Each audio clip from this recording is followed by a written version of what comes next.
What's up, brother?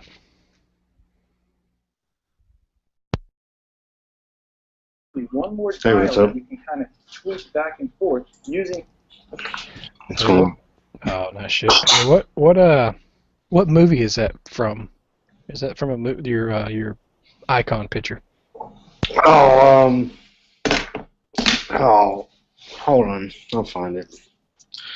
It's escaping me right now. Um, oh,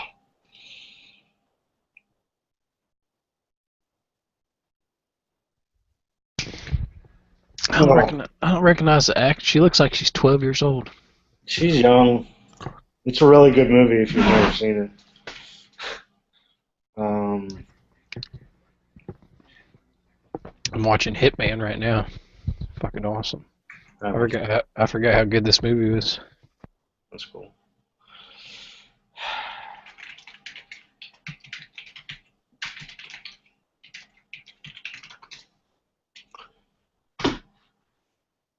Mm,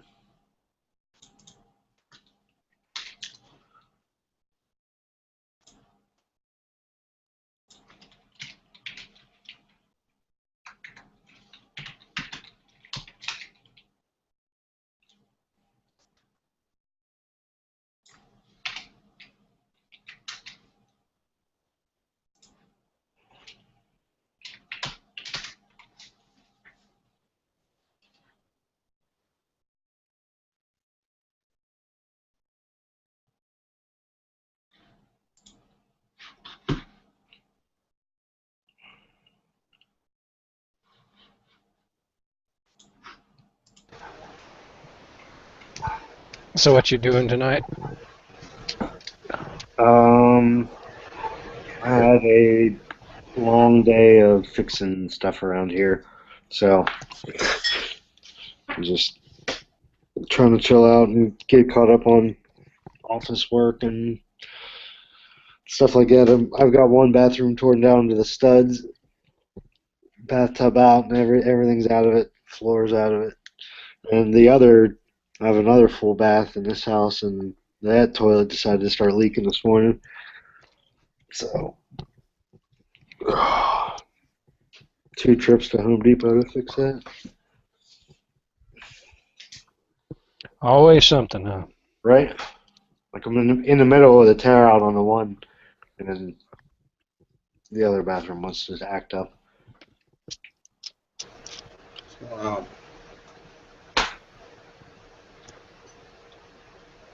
What's up, brother? What you doing? How you doing?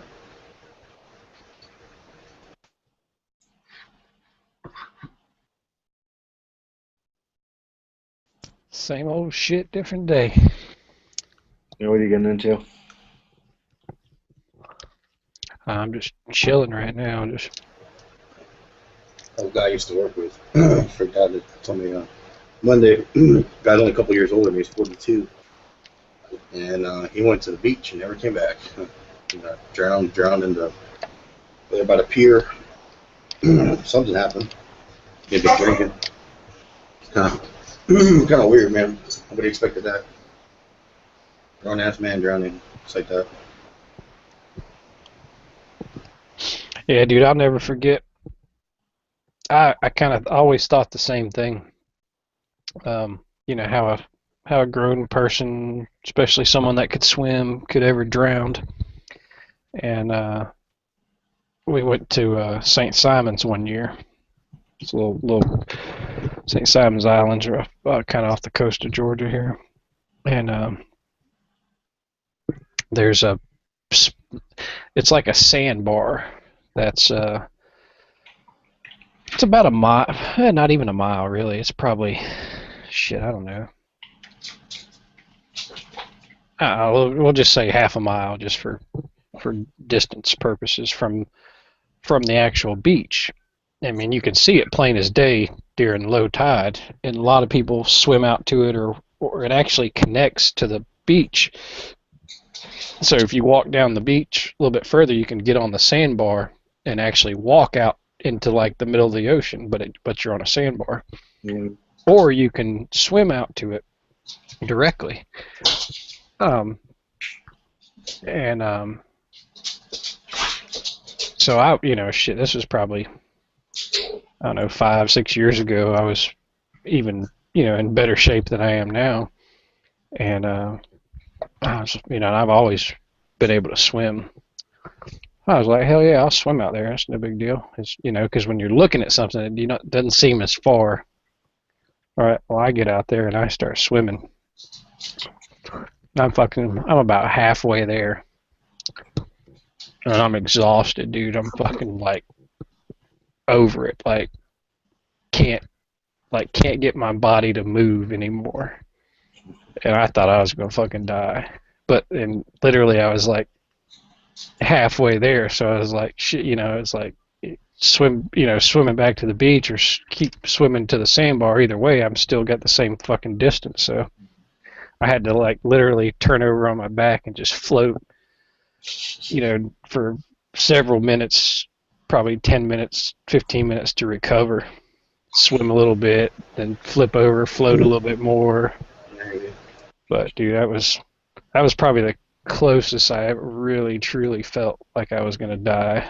Because when you can't force your body to do anything, and you're in water, pretty shitty feeling.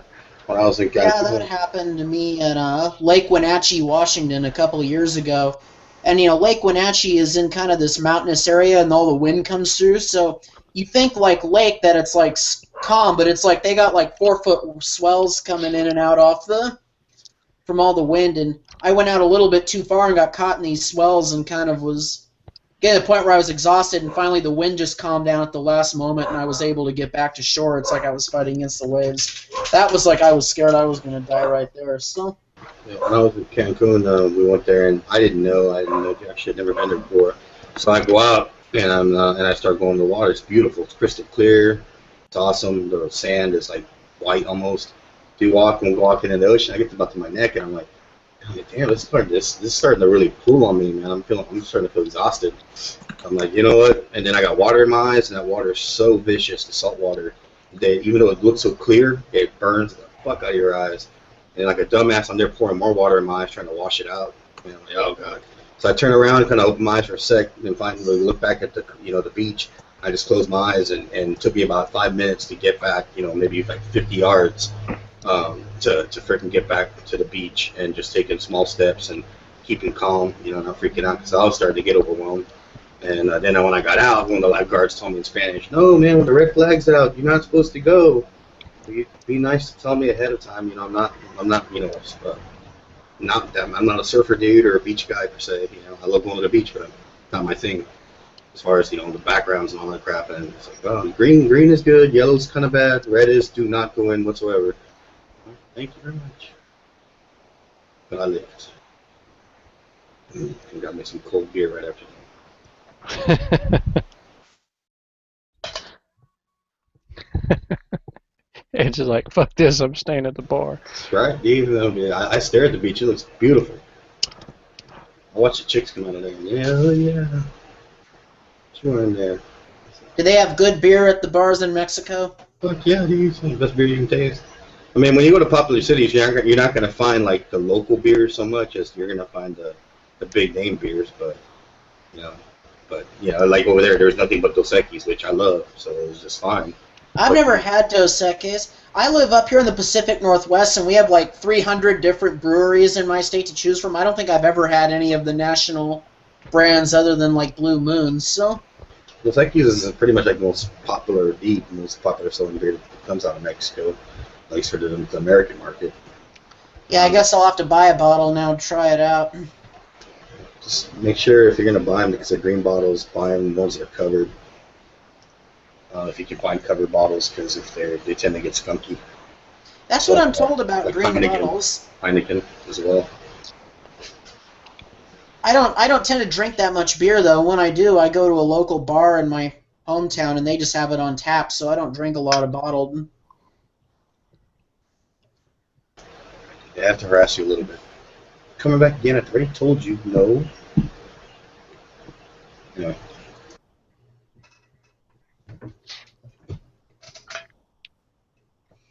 I love when I get carded and they're like, "It's your ID," and you're showing your concealed handgun license. There it is. Oh, okay, you can have it back now. Yeah, that's what I thought. Yeah, that wouldn't work where I am because, like, my state, our concealed pistol licenses are just, like, laminated cardstock with your name and your address on them. There's, like, no picture or any of that shit on them. Ours have your license number right under your CHL license number. It's always tall. Second one on the bottom. Yeah, well, my CPL has my driver's license number on it. It's like my driver's license number, my address, my name, and my birthday. And then there's like a signature from the county sheriff on the back, but it's just like green safety paper. It's like not acceptable as ID anywhere.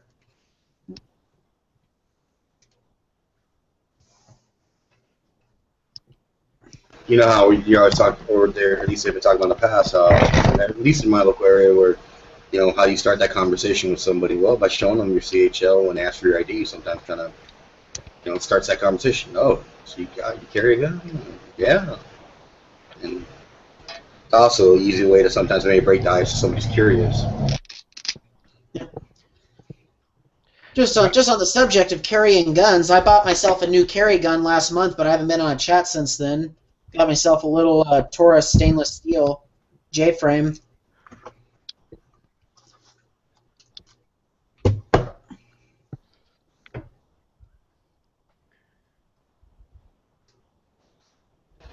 It's shiny. Yep.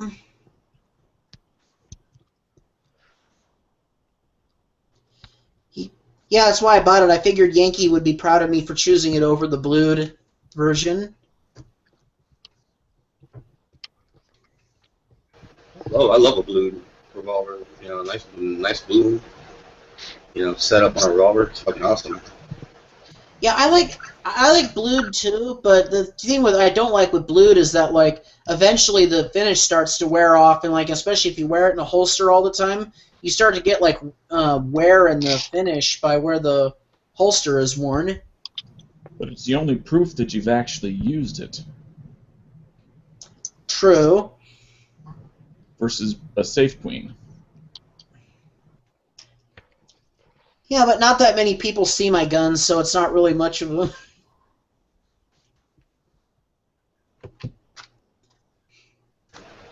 And I just thought the stainless would retain resale value better because you know, the stainless finish doesn't wear off or anything like that, so it'd be easier to sell it for what I paid for it if I want to buy another gun. So it gets scratched up though. You can polish them out. That's always a convenience. I never understood why they always charge more for stainless when they actually. I know they have to treat it and polish it and all that stuff depending on the stainless. Hello. It depends on the type of stainless, because if you get a high quality stainless gun, it's not going to scratch nearly as easy as a low quality stainless gun. Not all stainless is created equal. I hear that. Or bluing, you know, I understand like parkerization or what's the other thing that they do? They are anodized or whatever. Also costs less, but it's an extra step, you know. I've never seen a stainless AR. There's another. I actually saw my first anodized revolver the other day, and it was kind of weird looking. It wasn't pink, but it wasn't red. It was kind of in between. That's not what she said.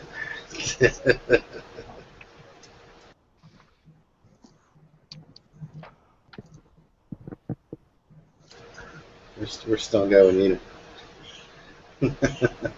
He's down in the basement.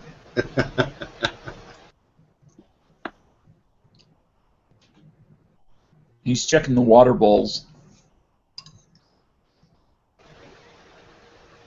I just give those hamster bottles where they gotta crawl up and Water bowls are full and the piss buckets are empty. And hamster bottles. yep.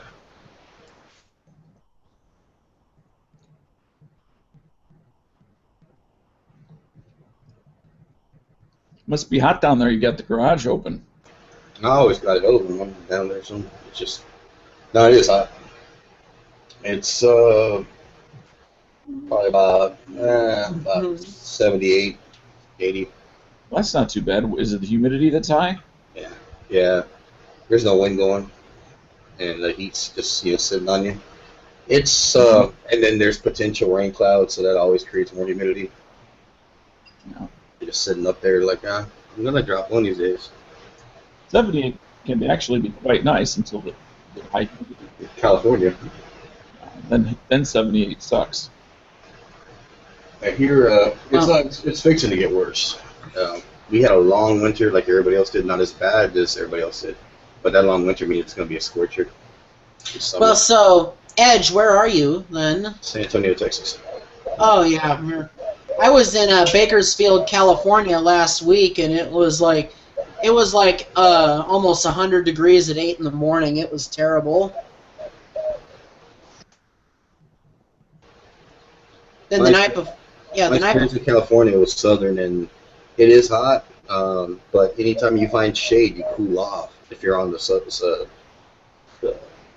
coast area, within like a couple, at least maybe like 20 miles of coast area, you just cool off. Yep. It's different. Well, I was in a part of Southern California that's it's called Kramer Junction. It's not really a town. It's just there's U.S. Highway 395 and then California Highway 58. And they just intersect like east of Bakersfield by about 100 miles out in the middle of the Mojave Desert. And I got out there and it was like 112 degrees outside. It was just like so hot that it didn't even really help that much to go inside the store because the store was really old and didn't have air conditioning. So it was... Have you guys seen that video where everybody keeps like reposting or making their own version of it? Where you get like a 5-gallon bucket, a block of ice that you make out of like a pail of water. Yeah, and you put up like a fan in that joint. Put a fan on it, yeah, and just cool yourself off. But it's a cheap way to cool off, in the office, or you got a shitty AC, Yeah. or nothing. My office is a semi-truck. I have air conditioning most of the places I go, so... And hemorrhoids. Yeah. Pendejo. Oh, you're young yet. They're in the infant stage.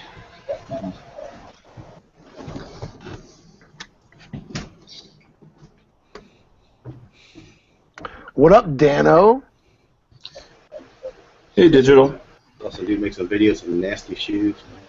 Whatever. You wish you could have one shoes. Hey, Dano, I totally forgot. Did you get your CCW in the mail yet, or no? Or are you still waiting? No, I've had it since mid April. Yeah, that's what I thought. I thought you had it already. I wasn't sure though. That's what's up. So you carrying every day now? Pretty much, yep. Surprised you didn't do like a little bio series video of it. Well, I thought about it. It just I couldn't think of anything that was unique that 49 other states hadn't already gone through. Well, when you go to a strip club and the girl's grinding on you, she might say something. That doesn't happen. I'll be right back. You do Vietnamese, little boy toys, and that's Well, that's Nathan. No more fall for you. Hey, but did you see my De La Soul shoes? I know everybody likes De That's La all Soul. nasty shoes, man. Them joints are tight. I've never worn them. You can wear them. You just have somebody you'll be carrying you around hey man, the mark of my kicks. I'll have all the midgets carrying me. Don't let me touch the ground.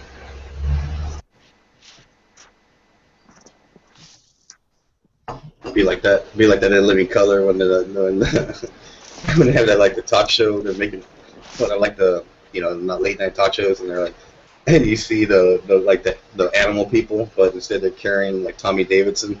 He's wearing a freaking tracksuit, Adidas tracksuit with the hat, like LL Cool J back in the day. And then in the end, he's like, "Why are you carrying him on your back?" Oh, he got brand new sneakers, and he doesn't want them marked up at all. He doesn't want to get them marked up, so can't have that.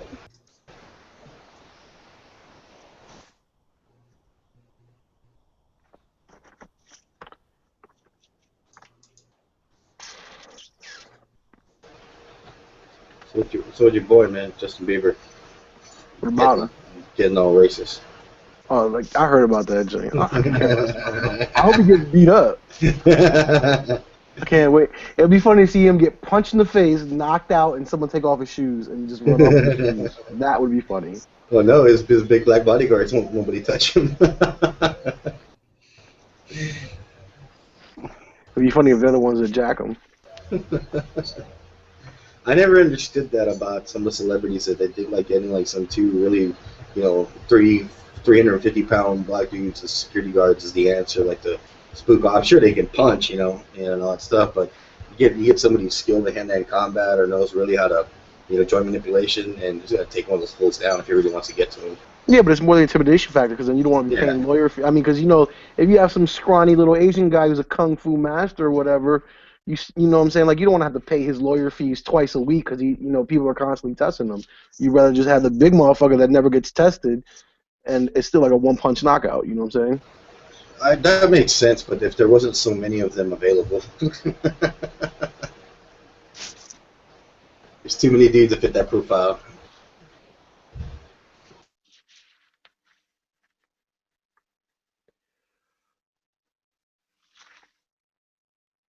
Like T.I. getting into it with what's his name? With Floyd. Floyd. That's so trashy. Yeah, and the girl that got into it, like Tiny, is disgusting, young. I can't believe that somebody would even fight over that girl. That girl's disgusting. Control your bitch.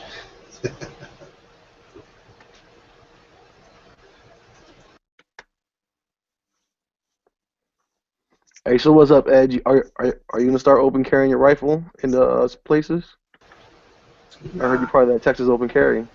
I'd like to open carry a pistol, but I would never carry a rifle. It's just, I mean, if you're at that part where recently I had some shit go down where I had to have a rifle ready, in my garage where I'm sitting right now, have it available in case multiple people came back to settle a score, as they would call it. And then, I had that ready, but I'm not going to take that with me on the road. But there are some dudes I know that they will carry it like in the trunk of their car at all times. They'll have one in the trunk of their car all the time.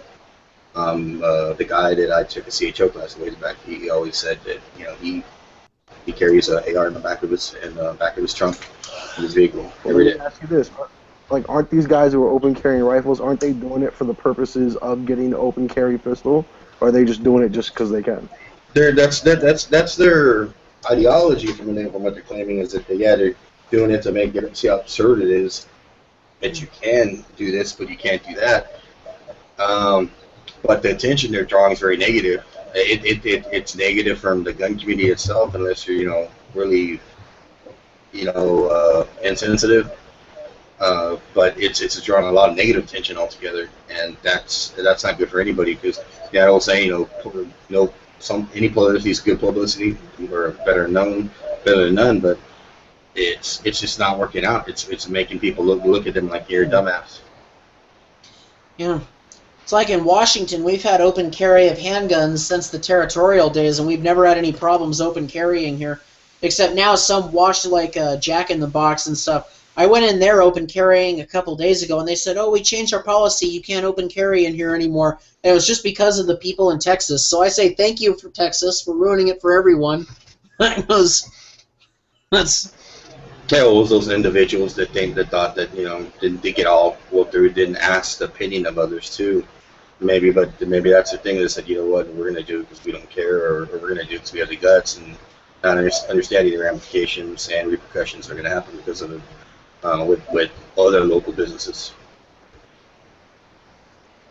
So I don't know. I mean, I understand what they're trying to do, but I think their tactics are very bad. I think they should do a lot more passing out pamphlets, handing it out, and doing schedule instead of just like, hey, where are we going to eat today kind of shit. Let's find a place to eat till we get kicked out of everywhere, and then we end up leaving anyway. So what do we achieve outside of making a video for YouTube and getting some press on it? We'll put it like this. I mean, like, I totally understand like where you're coming from as far as saying negative publicity, and I totally believe it does exist. But my question to anybody who says that is, when has the last time the gun community has done something good for ourselves and we didn't get bad publicity for it? So technically, there's nothing we can do and get good publicity. But we can get more support internally and conversion of people that are on the line of whether how. We never agree with ourselves internally. We're always divided. I understand that, but what I'm saying is, just as far as a general attitude. Well, it seems to me the problem that you guys have in Texas is you have a legislature that's not pro-gun. They're willing to say they're pro-gun to get elected, but when you actually ask them to do something, they just put this bill in committee and leave it. It's like they brought the open carry of handguns up to committee in Texas multiple times, and it languishes. The committee never votes to take action on it. So it seems to me that you just got a problem with lazy legislators. So then maybe this could be the push to actually get them to vote on it, either yes or no, and therefore you know where they stand. Well, I just think it's great. No, because it's been a popular concept for a long time. It's just it doesn't have any legs, though. It has legs with like supporters. But that's what I'm saying. Like these are the legs. These right here are the legs to actually get a vote on it, whether it be positive or negative. Could be. I mean, I don't personally dislike these people. I just don't have I can't really roll with them or do any of that stuff or back them up. I heard you bought their patch. Yeah, exactly. But no, I mean, I can't support them. Wouldn't because I just think it's unorganized, and it looks even in the videos it looks unorganized. It looks like what are we going to do? You got a couple bubbas in there, that sound just as ignorant as people portray some Texans to be, and it's stupid because like I lived in a metropolitan city my whole life, for the most part, except for 9 years living in Laredo, and I've been to when I was in I used to work for Radio Shack a long time ago. And I went to a manager meeting in Fort Worth, and you got everybody from everywhere, and everybody like, you're from Texas? Do you guys really go cow tipping? Well, every damn day, I'm tell you. And like, no, we don't go cow tipping, man. We don't ride horses to work either. Like, dude, come on now. Cow tipping in Edge's household is when Edge's wife tells Edge to roll over. No. I lost weight. But seriously, yeah, I went down. I lost 40 pounds. 40? No te creo. Yeah. You swelling. What brujeria trick did you use then? What witch doctor did you go see? I had to go to her. I need the chingona bottle. The big bottle. He crossed the border to Mexico to see a witch doctor. Brujeria, yeah. But, Cuendera. But, now I've just been, cutting back on, as far as, like, waffles, sodas, and not, eating after 6 and shit. And that's I made an impact. It's kind of weird, man. Half the gun belts I freaking have that I got to test, almost all of them, I'm like down to the last little loophole. I'm gonna punch another one in there. Who cares? I mean, if it's a good quality belt, you should be able to punch holes in that shit. No, you can, but I'm gonna wait to see where I level out at, to where I'm comfortable with, and then if I have to send them back to cut them, I'll send them back and just go cut them for me, and reship them back to me. That's why you don't want to lose weight too fast, because if you lose it too fast, all the money you spent on gun belts will be wasted. Well, I did spend some money on my own, but luckily I was fortunate to get test samples on a couple of those high-end belts, especially the real expensive ones. One of my favorite ones, man, it says on the last notch, and that dude made me an awesome belt. And he's like, yeah, congratulations on the weight loss, just send it back to me and I'll cut it down, dude. Yeah, well, we have to find out where we're going to stop, because I'm at where I was kind of before I started really blowing up and getting fat now, so I need to figure out where's the target weight, if I'm going to go back to like high school weight or whatever. Well, I like the type of belt that, I don't know what you call them, but like it's like, I've seen them like issue with the military for like the BDU pants or what, that just have you pull it through the buckle and then cinch it to the right level and it stays there. There's no... stuff like that. If it can support your rig, I'm using Kydex and leather holsters, but the lightest gun I'm carrying is a Glock 26. Yeah, well, I carry a little J-frame revolver, so I mean that's usually enough belt for. All right, back to something that I brought up earlier. So like this is the biggest question I have for everybody. If we all strive to possibly accomplish a 50-state constitutional carry, why are we mad at people that are open carrying rifles? Because it's a poor representation of the gun community, regardless of our goal. No, but you want constitutional carry, right? In any way, shape, or form. You want constitutional carry, right? That's what we all strive for, correct? Right. Yeah, but not rifles, and not in the manner they did it. Okay, so you want constitutional carry, but not for rifles, right? There's no. You can have some of your rights. Not all. No, I mean, you're splitting hairs there. I mean, you don't twist the words. Obviously, a right is a right, but there's no practical reason to be carrying a fucking rifle into a restaurant.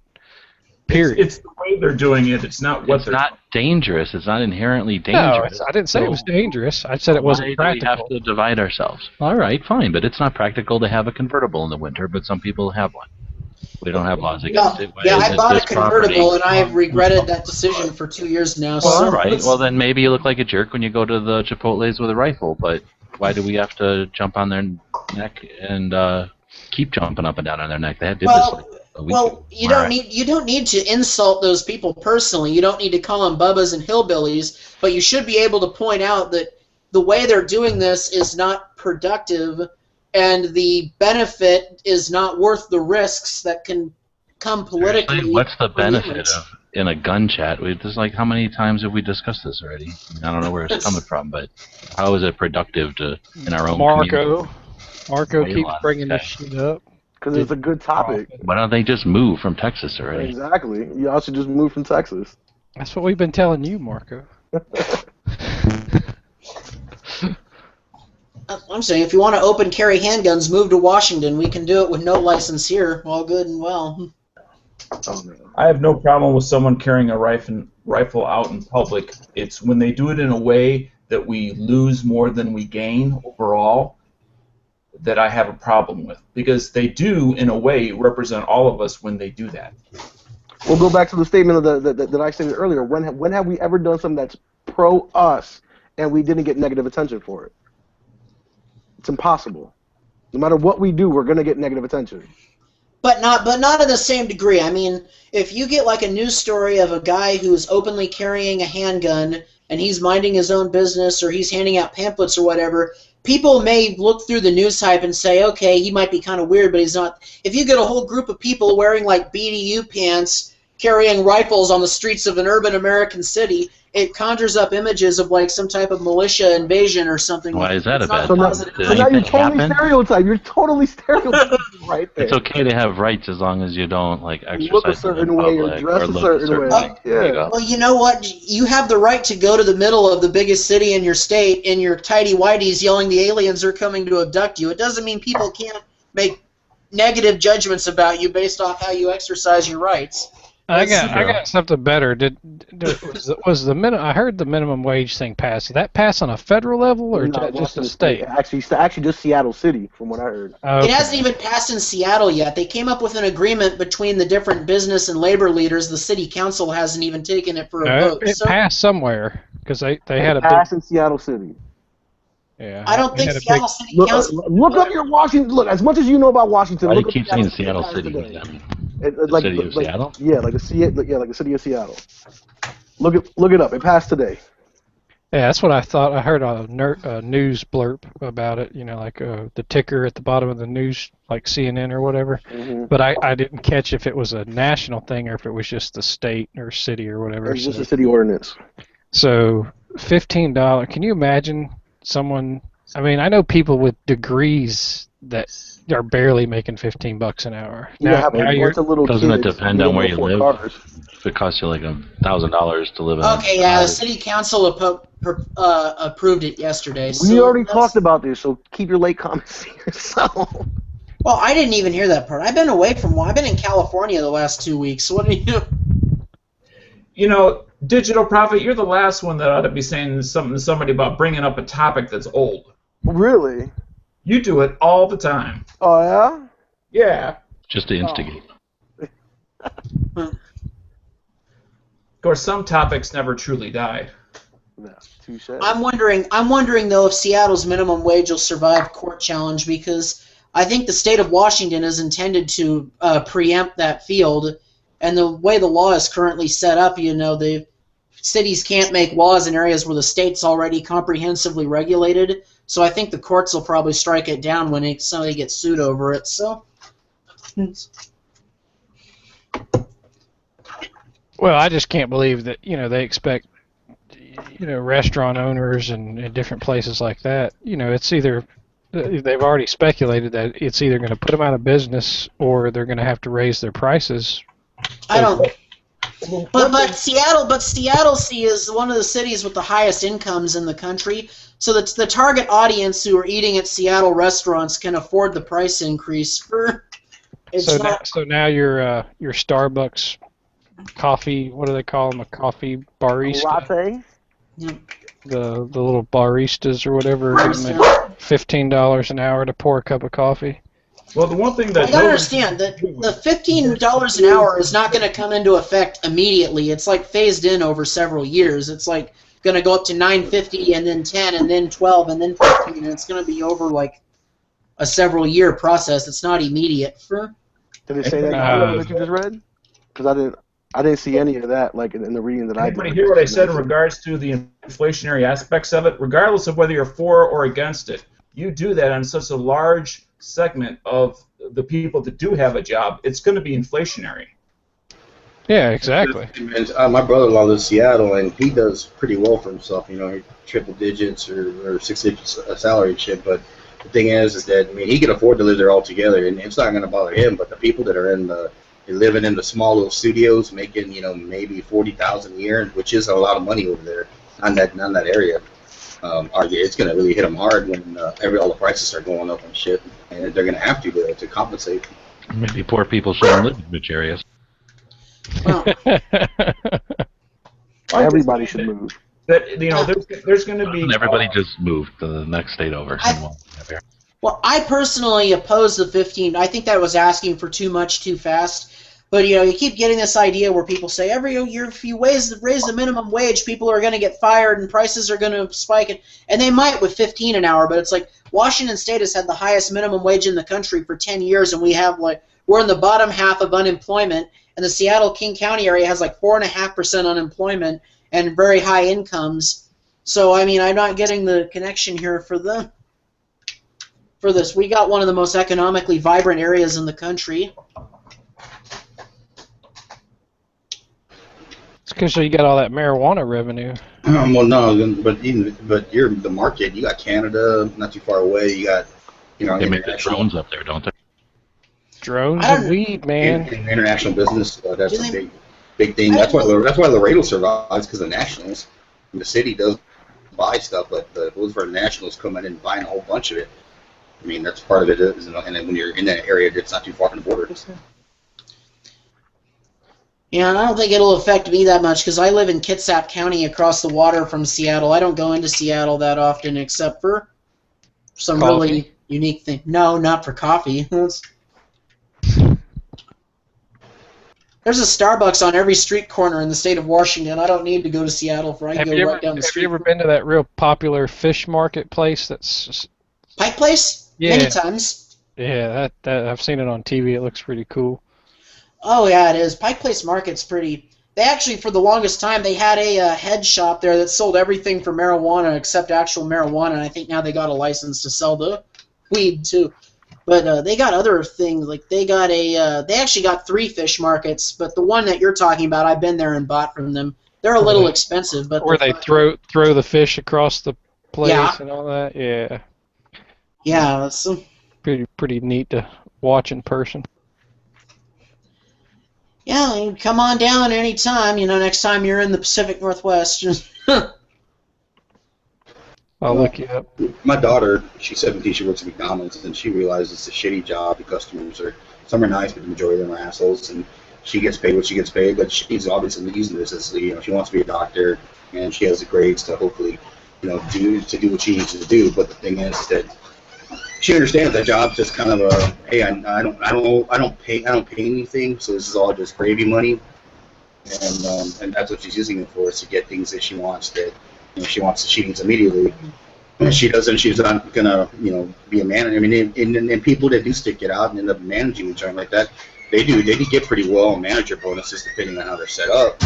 But as far as being the new guy at a burger joint, that's just what they paid in the past, and that's why you move on and try to, at least my opinion, you further your education or your skill set in what you do to try to get a better job than someone else.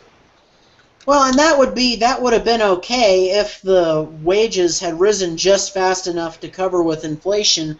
See, the thing is that the minimum wage isn't significantly higher than it was 10 years ago, but everything you buy is. gas is like what, 3 times more expensive? Food is twice as expensive. No, dude. I mean, don't get me wrong. I feel it too. We went shopping there. They eggs and we're like even freaking tomato sauce. Gas is not 3 times as expensive. Tomato sauce used to be $5 for $1. Okay. Now they're I like can remember when gas was 99 cents. Yeah, I started driving right when. 10 years ago, gasoline was like $1.89 most places in Washington. That's in 2004, gas was not that expensive in 2004. In 2004, everyone was hyperventilating that it would hit $2 a gallon. I remember that well. Well, you've changed. No, because 2005. I remember going on vacation. Gas was $2.85. I was cruising the country to Florida, and it was really expensive. But I remember at one time, a couple years later, I bought gas for like $1.95 a gallon. It actually went down to almost less than $2. For like 3 months, it cooled off, and then speculators got back in the market. Things started getting jacked up. As long as the speculators in commodities markets, you're going to have those spikes and trends. I remember when it was 47 cents, but so what? That's the way of the world. How much a blowjob's cost back then, man? I don't remember how much you charged. That is horrible. I was a little boy. Dirty old man. Wow, you heard it first, Dano.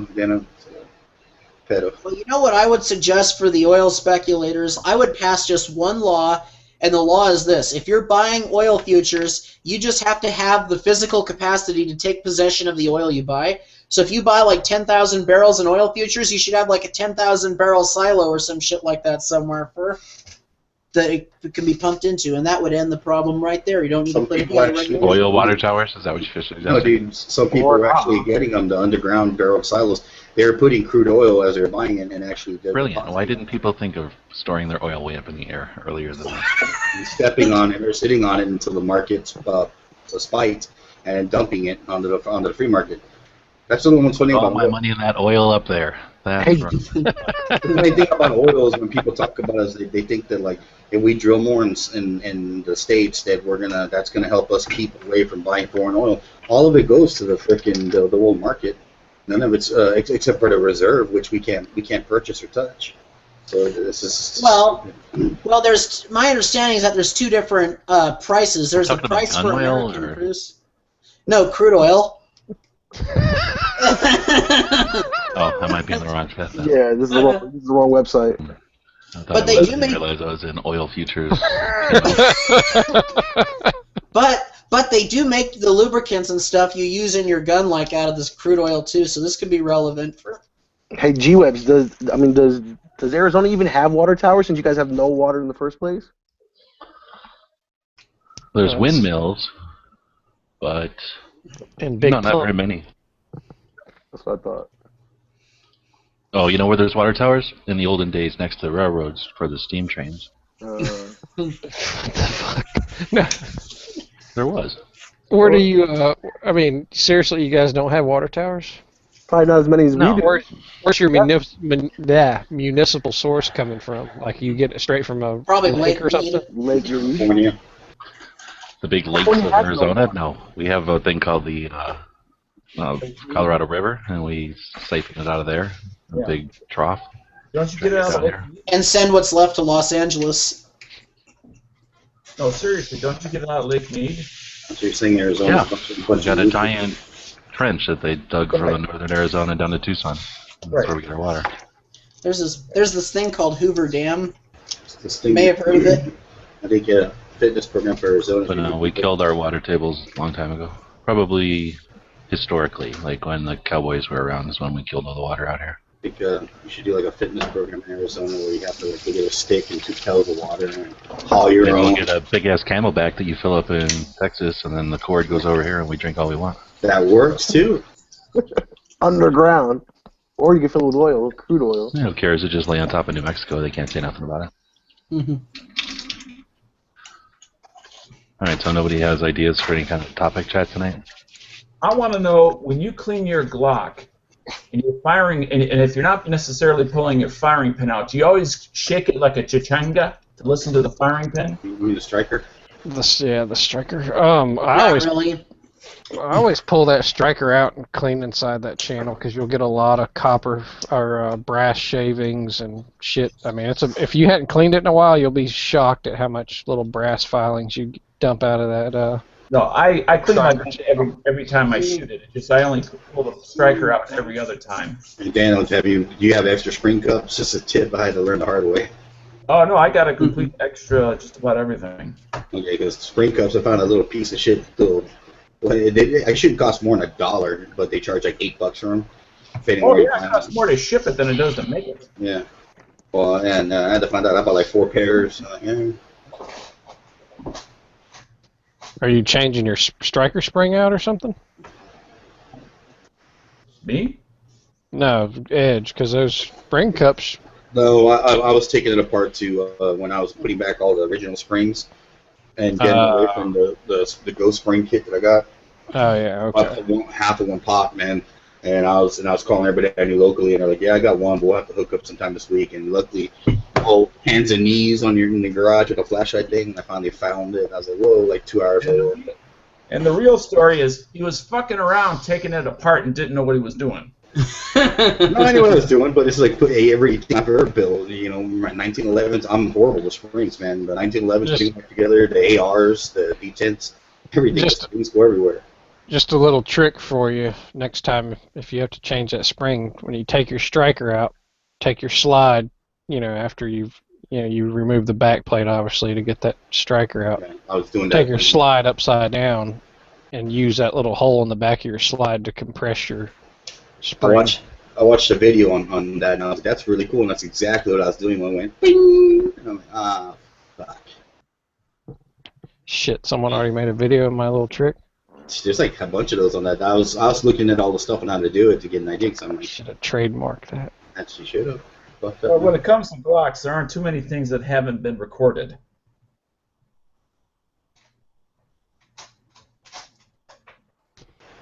Fuck. That's impossible. Did you just think of that right now? I mean, this is live. Can we get back to the crude oil? I'm back. Yeah. Anyway, so you get your frickin' stockholder, and you choke the shit out of him, and then you get your money back. Yeah, I'm with it. I'm with it, man. Hey DB, you going to Blade? I was thinking about it. I might have to. I'll be up there Saturday. My girlfriend won't be in town. That's a good thing. Yeah, dude. Let's hook up Saturday. I'm gonna meet up with James and probably go to lunch or something. Is Blade the new titty bar in Atlanta? You can be like, James Yeager. Yeah. DB, remember me? Hey DB, remember me? Now, did he have a conditional statement that he would only meet you, Stone Guy, if he didn't bring a certain somebody along with? Yeah, I'm not bringing my wife. Okay, whatever. Or my kids. James is a grandpappy now. He's been. I guess so. My little boy wants to go. I don't know if I'm going to take him or not. He just fucking get in the way. How many, you like your little boy hearing the word fuck every other word? My bad, Stone Guy. Yeah. Anyway. I might go. Did you figure out how much it was? It's only $15 for a one-day pass. Oh, that's sweet. Yeah, I'll go. Definitely. Saturday, afternoon or what? Probably get up there around 10. Oh, you're a morning person. So after you're done, recording Beyonce, I'll meet you at 12. Laying down the track for Beyonce, he can go. No. I don't work with gun haters anymore. I have a Second Amendment test I do now. If they don't pass the Second Amendment test, I don't work. And Richard Simmons. If they can't name 2 of the 5 gun tattoos on your face, then yeah, right. If they can't name 5 Glock models, then I swear that dude Stitches is on like the Discovery Channel show Gangland, like hardest prisons in America. I swear to God, I saw that dude's face on one of those. He just turned 18. He was in a Salvadorian jail.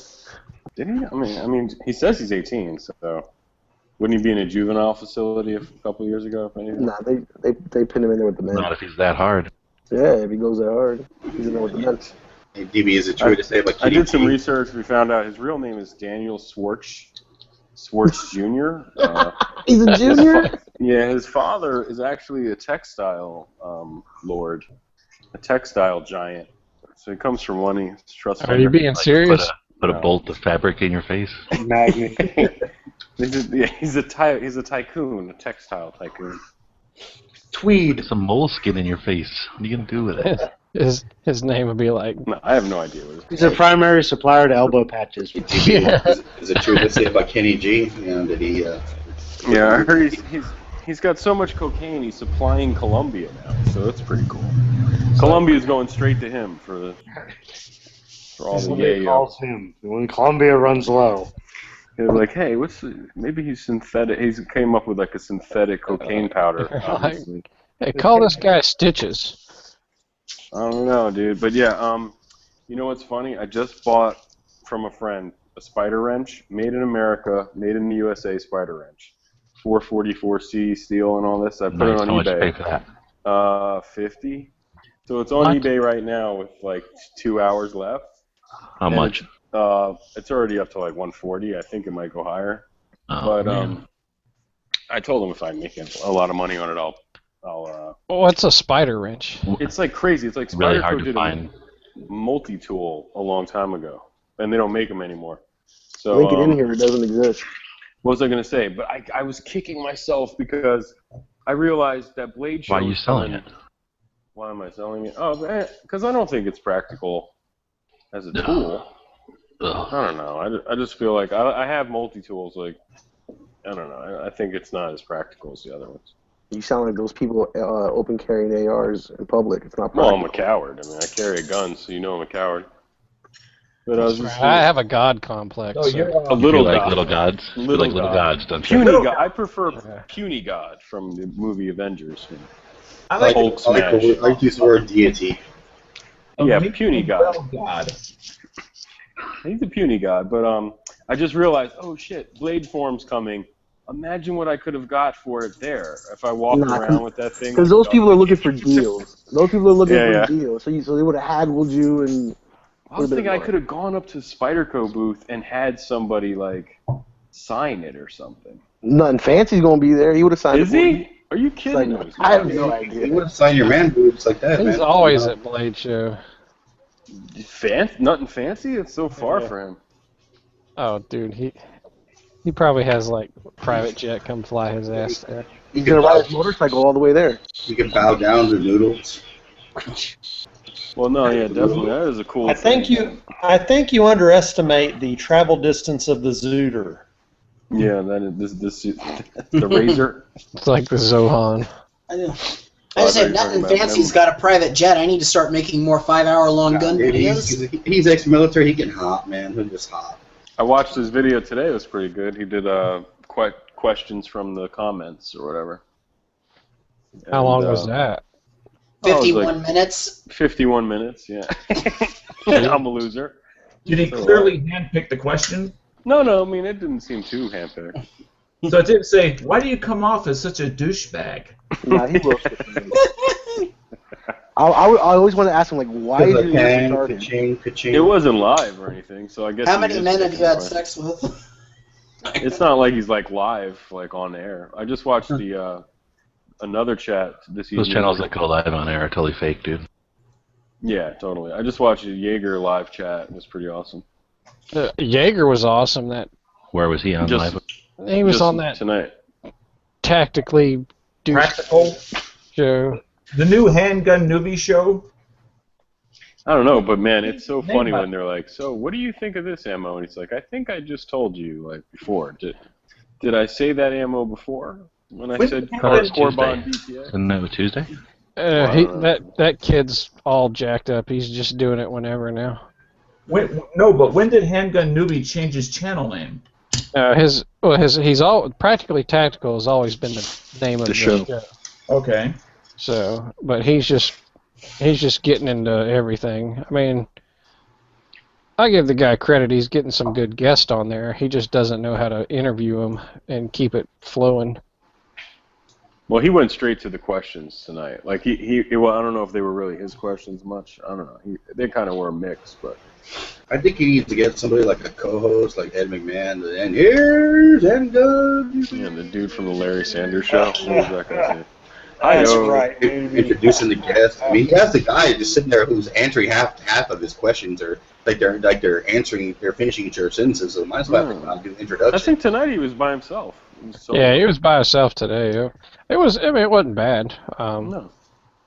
James is, like I said, it's easy because Jaeger's just going to tell it how it is. I mean, I wouldn't trade 5 dangerous terrorists for the show or something like that. But I mean, he's decent.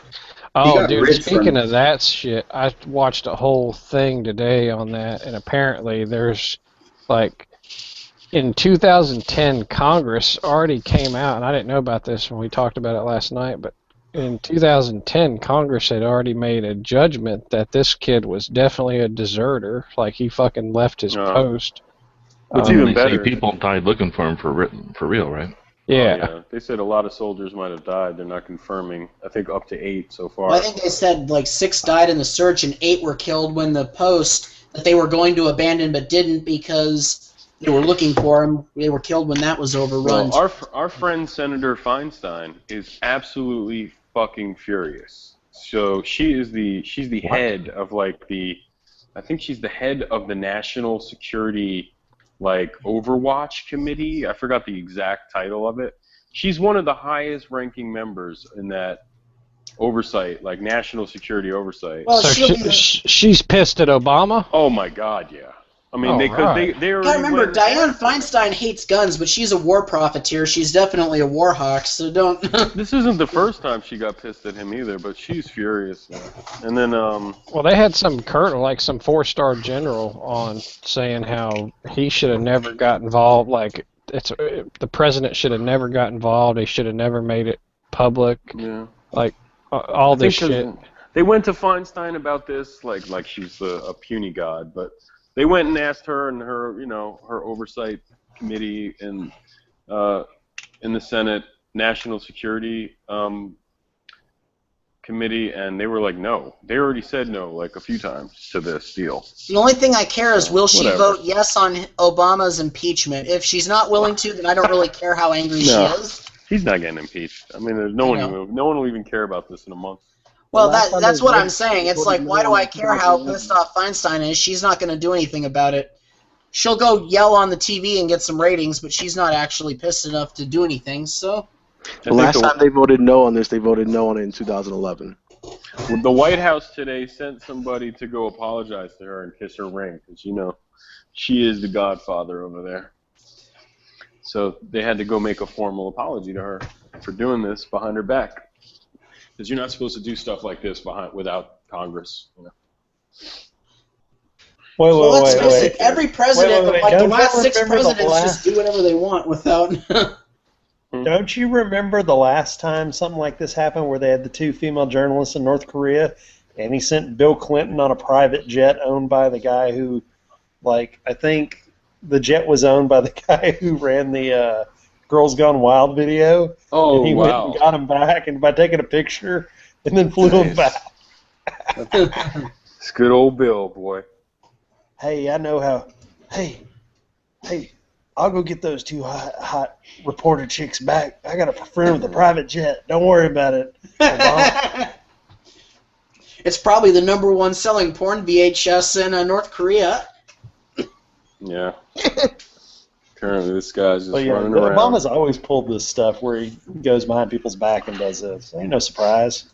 Well, let's face it. Ever since the end of the Cold War, presidents just do whatever they want, and if Congress doesn't like it, then they just do it anyway. It's yeah, Fox it's not like it means anything. Fox they keep playing Obama running for president in his first campaign, where he says he would never do things like this. And he cites times that Bush was doing this stuff too, where he'd write a letter saying he doesn't agree with this one part of the law, so he's just going to do this. Well, if you remember back in 1979, the Iranians took a bunch of Americans hostage at the American embassy in Tehran, and when Reagan became president, he got them miraculously released, And then it turns out he got them released by selling them weapons to get the hostages released. So it was Nice. so you know Good shit. Good which shit. oh, and the even better part was that Reagan, after they got the hostages released, he realized he could make some money on the side by selling these weapons continuously to Iran, and then he used that money to fund a bunch of extreme right-wing militias in Nicaragua and El Salvador that Congress had already banned funding. Didn't they have all that coke or something? Have you guys ever seen Charlie getting all that Wilson's coke. War? No, not yet. Yep. Dude, that was a fucking good movie. What? And, You haven't seen that movie? I think they took it my off Netflix God. or something. and that movie will explain a lot about where all these Afghan The Mujahideen. soldiers got their fucking weapons that they're killing us with now. Did they get them from Well, Century we Arms? sold it. Well, remember, we sold Mujahideen. weapons to the They got them Mujahideen. from Egypt, these Mahdi's. Nice. Well, we sold a bunch of weapons to the Mujahideen because they were fighting the Soviets. I mean, and actually, the militants in Afghanistan we funded in the 80s, many of them are the militias that are actually on our side in Afghanistan currently. It's not the Taliban that we funded in. Just watch Charlie Wilson's War with Tom Hanks, Julia Roberts. It explains everything about the Afghan war back in the 80s. Well, if it's got Tom Hanks and Julia Roberts, I might watch it anyway. Oh, so dude, it's got a bunch of hot chicks too. I mean, Oh, yeah. Charlie Wilson just had a bunch of hot chicks working for him. It was nice. You know it's good if Stone Guy gives it 2 thumbs up. oh yeah, Oh, he's got 3 thumbs up, if you know what I mean. it's 4 fingers good.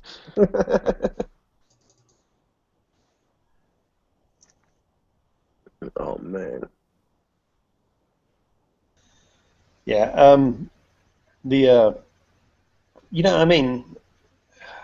this is one of those things that's like, okay, how many of these guys are we holding indefinitely in Guantanamo Bay, and what is given 5 guys back who probably aren't the leadership going to do? Well, they are the top you 5 know what I'm guys, saying?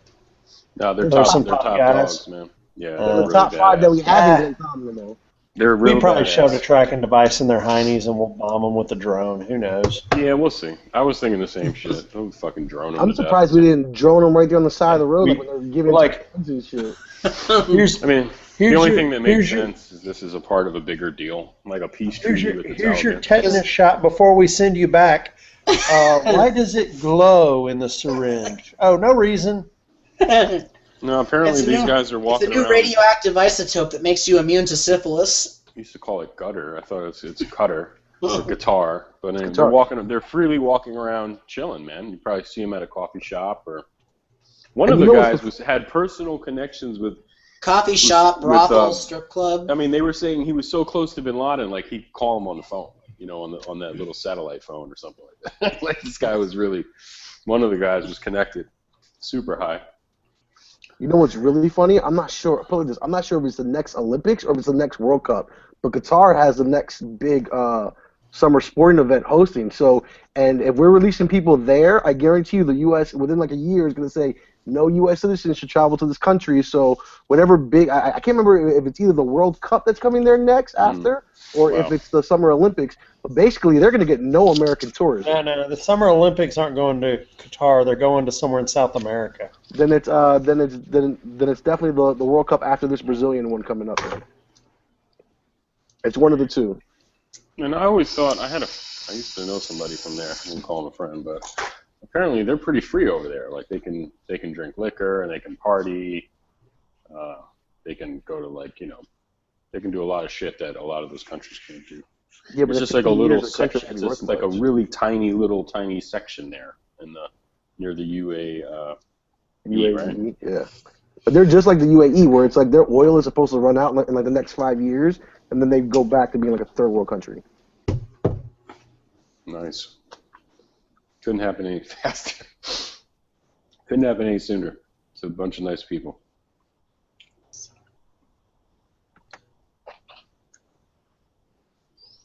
Well, I guess.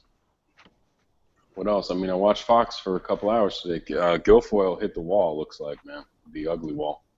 Guilfoyle? Who's that? One of the hosts on Fox News. Oh. I don't watch a lot of Fox News. In fact, I don't really watch TV at all. Yeah, I mean, I thought you meant Gandalf.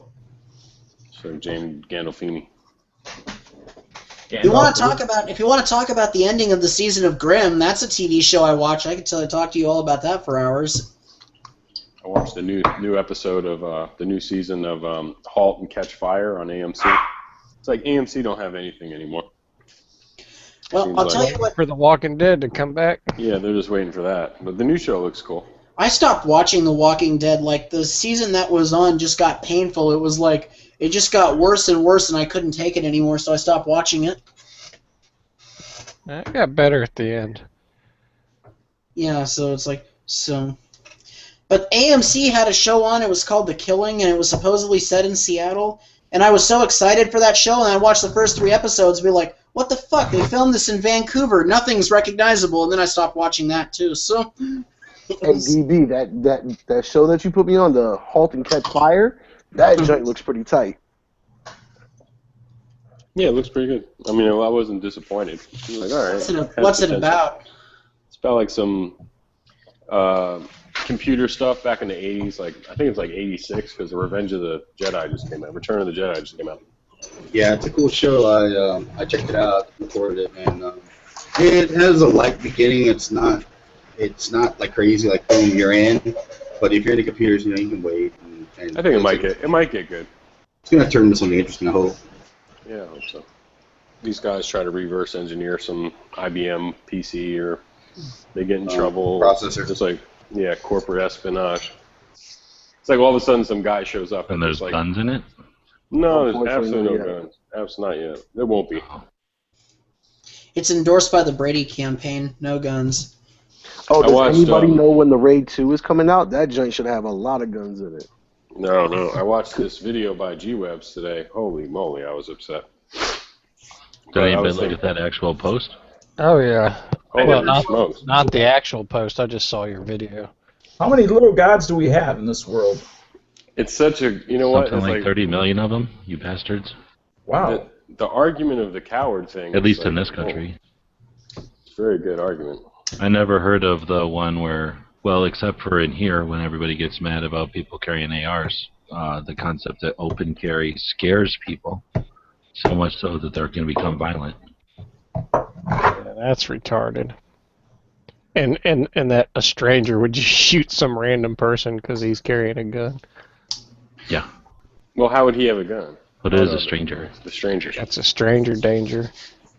Stranger danger. Like when I'm sitting at the Jack in the Box and like some open carry dudes come in, but they're wearing ski masks. You mean open carry strangers? Yeah, open carry strangers with ski masks. I might actually go for it. They're open carry. I might become violent. Gods.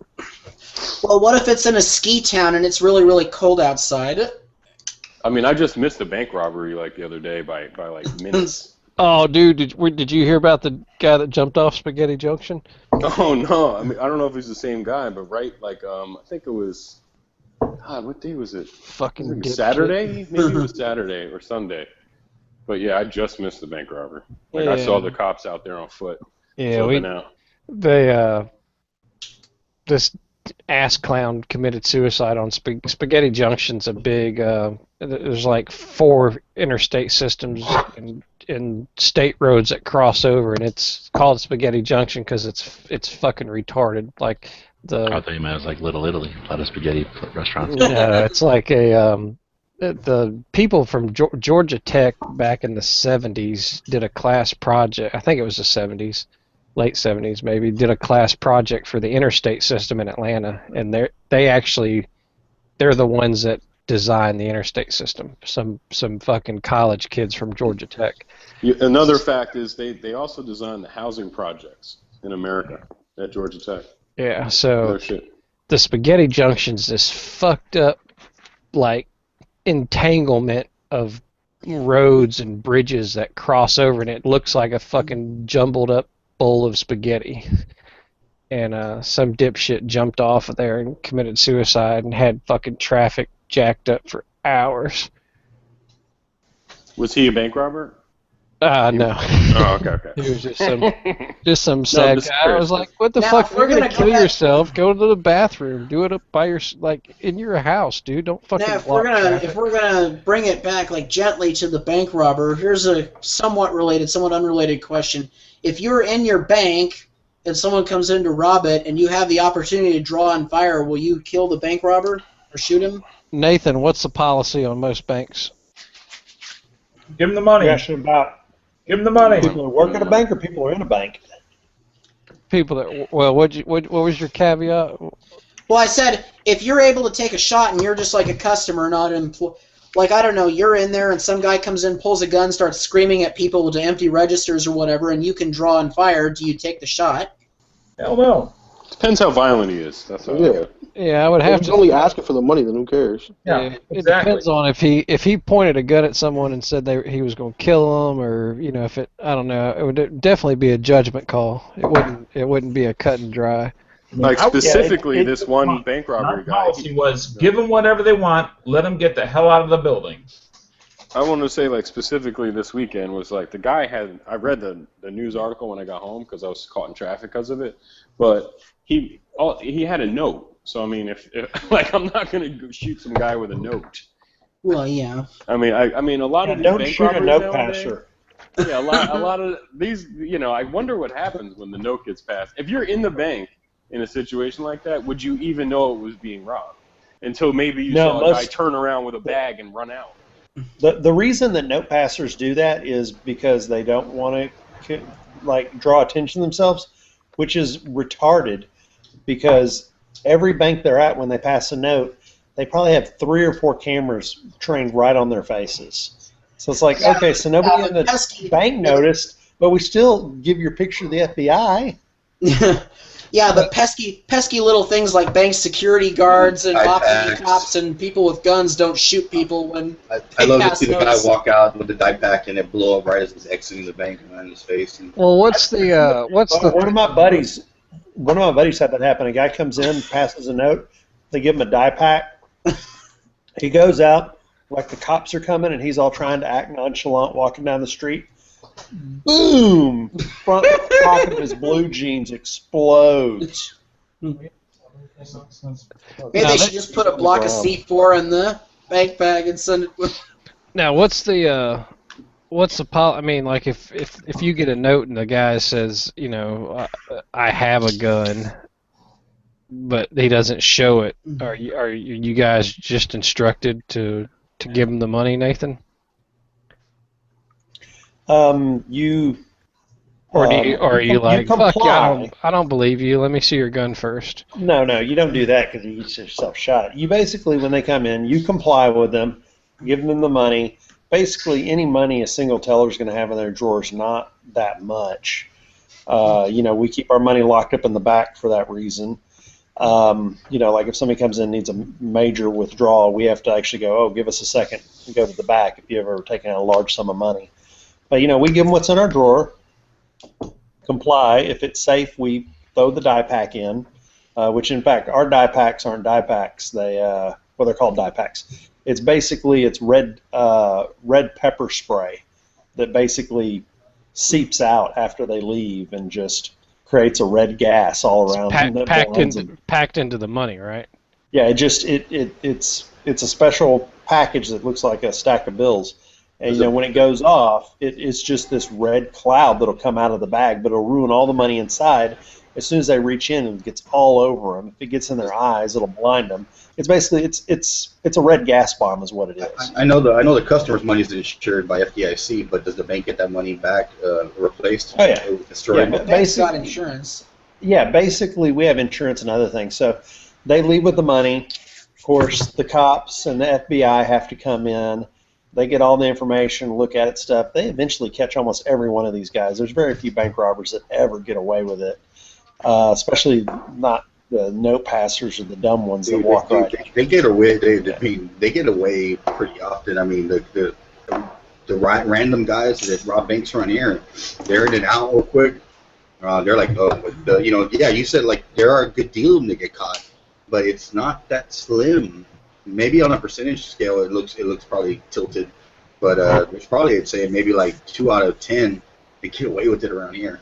So your dye well, pack hold on, set up on here's- like a radio frequency thing that like it sets them off, or is Sure it do on want to the know a lot about these die packs. Okay, well, I think we're Planning soon. I'm for a rainy hoping soon. I hope my particular branch receives the GPS trackers because I would prefer those, just because I think it's cool to just be able to track them to where they are and bust them all. But you know, That would be slick. So basically, if I rob your bank, I need to put the money you give me in a microwave so you can't track it down first. Think about this. Though. They've already got the little magnetic strips inside the money. So how difficult would it be to put a little tracker inside the money? You know, like inside the band, or you know, like maybe have a couple bills that are thicker and have an actual chip. Why go through all Yeah, the I know, trouble? but Why not what- just shoot people in the face when they try to rob a bank? What happened? Well, you have to realize, okay, so your typical bank robber that just hits a single teller is going to, on average, get $2,000 or $3,000 or less.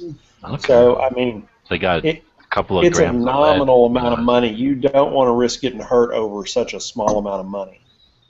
You know what I mean? No, I And don't get agree. this. No, I don't agree. Well, there's Hold on. robbers who kill convenience store tellers over $50. So Okay, but No. here's the thing: is Makes no sense. is They're usually if high. you Inject the. if you go and rob a convenience store, you might get 7 years.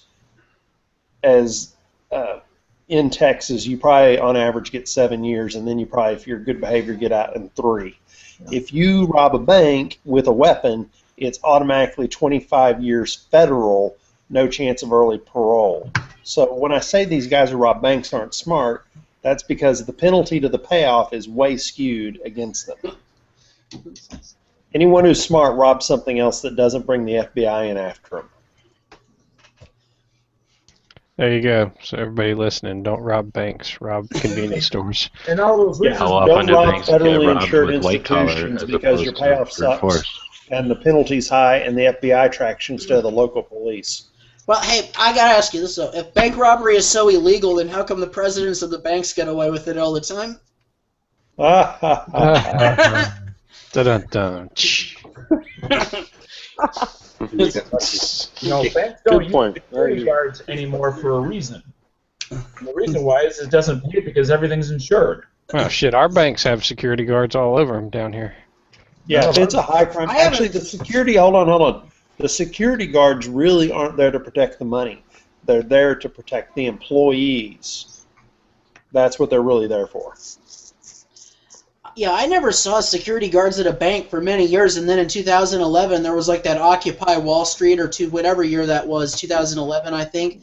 And like the Occupy Wall Street people were going everywhere, and they had a whole camp of them in Seattle, and then suddenly every bank in Seattle had a guard armed in front of the doors. Have If you you don't live seen in the those hood, if banks? you lived in the hood, even like your check cashing place has an armed security guard. Have you seen those banks Yeah. where it's set up that have like when they're because they have like that kind of buffer between the front entrance and main entrance. An airlock. Yeah, an airlock, and they'll trap them in there, and they're bulletproof, so they'll be all like kicking and screaming, "Let me go, motherfucker, let me go!" They got them locked in, they can't go nowhere. The funniest shit I ever saw was a dude that was trying to do a snatch and grab at a jewelry store. They had surveillance footage, and he snatched the ring and went to run, and the fucking door was on a magnet. Just flattened his ass. He thought he was just gonna run and bust the door open. That thing was on a magnet. He just like folded up into that door. Fucking, didn't knock him out, but it knocked him down and dazed the shit out of him. He got up and tried to get out, and they had the magnets sealed, so he got caught real quick. There's a whole YouTube channel here. Like I think it's Atlanta Police Department has a YouTube channel, and it's just the craziest like security cam footage stuff. Like some dude ran out of the mall here with like a $50,000 watch. But he kept coming back to try it on, and like. Is that the one at South Lake? I think this was like at Lenox. North Point. Yeah, he just kept trying it on, and it was such an expensive watch. They would take you into a private room and like let you try it on in this room, But he was like, he said something like, can I try it on and walk around the store with it or something? Like, come on, man. But he got away. He ran like the Dickens. It's pronounced Lennox. Oh, no, it's not Lennox. It's Lennox. Now, they had a dude at a gun store, man. I saw some story on the Blaze where he had he put the AR down his pants. Literally put it in his pants. And the clerk turned around, like, yeah, and he grabbed this up the wall and shoved it down his pants and walked out with his pants. Of course, they got a badass picture of him. You know, they had really good video surveillance, and then you can pretty much see who he is, and hopefully somebody identify him. But he just shoved it down like he was wearing like some real loose kind of like pajama style looking pants, and just dropped it in there and pulled his shirt over it. The funny, if you guys assault rifle in your pants, or are you just happy to see me? If you guys haven't seen it, you got to look up Bohemian Rhapsody. Drunk guy sings Bohemian Rhapsody. That's an excellent song. Dash cam video from a drunken disorderly, and this dude sings the entire song in the back of this cop car. Doing the Freddie Mercury routine? Oh man, it's hysterical. It's got like 10 million views. It's funny as shit. And if you think about it, I mean, given his situation, the words are so apropos to his situation. I mean, you got to watch it. So you use those big words, apropos. Jesus. You sure he just wasn't calling what for a his mama? stamp. it was, dude. You gotta. I mean, if you want to laugh, you got to just watch it. It's on YouTube. Google it or YouTube it. But it's the funniest shit. What's this YouTube you speak of? Well, I want to ride my bicycle. Lots of good shit on YouTube. Well, in answer to your question, the security guards really are brought into banks in situations where the employees might be in danger. They don't care about the money. What they care about is, I'm way more expensive than what's in the drawer. You know what I'm saying? Like the money and time they put into training me, replacing me, bad press, any type of medical that I incur if I get injured. What if I die? Then they got an insurance policy on me that they have. They got to pay my spouse, and all that combined, that drawer is nothing compared to what an employee's worth. I haven't seen a guard at a bank since the mid '80s, and at least in Northern Illinois. Seems like a reason to encourage crime. Well, like I said, it's one of those things that anyone who's a real criminal knows that it's easy to do the bank robbery. What's hard is to get away with it because the FBI and all the cameras, they come after you. That they would realize that they almost always, to my knowledge, they almost always get caught. They'll find you a few times. They figure it out. They're just too easy to trace all that cameras and money, and the guys tracking you are too good. I watched Thunderbolt and Lightfoot, and they got away. Notice how we started talking about bank robberies and DV left. Yeah. He doesn't want to accidentally say the wrong thing, maybe give away a little bit too much of how he knows became a little bit too much center. about die packs.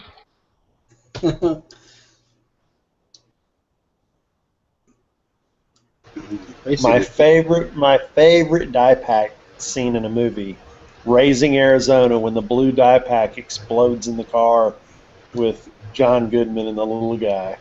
The key to robbing a bank is chopping off all of everybody's toes, all the employees' toes, so they can't trip down, essentially. So you cut off all the toes, and you're good. It's messy. It's not for everybody, but it's bad.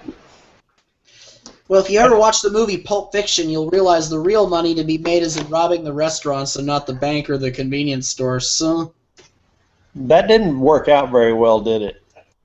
Well, only because they were stupid enough to rob a restaurant where Samuel L. Jackson was sitting down for dinner, okay? Breakfast, actually. But breakfast. Okay, it's been a while since the thing you got to realize is when you're robbing a diner or some places like that, especially in concealed carry states, you can run into that. In fact, it's funny because I had a customer once or twice who has that same wallet as Samuel L. Jackson. I'm like, I need your ID, and they pull out the wallet and it says "bad motherfucker" on it. I'm like, it's the Pulp Fiction wallet. But you know what kind of I've noticed about Pulp Fiction? The movies seem to take place in like an alternate universe where there's no such thing as the Los Angeles Police Department. Because they had like the scene where like they had multiple gun volleys in the apartment and no officer showed up. And then they had the scene where they got in the car wreck and everyone was unconscious for 5 minutes and no cop showed up even though there was everyone around. And then they had the... You do realize that the LA police don't time is respond 7 that minutes. quick. I was going to say the reality of that somebody so the cops, they're like, I'm not going there till it settles down, till it's all done. Because they're like, I'm not going, there's certain neighborhoods cops won't just go into straight up. The Like, I'm not reality gonna do is that the national police response time is 7 minutes. So There- after there's- gunshots are fired, you have 7 minutes of pure movie magic. The next thing you're going to tell me is that you can't keep a watch up your ass for 7 years. Yeah, that's what I was gonna say. If you ever watch that 7 movie years, Training I Day, can't watch up my ass. they say that movie. You ever watch that movie Training Day with Denzel Washington and? Oh, that's a good movie. So he's got that hot. I don't know if she's Puerto Rican or whatever, but he's Eva got that Mendes. chick. Yeah, Eva Mendes. Eva And he's Mendes is fucking hot, dude. got- She was hot. Salvadorian in that movie. She was super hot back then, but am I serious? Yeah, she was hot back then. Oh, she's hot now, dude. Oh no, I thought you were fucking with me. But no, I'm Did just Eva saying. Mendes get unhot? Nobody told me. No, I don't know. She became an alcoholic. She got a little. Nah, she's not as hot, but anyway. But that whole housing project, I think they called it the Jungle in LA, and because it's like the gardens or something, Jungle Gardens or some shit. I don't know what the hell it's called. But they were saying cops would never go in there ever, and they like even Denzel Washington. Oh, dude, we got places like that. Oh, I bet. I mean, I've heard of them, but it's like, yeah, that they had permission from the gangs to even film in there. You know what I mean? Like the Bloods over there were like, all right, yeah, sure, like come on in, and that no movie was ever really filmed in that housing. It's not like in that complex before that movie. Most of my videos for YouTube are filmed on the streets in the hardcore areas of town. I got permission to roll there though, so. By the gang, realize it. you just Did the you film get jumped permit. in or raped in? You probably got MS-13 down there, huh?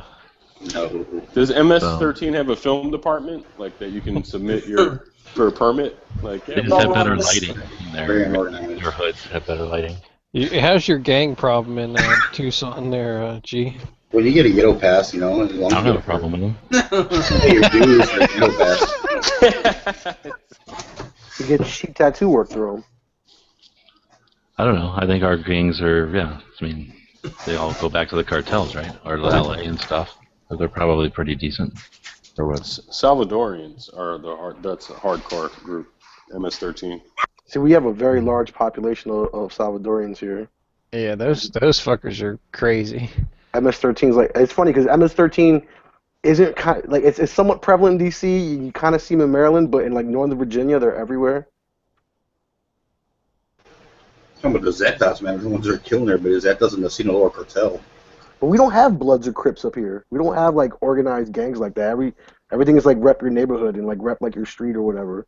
So like you'll hear like E Street, and so like that's like a gang, but it's not Bloods or Crips. It's just that one block that, well, it's not really a block. It's a street that runs several blocks. E Street, like Bruce Springsteen. E Street Northeast. Bruce Springsteen played with them. That's right. No, I think you're right. I think so.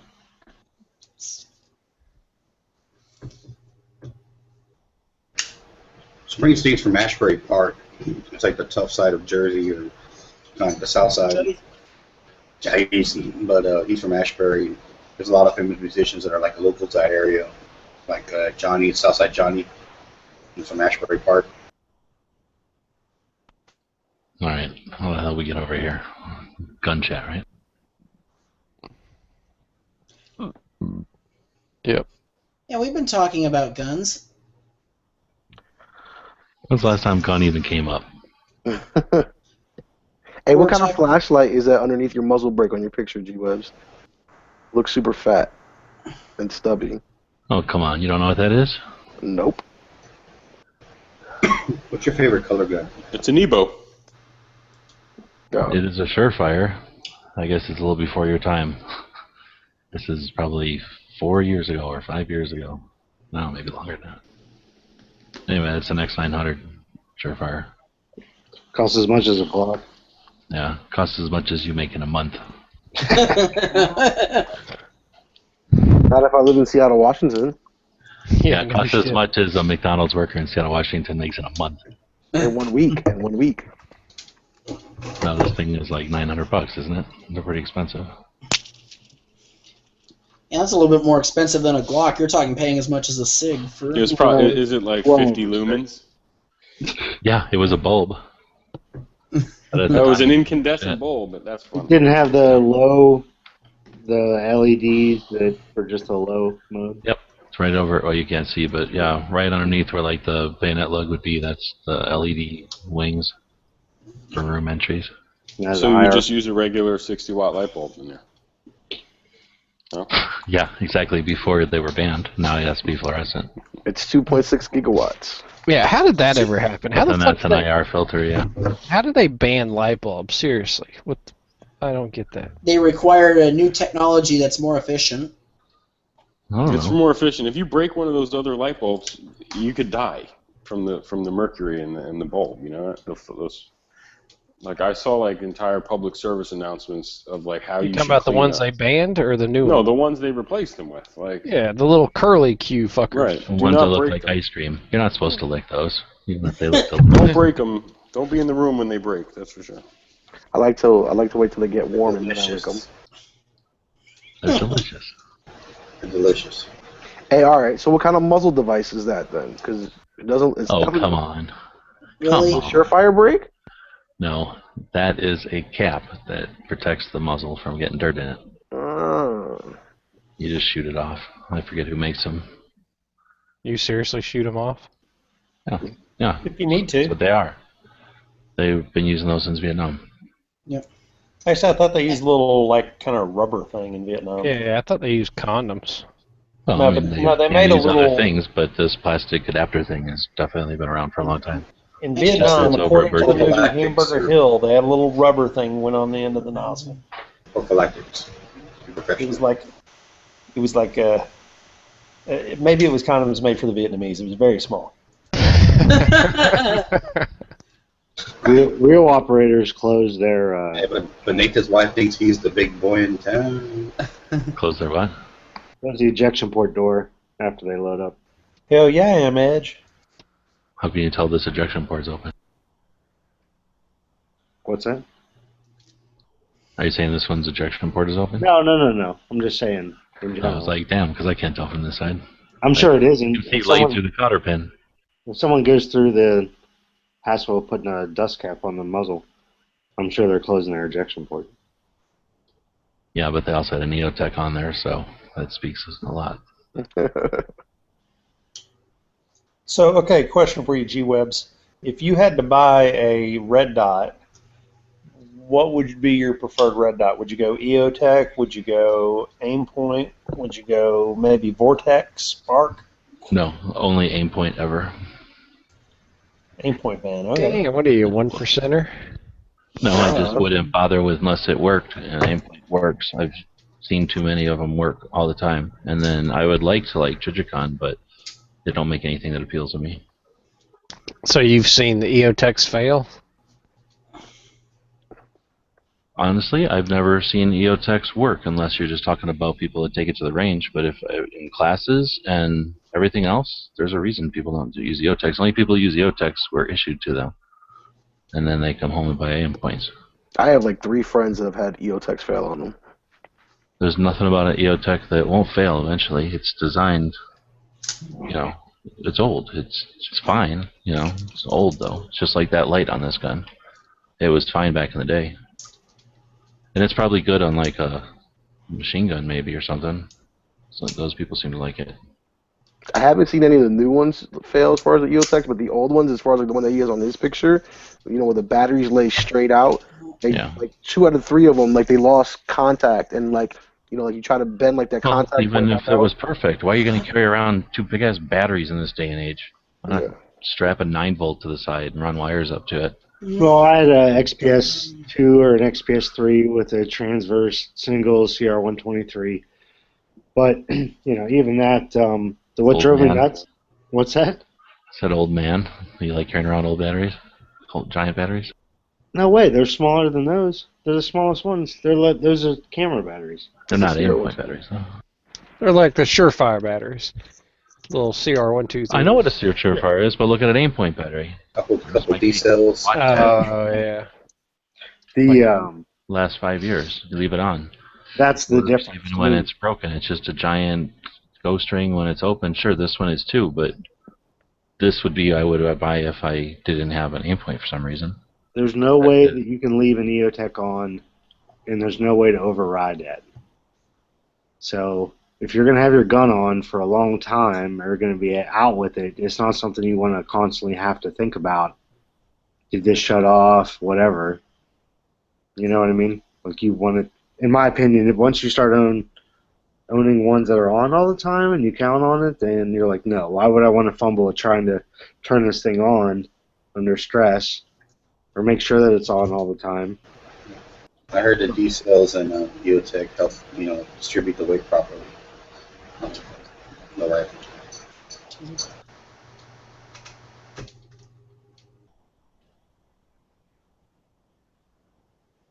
But of course, all that said, I don't own any optics. I don't like them.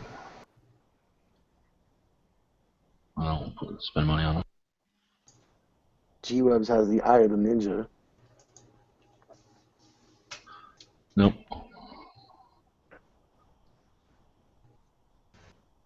You can get a lot of good used, like ML2, ML3s on eBay.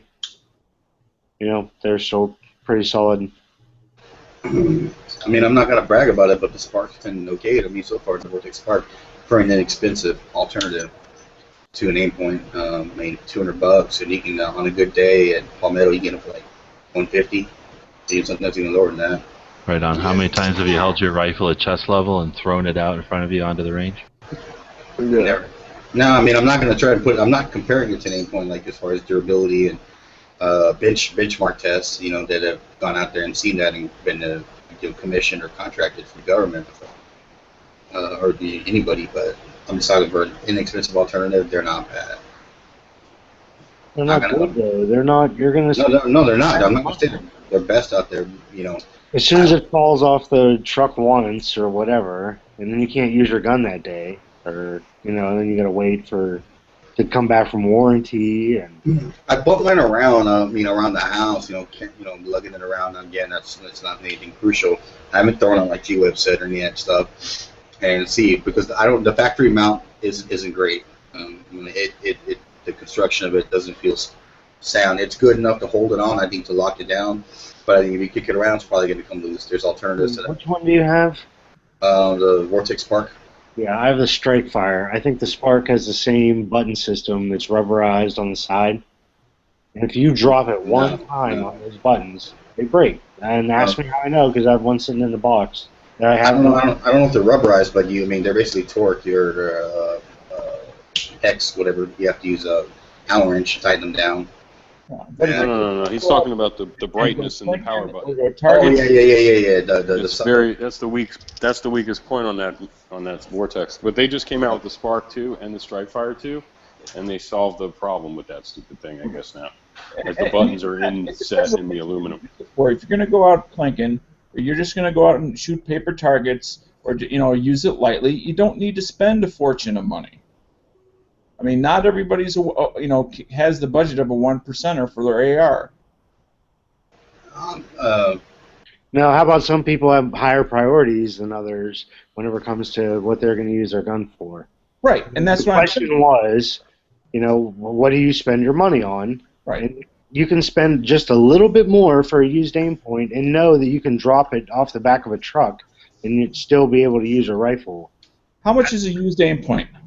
$350, I would. Okay, because that's a lot more than a little more, because it's about $200 to get a Strike Fire. That's a lot. It's a third more, yeah. It's almost double. It's not quite double. Pro, you can score for 400 new. 400 new. I paid $340 for my Aimpoint Pro from Bowtac Yeah, versus brand new 340. So, and I think the new Strike Fire 2 is like 250 or 240. So it's I know it's a lot more, but It's you know, not. it's It's a lot not more more better though. too. You know what I It's mean? not It's the worth same it. thing. You're not talking about the same product. If you're talking, you're not talking about the same car that can go through the same thing and do the same thing. So when you're looking at value, which is what you should look at whenever you look at these things, cost is one of those things, and the other is the durability and reliability and something that's probably going to outlast you forever versus one time you drop it and you're never going to be able to use it again. But I want to say this too. Like I tried the Vortex first for when they were $199, and I had to send it back. And I still think it was a great deal. You know, at the time, it's like, wow, it works excellent. Except the battery kept dying. So I'd go to my safe, I'd pull it out, the battery was dead. And how many times am I going to do that? I mean, it's like, so they made the fix to the design of the item years, like maybe 5 or 6 years after it hit the market. So they knew about the problem that the batteries were constantly dying because the buttons were being accidentally turned on. So for like basically $125 more, I bought something that I can leave it on with the red dot on for 5 years. I mean, that's, you know, the battery's not going to die for the next 5 years. I can just leave it on. As long as we recognize that's over 50% more in cost. Well, let's say $350 for $200. Yeah. $200 versus $350, yeah. But would you buy the one that the battery keeps dying, or would you know? Is it worth it? Taking that into consideration, that may be a game changer right there. Yeah, but I would think it would be a game changer in the sense that I just won't buy the one for $200 and I'll wait longer and save more for the one for $350. Yeah, if you're not in a hurry, then I would agree. Yeah. Now here's something that my approach that I do is I don't like depending on one item in particular. So what I've done is I'll have an optic on an AR that might not be that expensive, but then I have backup iron flip-up sights. So the idea is if the battery runs out, the optic dies, I have a co-witness. I can just pop the rear sight up and I'm ready to rock and roll.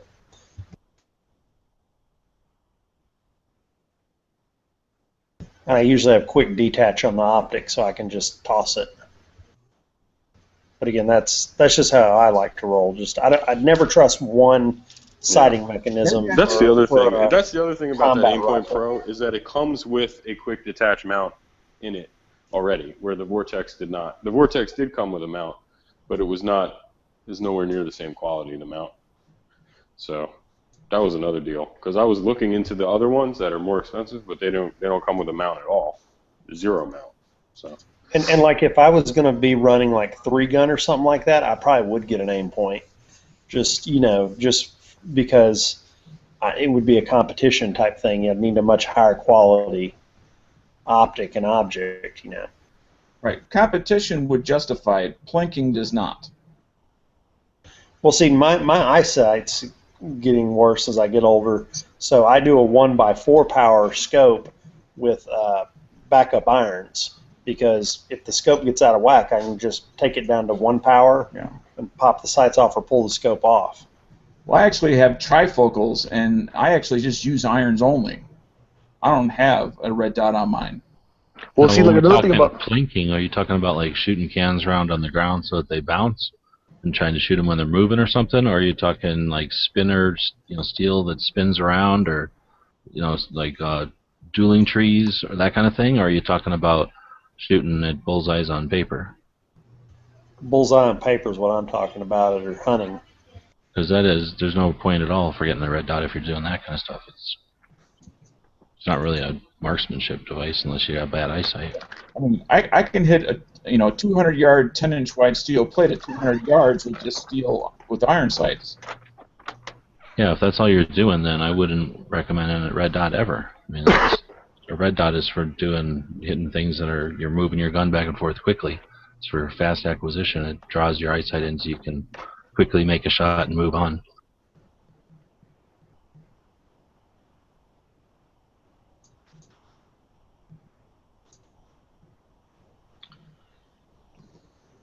I've had pretty good luck with the Leupold scope that I have that's 1-4 that I run on rifles sometimes. It's a red dot and like it's 1 1/4 power, so it's not a true 1 power.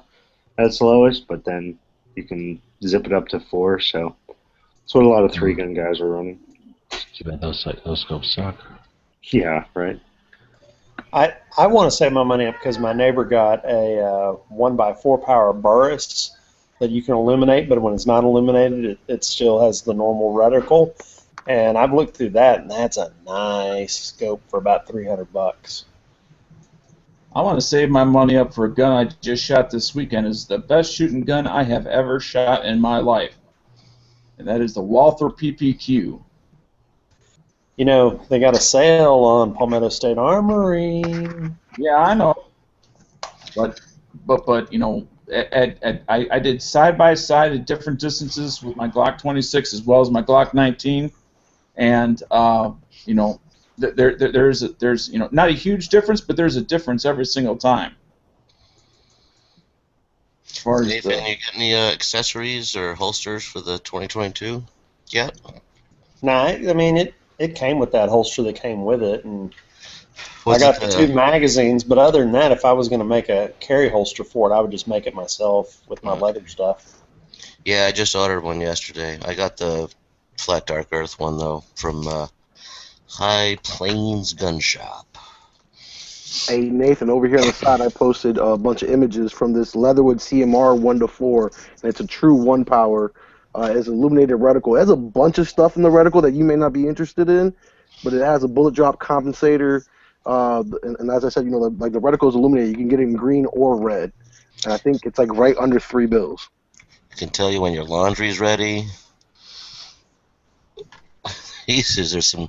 This isn't the reticle up top. That's just explaining it. Yeah, okay. So what is 1 to 3 power? 1 to 4. I like that. How much we thinking for this puppy? I got it when it first came out, like at like $340, but last time I looked, like 2 months ago, it was down to like $275 in a couple places.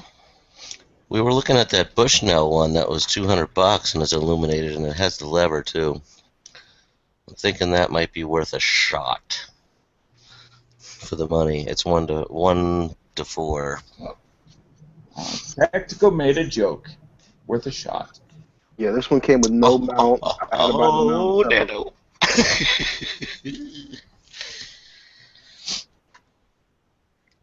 Yeah. I'll be right back, but this is the one I like.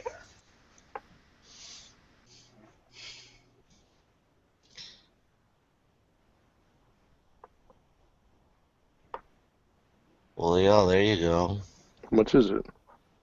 $2.99. About the same price. This is 1 to 24. I think mine's a 1 to 30. I'd still possibly go with the Bushnell over this because it's $100 cheaper.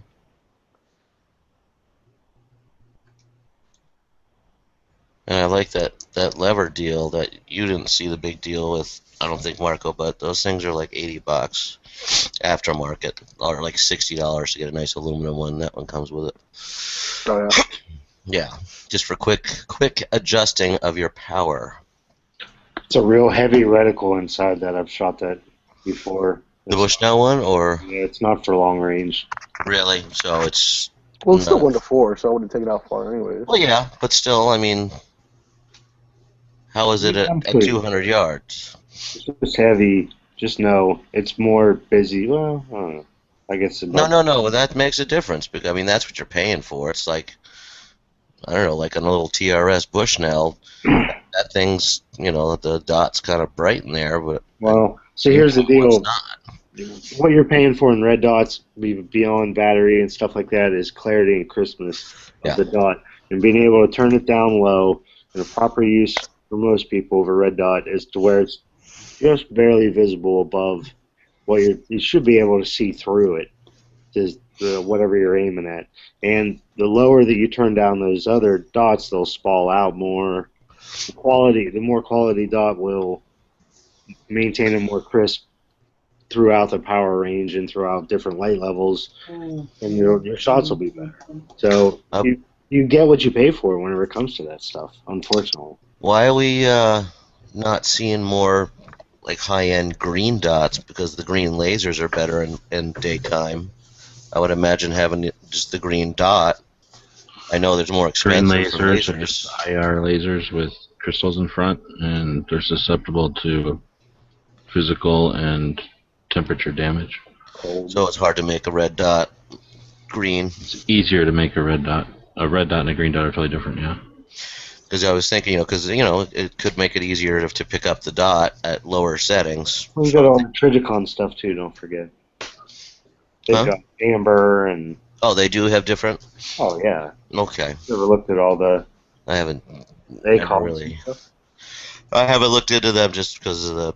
I just don't. I'm not gonna have one. Color, I think. Six string is looking for the rainbow reticle.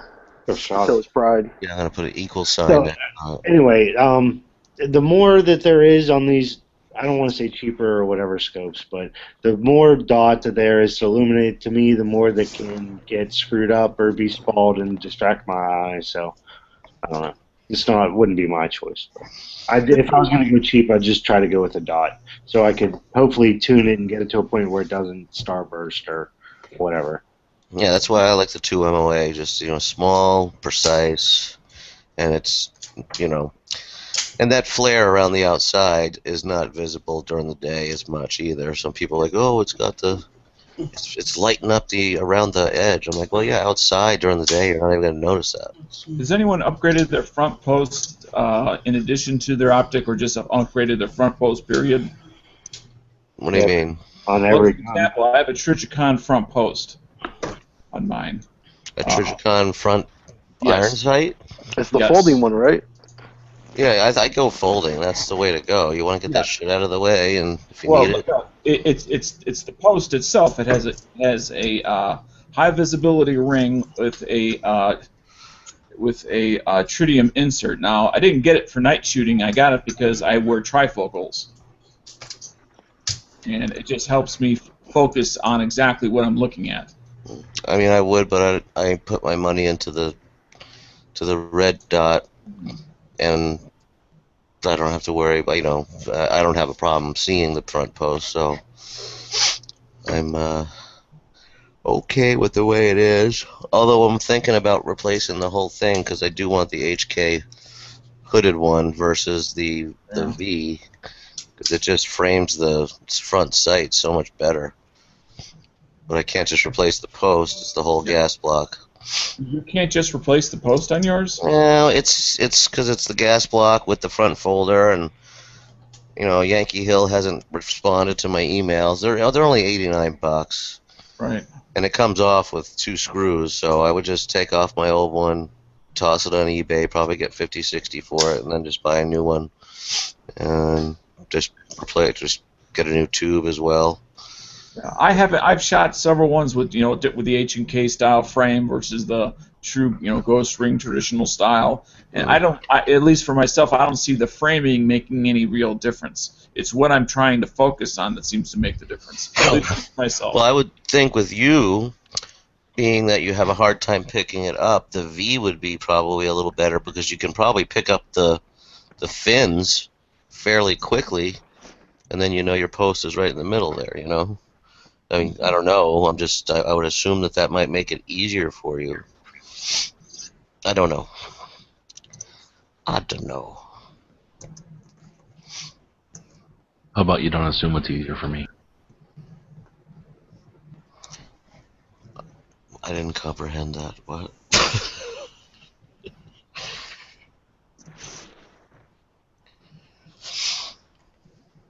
So I flushed my transmission fluid today.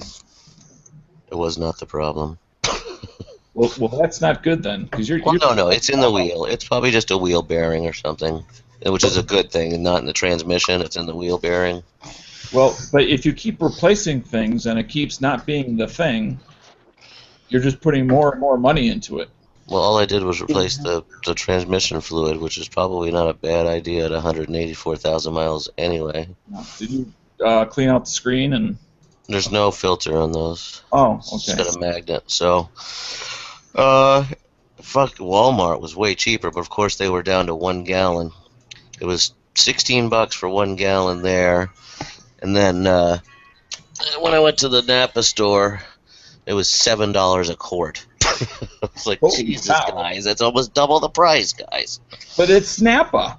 Yeah, but I didn't really go crazy flushing it over and over and over. That's So I the had same a few concept. quarts. So I'll bring it back. Concept of saying, well, it's a surefire. Yeah. So it's I went out and did some more testing tonight. So coasting, it only happens on deceleration, and while coasting down the hill here, I could definitely, when I was out of gear, it was still happening. So it's a wheel bearing of some sort, which I'm much happier about than a transmission issue. I could understand that. Although I Do you have a gear puller I to get that bearing off, or are you going to have to have it done? Huh? You have a gear puller to try to get that bearing off? Oh, I wouldn't do that shit. I would just Oh. that's a bring it in. Here you go. I mean, I don't have the tools to do it. I mean, I know how it's done, but I don't have a puller. You know, yeah, no, I'm not. I'll let the guys handle that. And but I put the.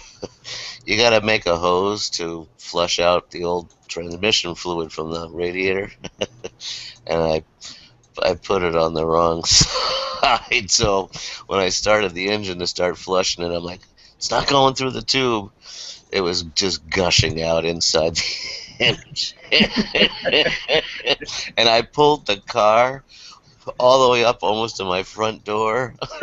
So I'm in this condo duplex. Freaking transmission fluid everywhere. So you got like a 60-foot trail of transmission. Oh, it was horrifying. Oh, the neighbors would kill me. Whatever. Watch, you're gonna walk out early one morning and while it's wet outside. You've now tuned into flush the your car ass. Oh, I went out there with kitty litter, and then I threw sand on it, and then I friggin' swept it off, and then I washed it off, and The next the association. tree might die next to the house, but The next I'll be association. moved out by then. Your name's going to be on the agenda. That's fine. I like causing ripples and waves. Oh, that kid down there, huh? Yeah, he's bad news. Yeah. I bet you he has a gun. Oh yeah, the maintenance guy. So, well, you really got guns in there. Yeah, bad neighborhood. Oh.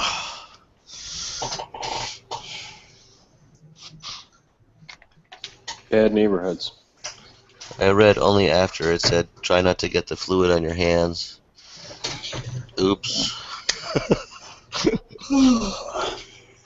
So I have a quick, I don't want to disturb the car chat, I kind of want to ask a question about guns. Does anyone here own a SIG P2022? Where's Quark when you need it? Work and Nathan and Oh I my God. God, it's Oh, like, wait, Nathan has one, and so does. and I just ordered one yesterday. Oh. I saw That's one like for asking if anyone in the chat's seen boobies in real life. And touched him. Yes and yes, but no, that's back on the question. Yeah, it's. Email. Well, I saw one for a good price at Cabela's the other day. I was thinking about buying it, but I didn't know much about the 2022. So Why don't you tell us the Mention good price first? Can you tell us what the good price was? Because it's like $430. Yeah, that's not a good price. Yeah, well, so- it actually is if you don't have to pay the transfer fee. But they got to pay tax. Oh, well, he would have to anyway. Yeah, it's No, Washington. that's Everything true. sales tax. But Yeah. So that's Right. what I just paid yesterday with free shipping, and it's the Flat Dark Earth. But Palmetto State's got them for $3.99. I got mine for With night $3.89 sights. a couple months ago. Did With it have night sights on it? $3.89 with night sights. Right, Eric? It had night sights on it too? Yeah. Yeah. yeah, I was just interested in buying a 9mm semi-automatic now that I have a little 38 I carry. But These are like the Paps. You don't want to miss the boat on this deal. You should pick one up. okay. Well, it's Yeah, definitely a good you won't price, go wrong, man. For the money, this is a great value. but I'm it's also- not nearly as good as the Walther PPQ. Oh my! Oh, Yeah, alright. if you like the way that looks. I like the way Shoots the great. whole design in the target. Yeah. I will say that the Walther PPQ definitely has some ergonomic advantages and is a higher quality firearm, and I wouldn't mind having one. But for the the price of having a full-size 9mm that's really not going to be a carry piece, I like the value of the SIG I 2020. mean, the SIG's $100 cheaper, right? Yeah. Oh, he like at $200 cheaper. Oh yeah, see, so there you go. No, That's No, reason right there. 120. I don't know. The Palmetto State has the PPQ for $530. Yeah, well, there you go. There's no 150 question. cheaper. I did the PPQ If you're still okay with cooler. the MERS, then you're okay with the PPQ because you can fit one into a MERS. Well, I'm not planning on Hey, putting look, anything in a I'm MERS, man. not This is a gonna judge go-to-war anyone. gun. I'm not going to judge anyone That's for why I had a buying bumper on the side. Duh. I'm not going to judge anyone for buying a slightly more expensive handgun, says the guy with the Punisher Kimber conversion. Freaking gun cost me over $1,000. Hey, Ralph, I'm talking about the PPQ, not the PPX. Yeah, the PPQ. I would definitely not bother. Chewy, there's nothing up If you're there. going to There's pay, a big if you're going difference to pay the between the money, get the PPQ, not the PPX. Get the PPQ. Definitely. I mean, that trigger is so light every single time. It is beautiful. And my only regret is that I don't own one. Now, speaking of triggers, my gunsmith asked him how much he charged to do a trigger job on my Kimber. He only charges $40 to go in on a 1911 and do a trigger job. How much do trigger jobs usually cost? I don't know, but have you ever seen what it takes to do a 1911 trigger job? They take them apart with special files and have to buff them and file them. Hence the reason I'll never buy a 1911. What's a trigger job on like a revolver like cost? a then? Glock armor? They actually go in there and custom, file the triggers with diamond files. How much does a trigger job on like a revolver usually cost? I've never had a trigger job done on a revolver. My understanding is almost every trigger job anyone does where they actually have to have a gunsmith do it. Probably a couple of usually- $1,000, but I can get it done for a couple of $100 for you. Well, I was about to say it's usually $100 minimum. Yeah. I'll have to sell my oil futures and then I'll talk to you about that. I will trade you a trigger job for one silo of oil. The only oil futures. All right, but you pay the shipping. The only oil futures that Marco has are in Afro Sheen. I don't wear that shit. I actually don't. I hate like when my hair is shining like that. All I'm thinking about is Coming to America, where she wanted to marry the guy who had the. Can you make my hair look like this? Jerry curl. So Jerry curl. That's it. Jerry curl. So So they all got up from the couch, and it was they all couldn't say stained. Jerry Curl in the movie. They would have got sued. Yeah, they would've got sued. So let that so glow. It's That's right. not McDonald's. It's McDuff's. We have the golden M. I just love came to my house and left Cuba Jerry Gooding Jr. as a kid sitting in the barber chair. Soul glow stains on my couch. Remember Prince, that? come on in. Sexual days. chocolate, everybody. Give him a big hand. Sexual chocolate. He good and terrible. That was a great movie, man, when it came out.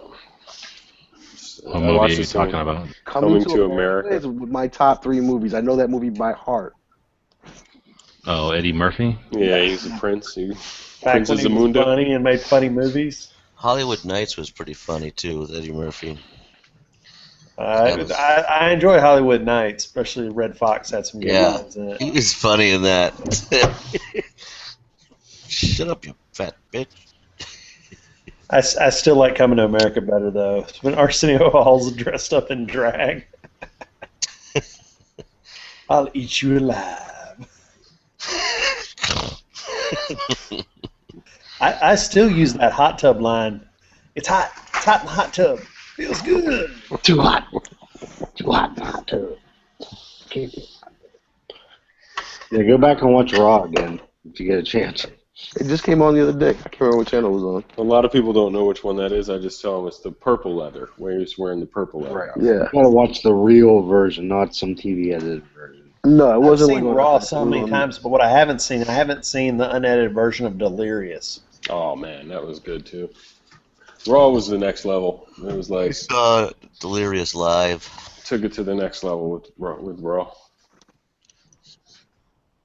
When he's sitting there talking about how Mr. T was looking for him at Hollywood parties, and he was hiding and stuff, and then somebody said Michael Jackson was looking for him, and he's like, Michael Jackson's looking for me? Okay.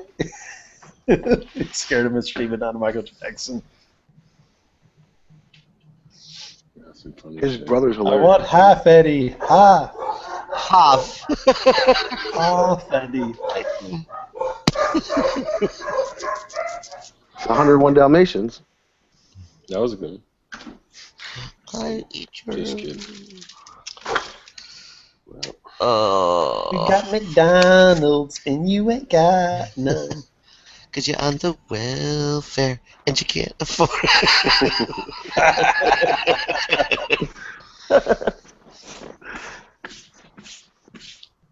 And you drop that shit, you get dirt on it, you just brushed off. Now it's like Jimmy's.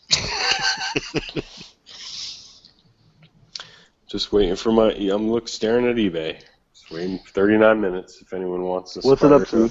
What are you 130, buying? 134.50. I didn't know they sold Fabergé eggs on eBay. I'm selling the spider wrench right now. 39 minutes left. It's the only USA spider wrench on eBay. So it's All right, link it. Let me give the link. I'll pump up the bid for you, maybe. I don't know. Okay, so is this a good sign that it has 10 watchers? It's okay. I mean, 10's a good number. That means that it could get sniped up. Not if it's all 10 of us. If it's at around 3 or 4 minutes left, a couple of them will bid in there. You'll know. If I'm they really don't, I'm gonna help you out by bidding on it a lot. So if I win it, I don't really want to buy it. Exactly. I'm gonna head. I don't want it. What's it called? Spider wrench. SPYDER. Me and Six String are gonna have a bidding war on it, and we're gonna bid everybody else out of there. And then whoever wins it, we don't want it. Exactly. Spider code. I can afford a negative feedback. Spider wrench. Don't do that. That's what I call it. Just spider wrench. Well, I put Spyderco Spider Wrench. It's like SPYDERENCH. TO1 is the model. TO1. Mm-hmm. They got plenty of bird wrenches on there, brand new in the box, and those are like 140. So I hope this goes for more than one of those things. Those are made in China with like 8CR1 MOV or whatever. Yeah. I can't. Oh, it's the bird one? No, the one I'm selling is the real deal, like the 440C made in the USA. I found a bird one. Yeah, not that. Can you just link it in there? Because I can't. I'm on my phone. I can't. Oh. I can't. Let me see. So is the word Spyderco in there, or no? You spelled yeah. it. Yeah, Okay. Spyderco. Spyderco is one word. Spyderco Spider Wrench.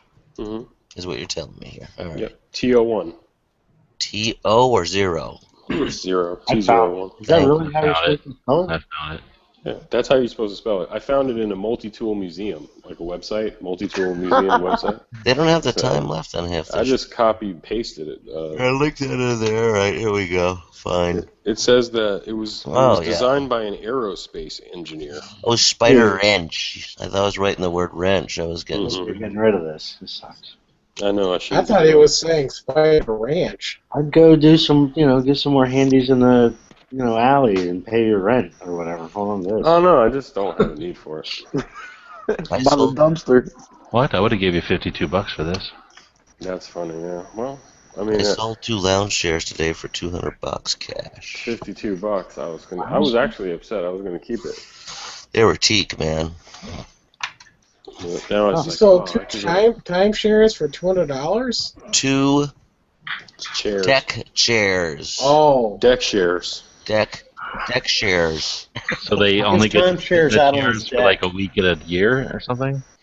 No, it's not like that anymore. Don't make me go. Someone to else's nowhere. week for the chair. It's all points. It's all Exactly. points and Is somebody days. else sitting here? Yes, for a week someone else is sitting there. It's not for a Yeah, week it's at not a my time week. anymore. That's why there's people sitting out on my deck. He's got to move to the pine They're chair. waiting for you to at 10 a.m. checkout. Or you I can thought trade he in said, sitting in the chair for a week for 6 of them benches. It's always it's yeah, I'm sorry. I did think I really did think he said deck shares. deck chairs. They're Okay, teak. I They're heard like that. old cruise line vintage ones. They're like hundreds of dollars a piece. So Do you invest in futures on deck furniture? and I got a wrought iron table that my dad made back in the 1960s, and I listed it for $395, and I got a call on it already, so I'm pretty psyched. I'd be surprised how many people don't tie down their deck furniture. Oh, well, that's why you got to make it out of friggin' metal, so it doesn't blow across the world. You gotta lease deck furniture, I think. Well, you can insure it, you know. All my deck furniture is actually nailed into the deck. Yeah, I made it myself. His dad made the iron deck furniture himself and hooked in spring-loaded lawnmower blades. It's here. tried I'll to get show away you. with it a few times, but got hacked in half. Is it listed on here? Here, I'll show you. Here it is. Let me post it for y'all so you can see my dad's work. So while you're posting your dad's work there, I saw an article earlier today where they caught some guy in San Francisco who's some nut job making, and like they go in and they find bomb-making materials in his house and stuff. And why is it every time that they go into someone's house and release the bomb-making material list, I'm sitting there going, crap, that includes all my current hobbies and past hobbies. They're like, we found a model rocket engine. I'm like, shit, I was just launching model rockets with the Boy Scouts 2 weeks ago. We found this green substance. I was like, crap, I got green substances in my house. And a jar. Well, I got a jar. And screws. I got screws in my garage. It's like, good Lord. What's everything I got bomb-making materials? Yeah, I know. I didn't even know they were. I just went and bought screws to make decks out of. The deck screws. Yeah. But it just cracks me up, you know. It's like just the stuff they're sitting there rattling off, and it's like, that's got to be like in like 20% of the homes in America, these same components. 20%? He had them all in the same bag. You got to offer returns, DB. Well, no, not on something like this. Seriously, well, you won't. They'll give you a better deal. eBay is going to reward you if you do. No one's ever done a return for me. But I mean, something like this, they'll like, yeah, I did some wood carving in it.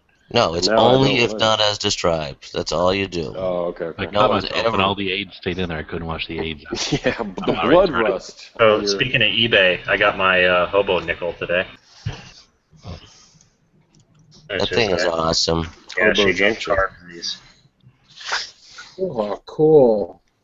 And it's an actual silver. I think this one is a 1920s, but the date's kind of rubbed off of it. Buffalo nickel. Nice. I didn't know the Indians had skulls on them. What's up with that? That's what she does to them. That's how she carves them. I was about to say, that doesn't look like original vintage. No, that's what a hobo nickel is a nickel or a coin carved into something else. And she takes a little Dremel and carves these into skulls. Yeah. That's pretty awesome, actually, looking. Yeah, just so everybody knows, those are actually nickel. It's not silver, it's nickel. Yeah, they didn't make nickels never were silver, or yeah. They were in 1943 and I think 44 and a few in 45 because nickel was short during the war. Yeah, the war kept them from. So quarters are up to 1964 though. Yeah, 64 I'm back for I'll quarters. post a link here real quick. Hold on. Yeah, I don't know, but the war nickels, they're actually called war nickels. They're part silver, I think 35% silver. Are those like barnacles? No, they just look like a regular Lincoln nickel. Or not Lincoln nickel, Jefferson nickel.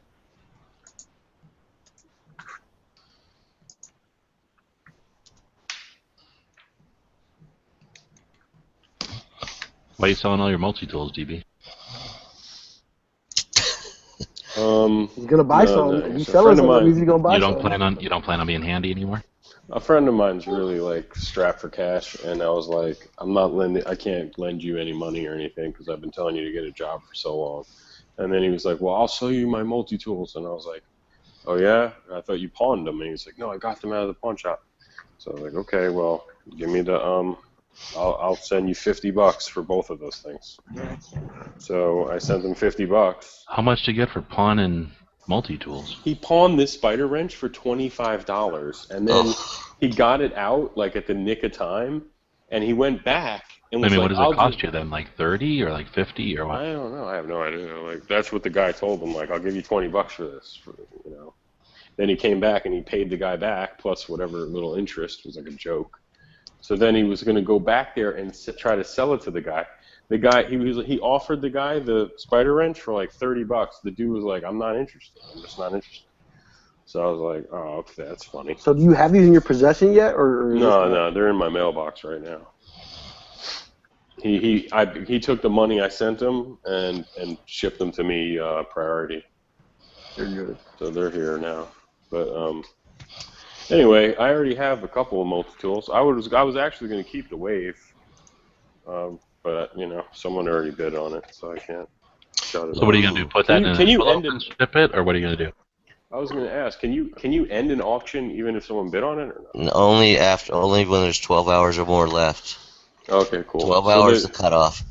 I said free shipping in the ad, so What? There could be somebody bidding on something, and you could be like, "Nah, I changed my mind." Oh, dude, it happens to me all the time. Yeah. I get notices by email all the time. People aren't happy with it, or it was banned by eBay, and they just canceled. It says bid canceled. You get the email. Oh yeah, that happened to me before. Ooh, that sucks. Someone bid on my Cylon Warrior. So wait, Tack, you can cancel an auction that you have up there. Let's see a link to that. As long as it's 12 hours? As long as it's 12 hours or more. Inside of that, you're I might screwed. You gotta sell it for what you listed it for. I might keep this Wave then, because that's a good one, right? Non-fancy stuff. I used to have that Cylon Raider guy. There's the link for the Cylon. I used to have one of them. Yeah, I don't have his gun. He's in good shape though. I forgot to write that it was still. Whatever. It's too late now. I can't even edit it now that someone bid on it. So. What? You can't edit them when somebody bids on them? You can put a revision in there, but it's going to come up in an entirely different box underneath. You can't remove pictures. I don't know if you can add them. Because now someone bid, so you can't change it now. Too late.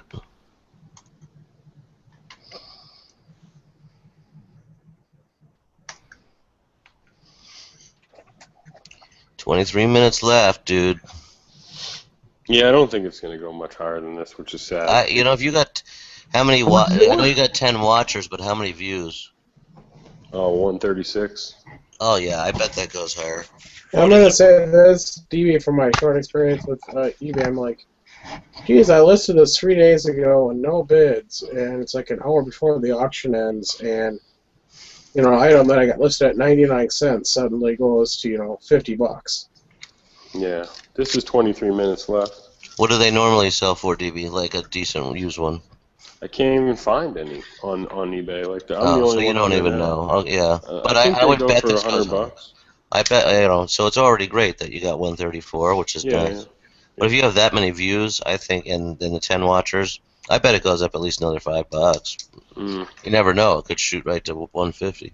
Yeah, because the like I said, the Bird wrench, the Spyderco Chinese company, Bird, they have the same exact tool, but it's made with cheaper steel. It's made in China, and they have them new in the box because that's been discontinued too. Those things are like 140. So I was hoping someone would pay a little bit more than that for mine. You know what I mean? Because this is. But you weren't willing to take more than one picture? Yeah, right? What the hell? That's a problem. Yeah, I didn't. I was totally going to buy it, and then I'm like, well, the other side might look all scratched up for all I know. You got to put a lot of pictures up. It's free to put 12 pictures up. I have a whole bunch, actually. That was lazy. Yeah, well, the reason you're going to pay for it. No, it's 12 pictures are free, no? Not for you guys? Yeah, I was lazy. All my listings is 12 She charges like $35 to $45 for those coins. I want to say pictures. If you don't know how to do it, there's an HTML code you can embed in your post, and then you can you add don't have to do that pictures any anymore. size you want. It's all free to list pictures now up to 12. Yeah, well, that's cool because that people are getting around it by having a free photo bucket account. Well, and the reason they did it too is so you have a better description by looking at it. Yeah. They changed that years ago. I mean, it's crazy. Once someone bids, you can't even add photos. Exactly. But that's yeah. Well, that's why you gotta kind of just do it and then forget about it. It's all good, man. It's all good. And I can't find a way to have it'll let you do one and then save it for later, but like without finishing it, it won't let you work on more than one listing and save it for later. You can only save one. That's from what I can see. It's kind of stupid. But yeah, I just got my invoice today, and so everything is down. They're only charging me like 7 3/4% for everything, which is cool. They get 20% off every fee they put over there. Power Seller Plus. Top rated Plus Power Seller. Yeah, Purple Star. I have a friend who's built like 3 cars off of just eBay. Like every car part you ordered off of eBay. Yeah, I'm not. I miss eBay at times, but I'm not willing to eat $800 to go back to eBay. I can imagine what the shipping would be on stuff like that, because just of the weight. Well, you don't. You do local pickup only on things. No, some I buy car parts on eBay all the time. Like lights, headlights, and mass airflow sensors and stuff like that. You can get it cheap. Look at my feedback. Look how random stuff is. Bates Boots, Star Wars action figure, Guido, Luke, Boss, Metal Pedal. Yeah, I've had a bunch of weird Towing hitch, Aimpoint Com ML3, Zero Concealment holster, Nordic Components. You sold an ML3? Yeah. Isn't that like the best aim point ever? That's why I sold that, because I could get more than I could get for the Pro. I liked it. I bought it. I won it for $450 with a LaRue mount. It's about the same size as like a Pro, isn't it? And they're identical. The only thing it doesn't have is this night vision which is better because you have more daylight settings for it on it. So I swapped out the LaRue mount with the QD mount from the Pro, and I sold it for $440. So I got a LaRue mount for $10. That's the way you play the game, my friends. You're cool. I am the man. A LaRue mount. Yeah, man. QD, baby. Condor Summit Soft Shell, $112 I got for that. You don't need that. Yeah, I did sell an old fishing lure, rare headed fishing lure from the early '60s for $70. I sold the Kershaw military boot knife Punisher knife that I customized tonight. Nice. What'd you get for it? Not enough. For some reason, like as rare as they are and as much work as I did to it, that one was just not attractive to people for whatever reason. Maybe because you modified it? I don't know. Some people are very Usually when I modify a strange. knife, I get hundreds and hundreds of dollars more than I paid for it. I know, but if it's a rare, discontinued item that's been modified, some people, I'm not saying everybody, some people look on that as going, it's worth to me more an original condition. You know, even if that original condition was, you know, all beat to hell, it was worth more to them in the original condition than it was, you know, modified and made nice. I found an old buck knife the other day. It's just smaller. It's not the 110. Is it a 510? Does that sound right? It's just really small. No, it's a 5 something. I'm trying to find it here. It had like a rosewood and silver. Yeah, 505, 503, something like that, probably. There you go. It had been sharp. My dad had sharpened it so many times the blade has been worn down a little bit. I don't know. Do you do anything with those, Huck? Or could you use it for anything? Let's see if I can find the fucking thing. Yeah, I've worked on a bunch of them. Sorry, I'm doing stuff. No, that's okay. I've worked on a whole bunch of them. They're really common for purses, and like old men like to drop them in their back pocket and stuff. That's sounds like a Dano item.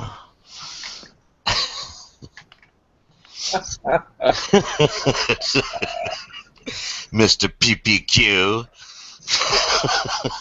By the way, you guys hear about those two, I think one was 12 and one was 13, Oh, girls. stabbed her to death because of the Slender Man. Yeah, dude. No, she did. They didn't stab her to death, but she's near death when she's brought in. 19 times. They were like stabbing her in the legs and the arms first. Wait, who got stabbed? This happened in 12-year-old actually girl. outside of Milwaukee. When? Yeah, 2 days ago or yesterday. 2 days ago, but today all the When will the information came cheese up. violence end? So they read this horror stuff online. There's a website, and there's this one tale in there about the Slender Man, and they ask for sacrifices to protect yourself. No, So Slender Man's like a big internet phenomenon. Like it's Is something it? Well, there you go. It went viral. People have made hundreds of videos, and if not thousands. And it actually the creature dates back to the 16th century. Well, they thought that they needed to sacrifice the 12-year-old. So it's something that was around long before the internet. So It just got popularized and turned Are into like. Are they treating them as adults? I think. They're being maybe they're. I think it's 11 and 12 or 12 and 13. One of those two age groups. Can't remember. They've been playing But it for a yeah, month. they're being charged as adults. Well, I'm just happy that they only had access to cheese knives instead of those dangerous assault knives that I keep I mean, hearing about. they're two girls. When they're being charged as adults. So you're saying they stabbed like girls, and that's why the other one survived? One of them is being the lawyer's pushing for a juvenile trial, but I don't know if it's gonna happen.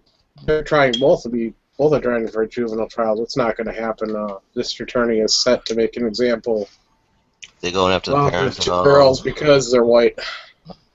No, and still nothing will happen because no one will realize that we actually have a violence problem in this country. Not a gun problem, not a knife problem, a violence problem. If those girls really wanted to get in trouble, they should have used big black scary guns.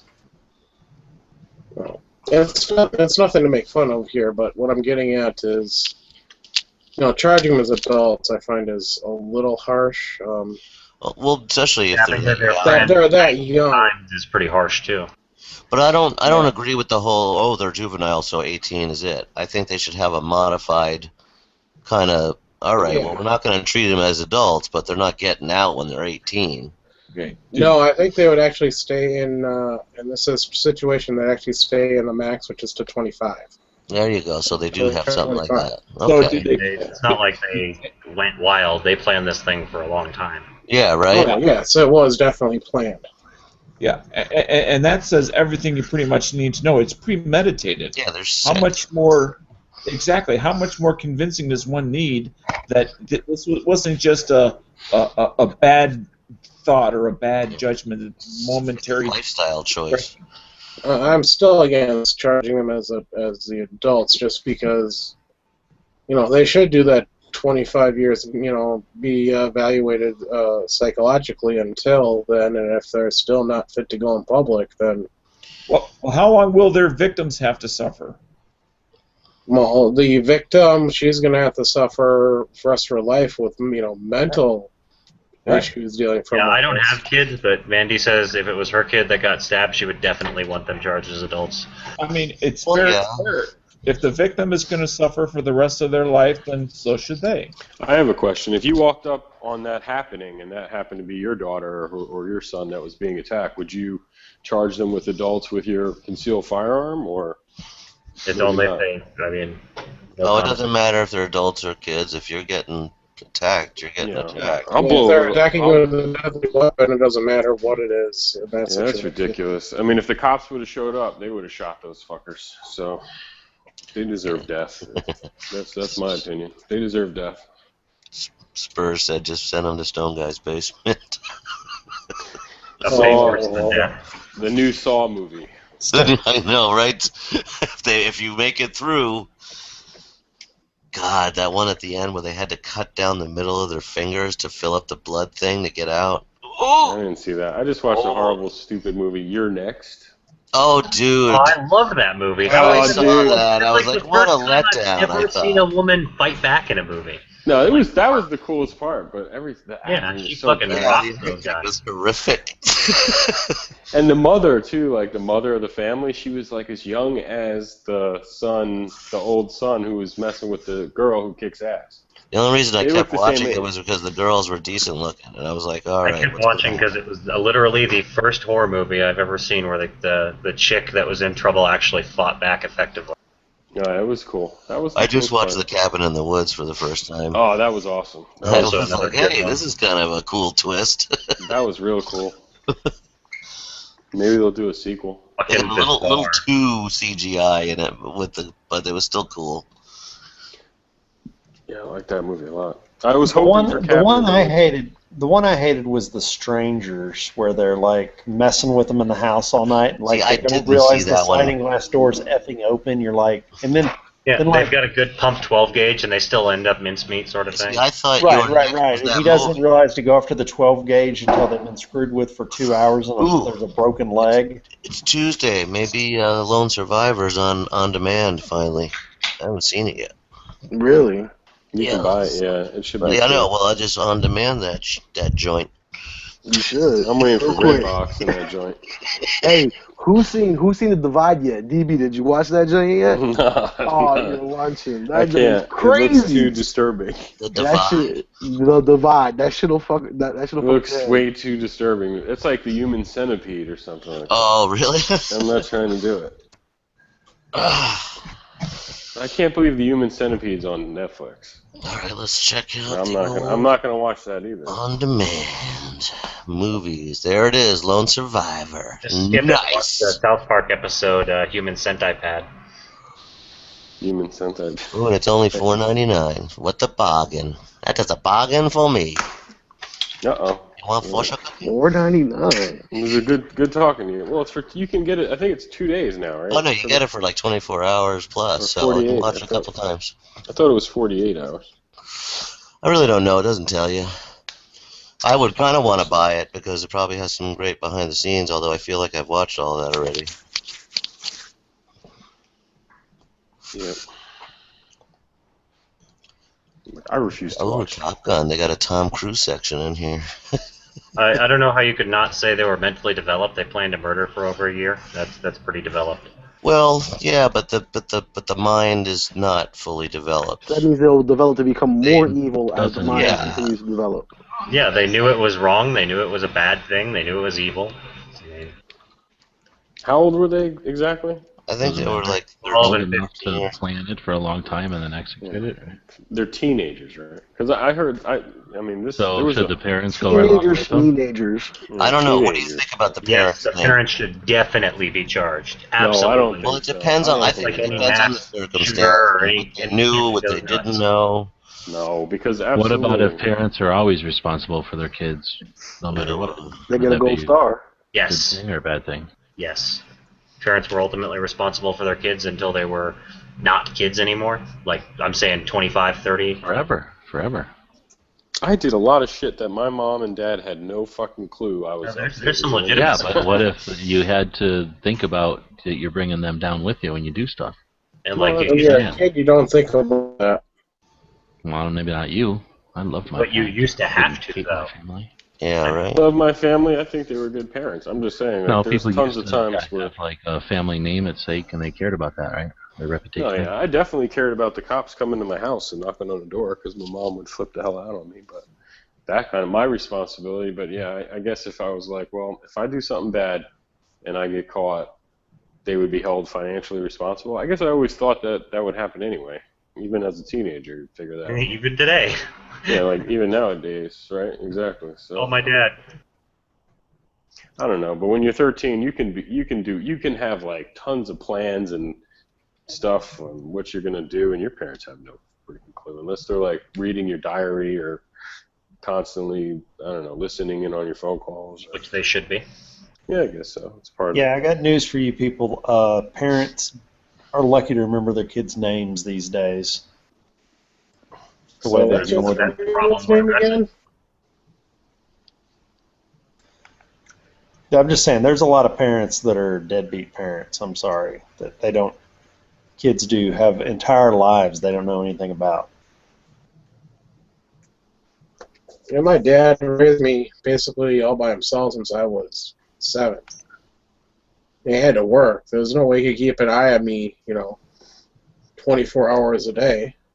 Oh my God, yeah. My mom was a nurse, and she used to work nights. I was home all alone from like 7 to 7 in the morning, 7 p.m. I could have done all kinds of shit. She would have had no clue, and I did. She had no clue. I had to check. He used to rent out his garage for. She didn't even know. My nanny's chauffeurs would always narc on me. We had a roommate she didn't even know about. He worked, he worked during the day, so. Yeah, I used to have to check in with my neighbor, let my neighbor know that I was home and, safe and sound. But that was basically it. Once I turned 10. Before that, my dad had hired a babysitter, but turned 10 was, check in with the neighbor, because it was a neighbor's daughter that was babysitting me. But then she went to high school, so she wasn't home when I got home. So I got into a lot of mischief. Never caused any damage to anything, but definitely could have gotten into a lot of trouble if I really wanted to. Shit, I was a latchkey kid like shit. I lived a block away from my elementary school, and I started coming home to an empty house when I was 6 years old, by myself with my own key. Nice. Yeah. And then I'd get home, not do my homework, get on my bike, and go play either basketball, soccer, football, go play something. I was similar, super similar. You might be close to the same age, but I remember being in that situation, coming home by myself, letting myself in, and then I saw this thing on TV, the Adam story. You remember that, where the kid got kidnapped and shit? I think I do remember an Adam story. Ricky Schroeder? Yeah, I think. Yeah, I remember that one. Oh my God, dude, I've been paranoid ever since. So no wonder I'm a coward. That carries open carry coward. But no, yeah, back then that kind of stuff messed me up. So I didn't even know that stuff like that happened. I was young when I found out about it. You know what? Adam Walsh. It was Adam Walsh. Walsh. Yeah, because it was it was America's Most Wanted guy's kid. Yep. So the one that freaked me out is I was a little kid. I think I was maybe 6 or 7, and my older brothers convinced my mother to take them to a movie called The Prey, which is about a guy who kills a whole bunch of campers in the woods while they're hiking and mountain climbing. Okay? Literally, I could not go near the woods for 3 months after that stupid movie because I was so young and impressionable. Freaked me out. I know how it feels. Yeah. My dad would take me to movies on the weekends. I was part of his being a father. And he wouldn't care what movie I suggested. It didn't matter. I could be Mad Max, but it didn't matter, And what's his Debbie Does Dallas, Dad? Yeah, if they had that, maybe not, but Cinderella, Snow White. He'll take you to anything. It would just be whatever.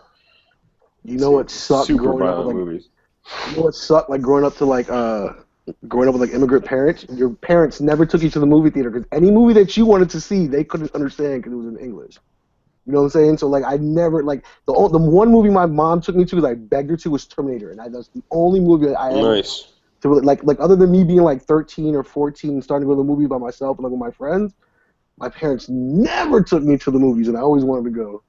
I still don't go that much, but I've always hated movie theaters, so I don't go. Yeah, when I was a kid, my dad would take me to the movie theater. He'd let me pick out the movie I wanted to see, and then he'd go watch his movie. And it's funny because my mom's English now is a hell of a lot better. So now she's like, "Oh, take me to go see the movie." And I'm like, "Okay, what do you want to go watch?" It'd be some Jesus flick, and I'm like, "Oh no, we're not going." I was like, "I'm not going with you." Still those can't immigrants and they're believing in Jesus. No, but you're gonna burn in hell. For me, come on, get real. You're gonna ask me to go see a Jesus movie? No, I'm not gonna ask her to go see some Blow movie either. So Serpent in the Rainbow. It's funny. I've been Serpent in the Rainbow. With my parents. One of my favorites. What do you want? I want to hear you scream. That scared the shit out of me when I was. Not good enough. Book. I That's a don't like great horror film. movies. Yeah, I don't like horror movies, so you guys completely lose me. Yeah. But you I will could completely watch actually horror The Serpent and the Rainbow you could probably watch because it's not really a horror movie. It's Hey, what's this human got no centipede you monsters guys were in it. talking about earlier? It's like Wicker Man. It's more like just a weird psychological horror. Yeah. Human Centipede is on Netflix, and you shouldn't watch it. You can read about it on Wikipedia. And I went on a huge found footage kick recently and watched like everything I could find that was supposedly found footage. Not some of the best movies ever made, I have to say. I still think Cloverfield's the king of. That's one of the better ones. We just watched one called Entity that was pretty good. It was based on Russian mental, like psychic experiments and stuff. It was pretty crazy. Dude, like Serpent and the Rainbow is like a true story, man.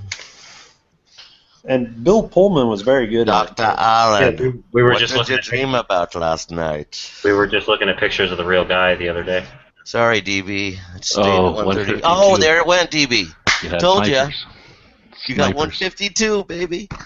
It closed? Yeah, 152. It jumped $20 right at the end. 2 seconds left. Someone Really? sniped Yeah, one. I told you. $18 up. Yeah, 152.50. Congratulations, man. Good Yeah, shit, good bro. job, man. Nice. What's the cut from the group here? What do we get? Yeah, right. without us, you never would have made that. Oh, you didn't say you had a wave up for sale too, mister. We get a what's our percentage cut, G-Webs, for a promotion? 200%. What's the G-Webs About amount? 150 bucks right now. Thin Blue wanted a finder's fee for that 2022 in Flat Dark Earth. I said Did you no. tell them or no? How do you snipe somebody with 2 seconds left? Like you have No, your you- finger That's how on it the works, trigger? man. Yeah, well, hey, have you ever hit that Systems for one-click this. bid? Professional. It's 1/3 of a second slower. So when you're on the one-click bid, you kind of got a little bit of an advantage. Nice. Yeah, you have to So do how it just come the right. other one is 3 days and 15 hours different from that one? Oh, because someone bought it and then was like, "No, I'm not interested." Oh, Like I'm after gonna do I they that. bought hate it. those fucking Hold on, people. let me do that real quick.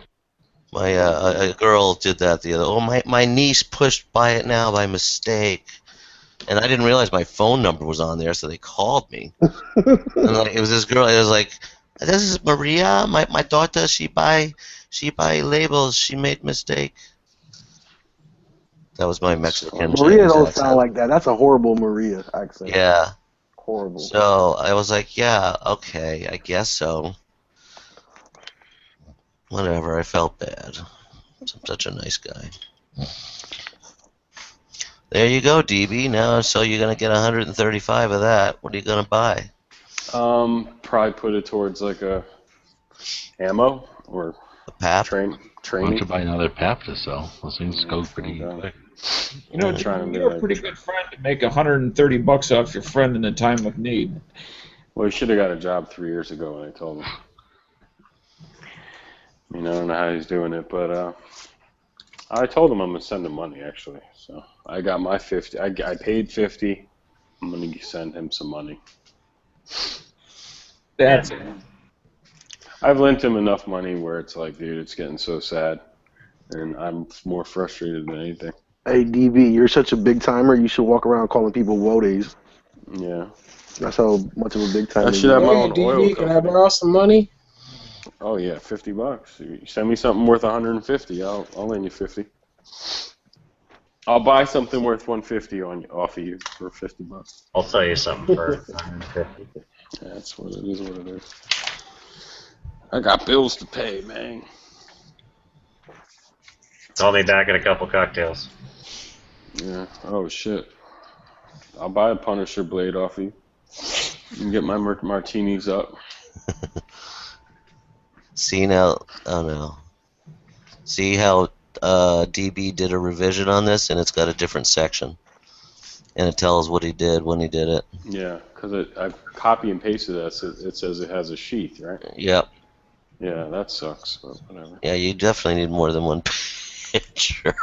Yeah. It's like, hi, I'm the generic guy that just stole this off of someone else's listing, but I tell you, I do got one. Oh shit. Yeah, I'm too lazy to go downstairs and get it. They're multi-tools on the water. Well, if it's something No, it's in the air. You should say. why does it really matter? I'm about to. I don't know. I like Dude, your I am shirt. definitely gonna start replying to my customers. Your knife's on the water, man. It's on the water. He's like, oh shit.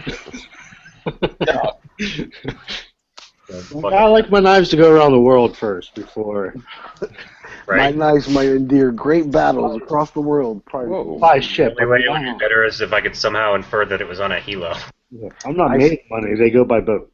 I said I shipped it. It's literally on a ship right now on the water. I shipped it. Is there Luckily, any you're gun close to panic? me that I'm able to deliver it via my helicopter drone. Any panic buying that I might be able to start? I didn't get on a ammo panic buy. That's what I'm on right now. I want to come on with 2,000 rounds this weekend coming up. That's my goal. What? 2,000 this weekend? 100 today. What are you, rich? No, I want to go. I'm going out to a gun show and I want to get 2,000 rounds from a gun show at least. That's my How much goal. are you willing to pay? Rich. Well, it depends because like I'm looking at like 4 different calibers, and depending what I see is, I could dump it all in the one caliber, or I could split it up. I don't know. It You just think depends what prices a deal? You think there versus online, or Well, I'll play this. I saw a really good. The problem is that I find a deal with certain places. So like I can never find all 3 caliber deals. In, like, oh, you mean online? Yeah. Yeah. You know what I'm saying? So Well, like, the 9 will be SG priced ammo, right, but the 40 will be some shit prices. I find SG ammo can kind of cover all the bases usually, and so can Sportsman's Guide generally. It is, but then like catching 3 calibers in stock like at a good price, it's really hard. I find that the only way to really go is to use the internet spiders like AmmoBot and what's the other one? Yeah, but he wants to get everything at one place so he can combine it and get the best shipping for all 3 on one order. Oh. But again, I like I said, when I do Sportsman's Guide, I'll do that. I'll throw in a few shotgun shells. I'll get the 5.45 there, get some 9, throw in a box of 380. So it's like a little smorgasbord, a little cornucopia. I at least want 1,000 of 40 if I can find it at a good price, and then everything I'll take 500 of each if I can find it. Well, if you're willing to pay a premium, I got 1,040 for you. Oh, premium. How about a small shreemium? How much is 22 worth to you? Why don't you just write a note and take it into the local gun shop? Just slip it to them, like we were talking about the bank Yeah, earlier. They're trained to just let you walk out with as much ammo as you want. Yeah. I should do that. I Rather don't than make it past the front door though. all your ammo, you just say, "Give me 1,000 rounds." Is Not anybody 2,000, just 1,000. No, you know what I'm Just saying? what Like you got in I'm the trying drawer. to pay cash, so like they'll usually won't charge me tax. But they'll like right now, like what G-Web told me last time is true. No one's really working a deal. The best I can get is not paying tax. Has anybody used that ammo that's in that like plastic that I've seen 45, 40, and 9? It's in the tan. Looks like it's almost military surplus in a way, but I think it comes with like 250 rounds or something. I see it at a lot of gun shops. I'm not sure what the heck kind it is, but that's why I'm asking. Well, there is this thing called the internet, and I think you're on it, so feel free to look. Well, I'm wondering if you guys had. I said, have you ever shot it and You're used on it? it. So I can't type that in. I may get some strange asshole. You didn't even give us a name. Strange assholes. You're in the right place. I mean, Yeah. that's the Well, I internet. know you're strange asshole. Okay, I can deal with them. Yeah, you don't want to listen to. You trust us. But Yeah, you got to give us my brethren. a brand name to go off of. Yeah, okay, the stuff that comes in the plastic tan package. Okay, that's very specific. I can go off of that. Yeah, so try finding that, Come on now. Plastic tan package. I Yeah, don't know. I'd be on it. just because it's tan, I might buy it, All night I be on it.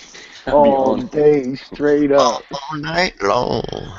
Pimping. I'd be on it. You Kryptonite. can find me I bought me in- some. I bought a box of Tula 9 today just to put it through the 2022. Make sure I can shoot that too. That would be an interesting test. I still have a couple of it kicking around too, but I'm going to be breaking it in. I'm a couple hundred rounds. You might as well toss in some steel. Oh, absolutely. Because at least you know in the future if you come up on a deal of steel stuff whether you should pass or whether you should take it. Well, it works in my XDs, no problem. So I can't imagine it's not going to work in the SIG. But I mean, it worked in my Glocks, but I mean, each gun is a little different. it'll be a fun, quick 50 rounds to shoot. It was only $10, Walmart. So I was like, hey, that's like the good old days.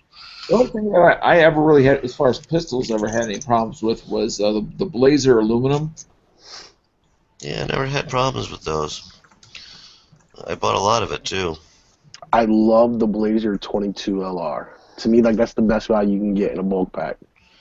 I always had problems with my conversion. I hated that stuff. Yeah, Profit. Blazer's one of the dirtier bullets I've used. Yeah, It's right. CCI. It's got a waxy top too, you know. It does have a waxy top. Don't like it. Don't like it. It's pretty dirty, but I've always had, contrary to most people, I've had really good luck with Thunderbolts. Yeah, Thunderbolts work fine with mine too. No, that's caca to me. What's nice about the Blazer ammo, it's actually my preferred 22, is that it's really consistent compared to other bulk ammo that you buy. It's consistent. All Metal's selling the bulk pack Federal, the 325 boxes. I find the Remington Golden Turds all the time. I mean, like not all the time, but like when I do, and it's like in bulk recently in the last year, it's all been Golden Turds. Golden Turd. Oh, of course, now they got the Smith & Wesson M22 22 long rifle pistol on Palmetto today for $189. What? Now that's a deal. That's a steal. That is a steal. Only if I could find 22. Dude, they got the freaking SIG P250 again with night sights. $339. Oh my God. I'll wear that. No. That is in my belly band. $33 for a bulk pack, 325 rounds of 22 long rifle. Well, is a belly band really a good thing for holsters or what? I don't know. Have you ever worn it? Luke does the belly band, doesn't he? Yeah. Not I've Fancy never does the tried. belly band. Yeah, he did that shit today. Yeah, he said it today. I thought Luke did the bra rig. The bro? The man's ear. The bro's ear. Yeah, the bro's ear. Well, call it a belly band, but I don't know how he wears it. Yeah, I know. Everybody tells me that the Remington Golden Saber is shit, but the guy's saying in the chat here, but it's like the only thing that I could consistently run my P22 on. It was the exact same charge every single time. And everything else, even Federal Volt, would jam that thing up. Well, they got the segmented C22 long rifle on Palmetto as well. Sweet. It's $14 for 50. Son of a... Blazer brass though, $12.99. Good deal. That's not that bad.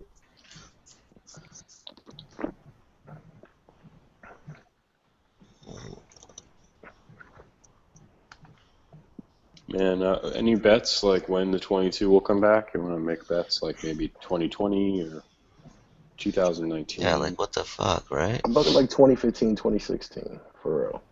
2016. It's definitely not going to be this calendar year, I don't think so. Maybe towards the end, if you're lucky. Actually, as soon as 2016 hits, well, it depends how this midterm election goes.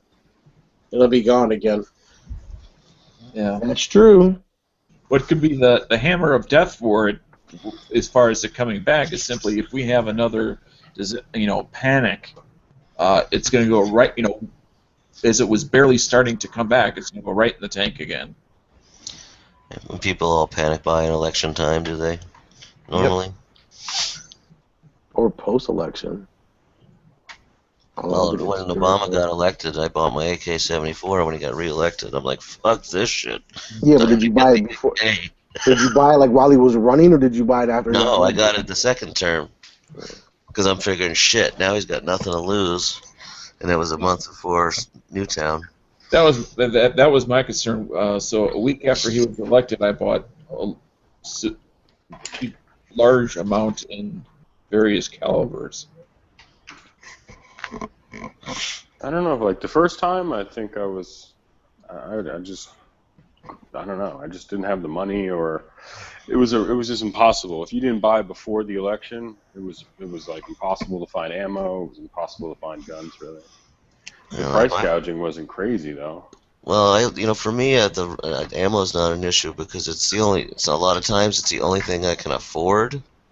So I always feel good picking up a box here or there of stuff. So, and that just turned into having thousands of rounds of each caliber. So, isn't that what a true prepper's supposed to do? Oh yeah, there was definitely a 9mm shortage in 08. That lasted maybe like 6 months, 7 months for me. Dude, we're like, what, month 16, 18 right now? 18? That's crazy. 18, 19? Yeah, for the 22. Almost 22, and 9's still kind of up there. I mean, not everyone has like can't good get prices. 9 here is almost impossible to get. Everything's back except for the most part, but 22. That's from what I can see. I saw 9mm for the first time just this past week at Walmart. For the first time in almost a year and a half. What's funny is that I got real lucky while everything was bad, but I don't know, like the last 6 months has been really, I don't know. Haven't seen anything. Except for once in the last 6 months. I picked Well, up they have more, but they also lifted the 3-box limit. Yes. So I think I still people have are a box buying limit. more now. I still have a box limit around here. I thought that was corporate. Yeah, but no, but it's at the store's discretion. Huh. Oh, I should have gone back. The guy said I there have was a one truck coming. Walmart in my county of over 1 million people. That's fucked up. Yeah. My town's got 4,000 residents. So we're lucked out. We're getting a super Walmart. They're building it right next to it as we speak. Well, you live in a big town. I think we got 3,500. Yeah. We're the #1 tourist destination for all of New England, though. So. Hey, what's up, young? Can you hook it up with a free weekend? What happened? Can you hook it up with a free weekend? And the You off want to take season? You want to take a tour? For a weekend? You give me a weekend, I'll take a That's tour. what we give away. We give away 2 free nights, or 3 nights if it's midweek. Really? Aren't you in the live free or die state? That's I'll right. sit in on the presentation twice so I get more time.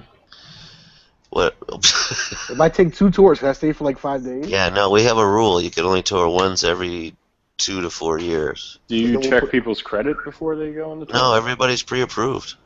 Oh. Now, quick question. Not me. What if I we were to approve go... everybody, dude. You can be under, even if Hey, you're there's under your Gun Channel's vacation right there. It's not like you're driving it off the lot. How far is your closest airport that I could fly to? Portland, Maine's an hour and 20 minutes. That's not bad. You gotta have your significant other with you. You gotta make at least $45,000 a year. Whoa. Gainfully employed. Yeah, we No just way. lie. I mean, what the? You Everybody live in a state that lies. doesn't have an airport? Yeah, it's 2 hours from here, but Portland, Maine's closer. I thought everyone was going to Glock Guru's place for vacation or something like that. Where does he live? I don't It was in know. Ohio. Ohio. What the Utah. hell would we want to go there for? He's putting everybody up in Utah, though, I thought. Oh, okay. Utah, huh? Yeah. There you go. Well, depending on exactly what city it is, and I got to go to Cleveland halfway through the summer. Maybe I can drop off a Molotov cocktail or something. I used to get it in Ohio. Dan was gonna come and dump off a llama with bodies on it. I was watching Pulp Fiction. At the very end of that movie, I realized that Samuel Jackson's guy, his character, that was a llama. That wasn't a 1911 in that diner. I was very disappointed. Yeah. The whole Really? movie was Llama? ruined for it. It was ruined. The whole movie makes no sense now to me. Good movie, man. It was a good one. All right, quick question. So, if I bring my significant other, does she get a? So, let's say, I go this week, right? Can we sign up under her name for the next week?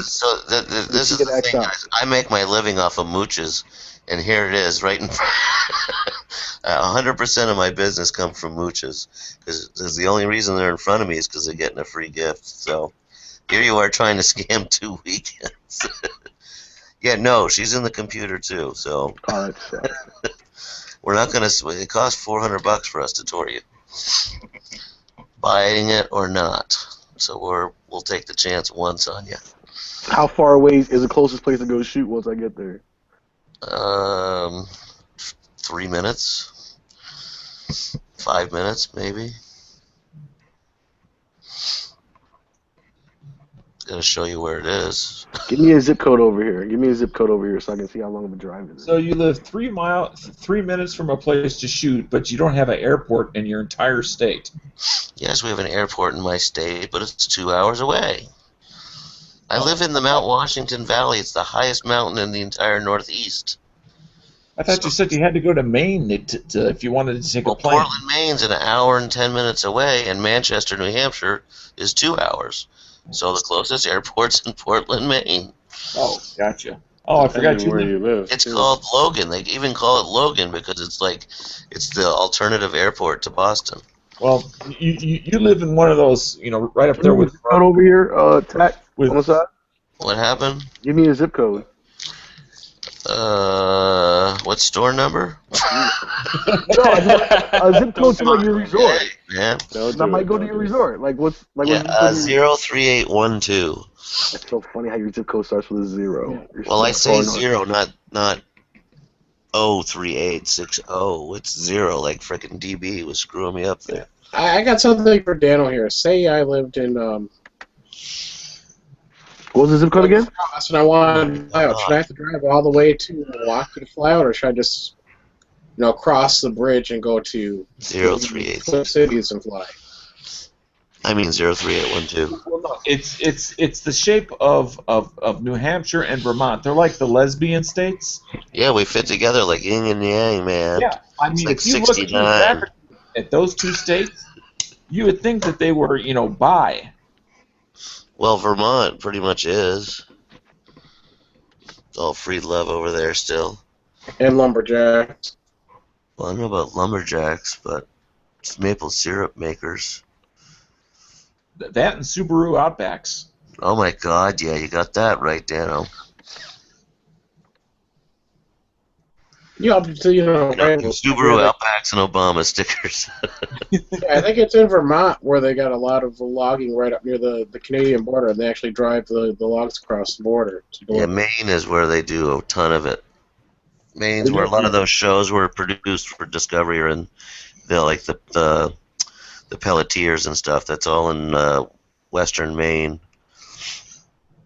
Because we all border Canada, Maine, New Hampshire, Vermont. Yep. Hey, how far away are you from Dartmouth? Because I can get to Dartmouth easy. Dartmouth, like Dartmouth, Hitchcock. Like Dartmouth College. Yeah, it's about 2.5 hours. The guy came from Hanover today to buy those chairs.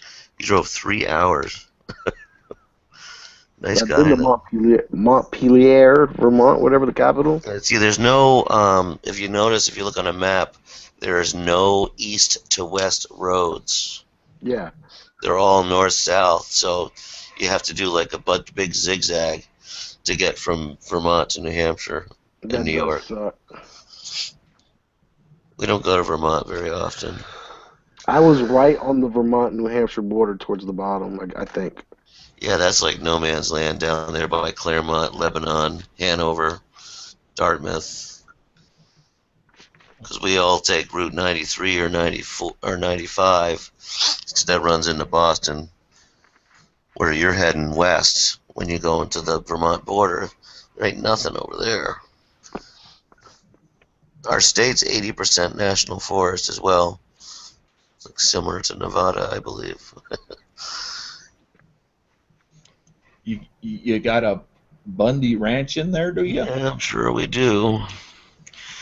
Boy, I got a picture today of a giant X right in the middle of the blue sky from the chemtrails. It was so ridiculous. It was like X marks the spot. Yeah, I have that on my phone as well. I actually took a picture of It's like, 2 years Jesus, ago. how obvious can you be? But, no, it must be a contrail. Yeah. I'm sitting there driving, I see it because I'm going up this hill, and it's like, X marks the spot. Yeah, my cell right? phone, take a picture as I'm driving. That's what I did. It's crazy.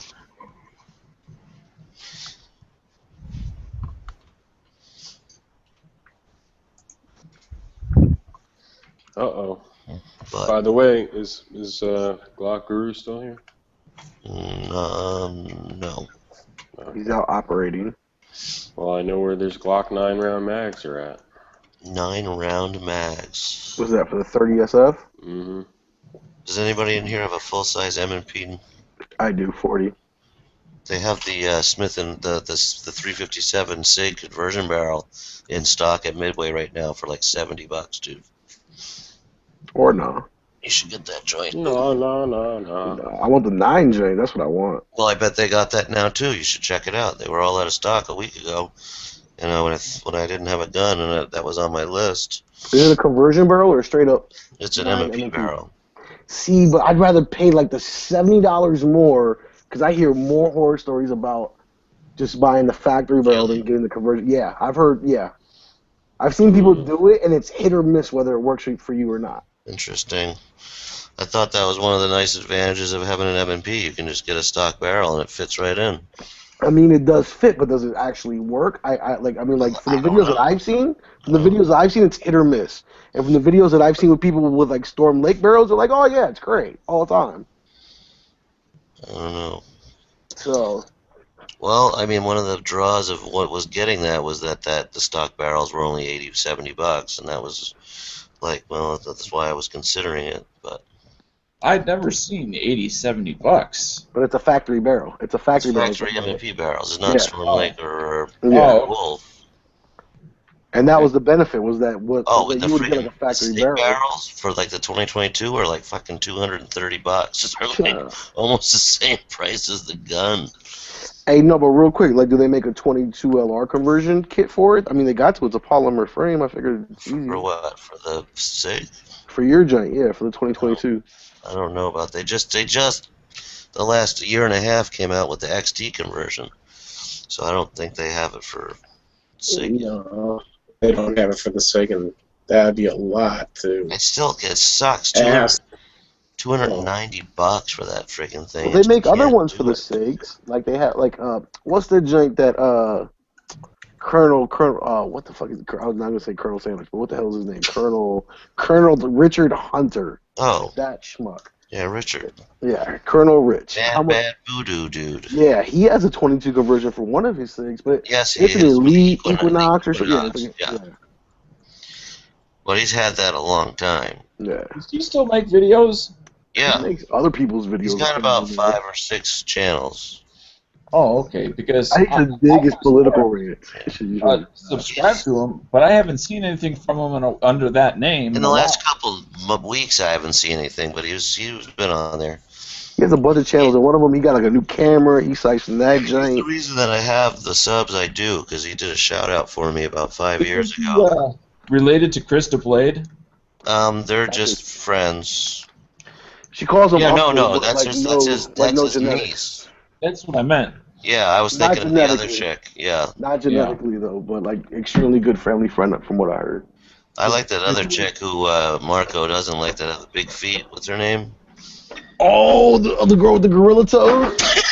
I don't mind her. She's hot. No, but she fell off the map too. Like he did the curve. She did fall off the map. What the hell is her name? Oh my God, Sasquatch feet. I don't know. What the fuck is her name? Nikki Rax or Nikki Stacks. Nikki Steele. Yeah, there it is. Ricky Steele. Ricky Steele, and I hope you fall in love with me. No, but what you call it? Mad Bad Voodoo. Mad Bad Voodoo. Did you notice in her first 2 videos she was wearing a wedding ring, and after that she wasn't? Oh, you're kidding. Oh shit, dude. Rich is like, get rid of that wedding ring. You ain't gonna make no goo-goo money wearing that thing. They get married young out there in the middle of nowhere. She's a pretty girl, man. God, these mags are expensive, dude. Which ones? The 9-round Glock 30 mags. Why do you want? Oh, is that a big deal? What is that, a 45? What are they going for? Yeah. No, they don't make them a lot, and then people are paying like outrageous amounts of money for them. Yeah, CDNN, buddy. They must have them on CDNN, right? No, I don't think they don't make them anymore. So. Where are 9-round rags required? No, it's just when you buy a Glock 30, like the Glock 30-45, it always comes with a 10-round mag, and the 9-round mags were discontinued when you put a 9-round mag in it, it turns it into like a Glock 26 size grip, and people like that. And they were paying like $70 for these mags on eBay and stuff like that. Okay, so why wouldn't they just get a Glock 26? So the Glock 26 is 9mm, and a Glock 30 is 45. Oh, okay, I misunderstood what you were saying. Okay, Because I kept hearing 9mm. It's like, might as well just get a No. PPQ. It's a 45 magazine. there you go. PPQs are awesome. PPQs are awesome. Everyone knows that. They're my favoriteest gun That you don't own. that I don't own. I'm an idiot. When I bought that gun, I paid $475. Yeah, actually, that's what I think a friend of mine paid. And That's I was when they- impressed. It was a girl. She had a Glock 19 Gen 3, and then she got a PPQ, and she was just getting into shooting. She really didn't even shoot that much. I was like, damn, girl, you got some good shit here. I would buy it, but I just spent my summer money on a training class and 800 rounds for the class. Nice. Oh, when I told you when we talked about that the other night, the SIG Academy is only an hour away from here, by the way. Oh. Extra, so I could go there. But again, I just, the money that I spend on a gun is usually earmarked specially for that, and the rest I have to keep myself out of jail. And change your transmission fluid. No, I changed it. It's done. It's flushed. So now I gotta worry about the wheels. It's something in the wheel bearing.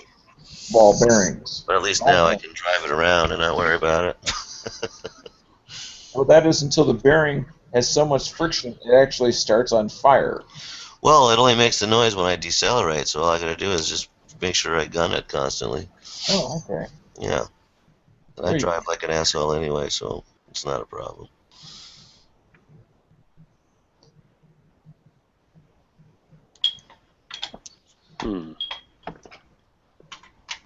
Love that new car.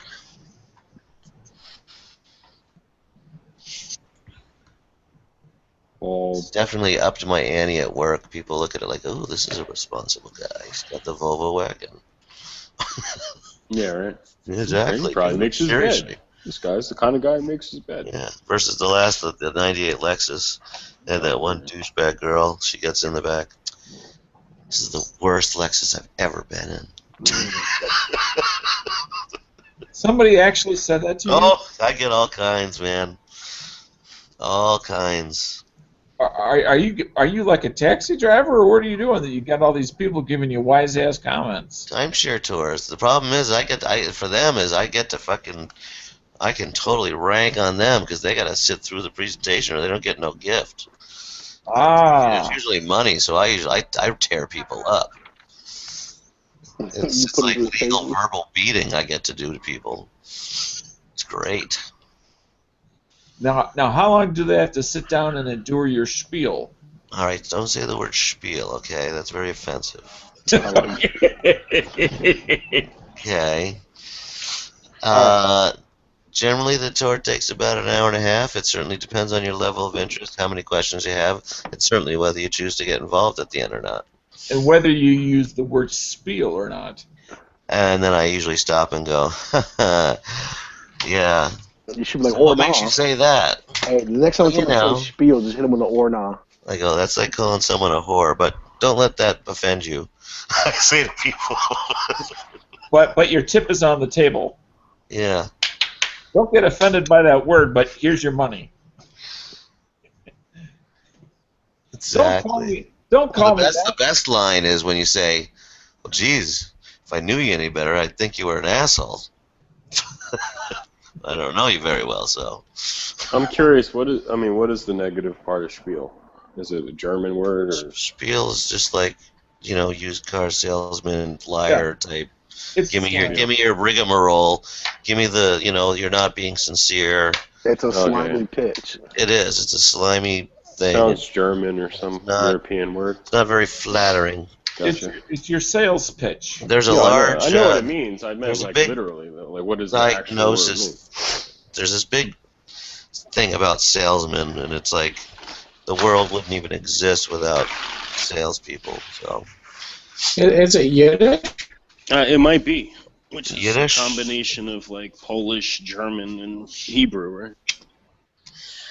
So Yeah, I don't know. It sounds like something. Sounds like a Danish or something. Yeah, right.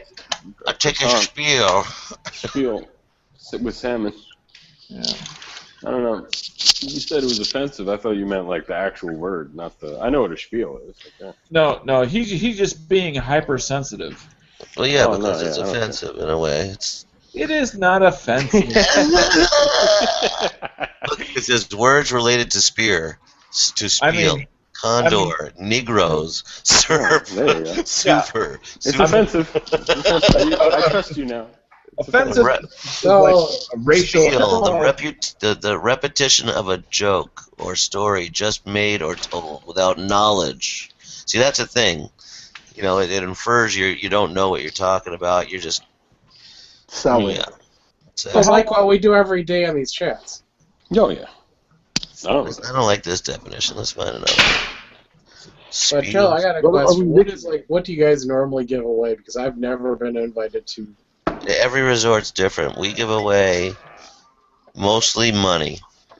Nice. $8 cash at a free weekend. Come in off the street.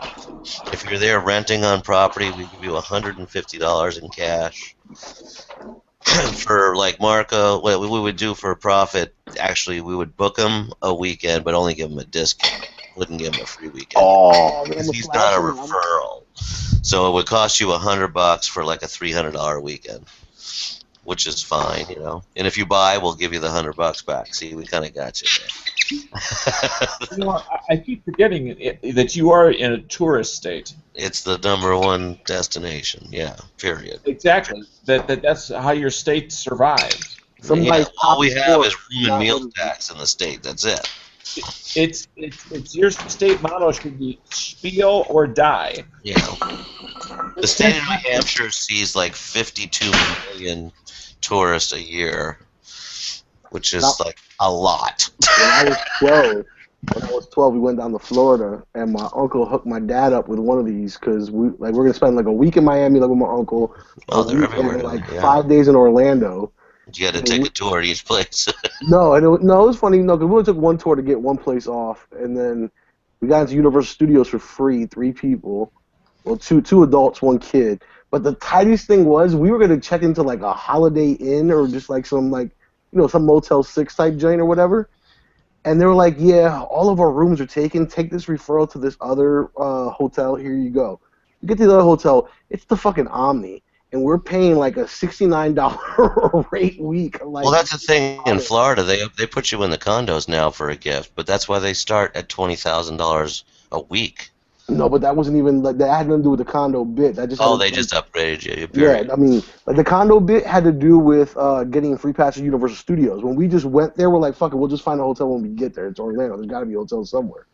So when we got there, they're like, no, we're booked up. Like at our cheap joint, take this referral just up, and then we got to the Omni, and the next day we went on our tour. It was whack. We lost a day, but we got to drive around. There ain't shit in Orlando. It is. I think it is Yiddish. Probably is. It says it's a Yiddish world. I spelled it wrong. Let me put this in. I was going to say though, I never really. SCHPIEL. You don't even know how to spell the word you're offended by? Why would I want to know how to spell the word spiel? That makes you a schmuck. Yeah, right? Exactly. Oy vey. See what Wikipedia has I'll to take say Yiddish about words it. that start with S. No, they don't have to. They don't have it either. Alternative spelling. It's also Yiddish fruits that start with Q. All right. Yiddish bagels with a schmear. So how about this? It's a word in Yiddish. It's a word used in prison culture. Nice. Isn't a smidge also Yiddish? A smidgen? No, because a smidgen I think that doesn't sound Yiddish. Yeah, well, see, here's the noun pronunciation. It's a lengthy and extravagant speech or argument, usually intended to persuade. In jail, give up them buns. Give me some Give me them buns. Give me them. Here, you just fresh to this But jail. it says here, in the United States, spiels used to describe the the protein rap music vocalizations of the 1960s. Yeah, right. DB, have you ever seen Blood In, Blood Out? Yiddish, it means shut up. What is that? Watch it. That's a tactical. I got another phrase for you. Instead of spiel, how about song and dance? Yeah, that's whatever. No one says that. That's a little. That's offensive to people. Give me a who little sing. song and dance. If someone said, Dance. "Give me the song and dance," Well, you know, when song people and say dance that, is- I go, "Well, I'm just gonna sit here for an hour and a half, and I'm gonna go on my computer. You can sit there and look out the window if you want." Well, just think now, Tack. When someone says that, you can be like, "I'm offended." That's an actual Yiddish word in prison Exactly. culture, and The prison cultures. That's like when yeah, someone says and- "bugger off." I'm what's like, that? That's "Excuse me? racist or something? What's that? Bugger off means go fuck a small boy in the ass." Really? Yes. In what culture does it really In mean? English, Yes, that's that's what bugger means to is pedophile. Yes. Oh. Yes. So one of the guys I work with said to an English couple once, they were ready to buy too. He's like, "Well, I'm gonna go," because sometimes you let them sit there and talk themselves into it. He goes, "Well, I'm gonna go bugger off in the back, and I'll be right back." And they came flipped back out? and like, "We're out of here." Really? And he So goes, what, you and then he looked it says up? to my boss, "I don't know what happened. I just said I'm gonna go bugger off." That's funny. Alan, you told him you were gonna go go sodomize a small boy. That's one I actually heard of, and I actually did hear that was the definition. Yes, it is the definition. I'm just trying to agree with you, and you're making it hard.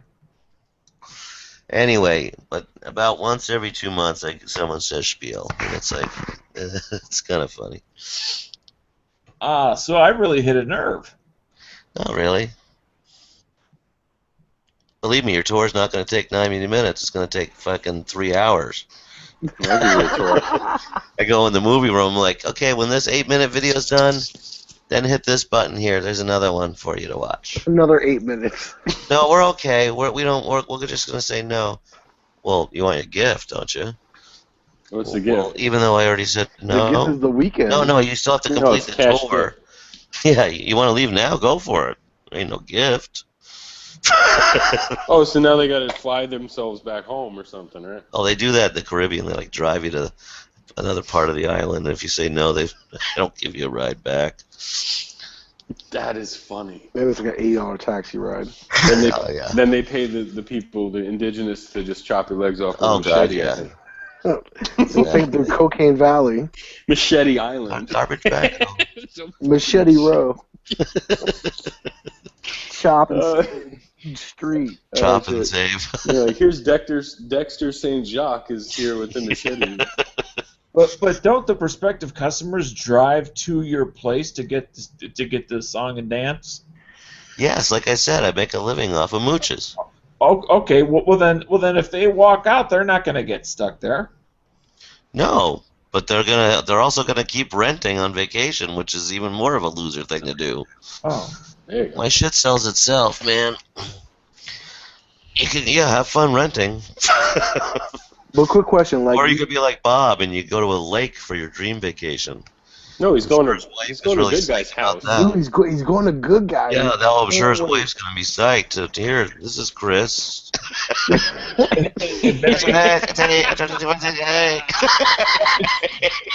and wait till he meets Chris's couch. Yeah, right. This is I the can't couch. They're gonna go to Walmart together and fucking. Dude, Bob is gonna fucking melt. Bob is gonna fucking melt. Oh man. All the alcohol is gonna sweat out of him in He's Arizona. gonna be like and my he's Eagle gonna- Talent. It went through like 3 of the worst winters in history. I drive to Phoenix in the first 105-degree day. The friggin' car died. That's what's gonna happen to Bob. He's just gonna collapse. Bob is gonna smell like mash. Sour mash. Yeah, I can't wait for that. That could be one of the best TV shows. Like Ammo Nation, like Jaeger, we got that good guy. Oh Bob. yeah. Good guy Bob Nation. Dude, Good I Guy did and watch the Bob new can end Noir. up on HBO.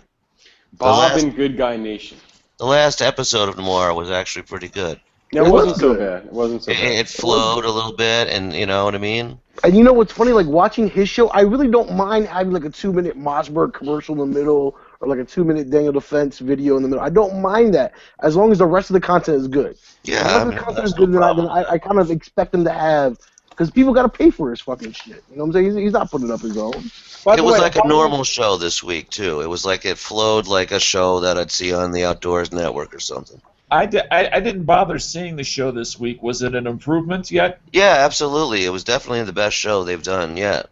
And this was show number 4, right? That's correct, sir. Yes. And it was actually better than the first, second, and third combined. Yeah, you should watch it. It just was like a normal show. There was no racial connotation, and he kept his stupid little nuances to a minimum. Yeah, his jokes were gone for the most part. What about going into a gun shop is like walking on an African safari, and then just get to the point, man. I don't. It's like going to a Korean deli in L.A. during. What about his? Yeah. I mean, I don't want to be looked at like dinner on a plate at. 40 caliber is like sake. Yeah. Still doing it's like a fine wine. He's still trying to appeal to the 1% of the 1%. Whatever. Yeah, she is hot too, by the way. That chick's hot. I mean, it's like it's so bad. Those first episodes are so bad. There could be like a mad TV like spoof. Oh yeah, Saturday Night Live. Like, oh, that's sexy. That high point's sexy. Isn't it sexy? Oh yeah, that Daniel Defense is sexy. He didn't say finger. He did say, I like to go and finger it. Some guy was wrong. You were right, DB. He goes, I like to go in a gun shop and finger it. Yeah, finger it. Yeah. That's what I pick up a gun and finger it. Yeah. And everybody except DB and me were saying, oh no. No, that's what they said. He said, I like to pick up a gun and finger it. Yeah, he went. At least he went there. He didn't say Magwell or anything. Put my finger in it. His co-host's face was worth $1 million. Oh yeah. I mean, what just happened to her? She's wearing every week. She's wearing a snowsuit this week, by the way. Was she any darker? She's got baggy pants on and stuff now. No, hey, but seriously, I love the fucking daddy shoes that she wears. But he was wearing fucking yoga pants though. Oh yeah, they both were. when they were out shooting, I'm like, whoa, Colin, that's going a little too far now, mister. But no, I kind of liked it because that's I the thing is, the guy they were shooting with was a real shooter, and he's a real shooter too. Yeah, right. It seemed like they were, whatever his name is. And I like the fact that they were both wearing yoga clothes because that's probably more who they are. You know what I mean? In real life. Right, like, exactly. They're like going to yoga. They're drinking wheatgrass. You know what I mean? It's just like that's. And I like that he didn't seat the bag. You know, I think it would be cool for them to do to like walk down like a city street and be like, hey, you want to go shooting with the NRA? You want to go shooting with me? You want to go shooting? Just find someone like on like a street. You know how like they get people like, hey, let's go on vacation right now. If you come with me, I'll take you to Alaska. Oh yeah, right. Do you want to come with me to Pat Rogers Tactical School and suck a moose cock? Nah, just be like, come with me and we can go see some class. And you ever shot a machine gun? All day? Come with me to EAG and suck a moose cock. Man, that is the funniest thing I've heard in a year. Yeah. I was crying when I saw that shit, That's so awesome. I need to train with that guy, man. I don't think he trains civilians. And definitely not douchebags like me. I gotta get out there. That was hilarious. Yeah. What are you talking about? Pat Rogers from EAG. Carbine class. No, I thought I put that link out there. It was like Pancio Productions has a YouTube channel, and they put like the outtakes on the YouTube channel. I don't even think that was an outtake. That was not an outtake. Yeah, that was an What was he talking about? Not seating your mag properly. Oh, right. He was like, I see students put their magazine in a. We push until we hear a positive click, and we pull the mag and make sure it's properly seated. And if you don't, and then he showed it, like the mag falling out, and he was like, when that happens, you suck the moose cock. You suck the big giant milk. He like fucking arm jerks it off into his face. But the guy's like 75 years old, man, and you didn't expect him to say that. Like it was the last thing you expected him to say, and it's so funny, man.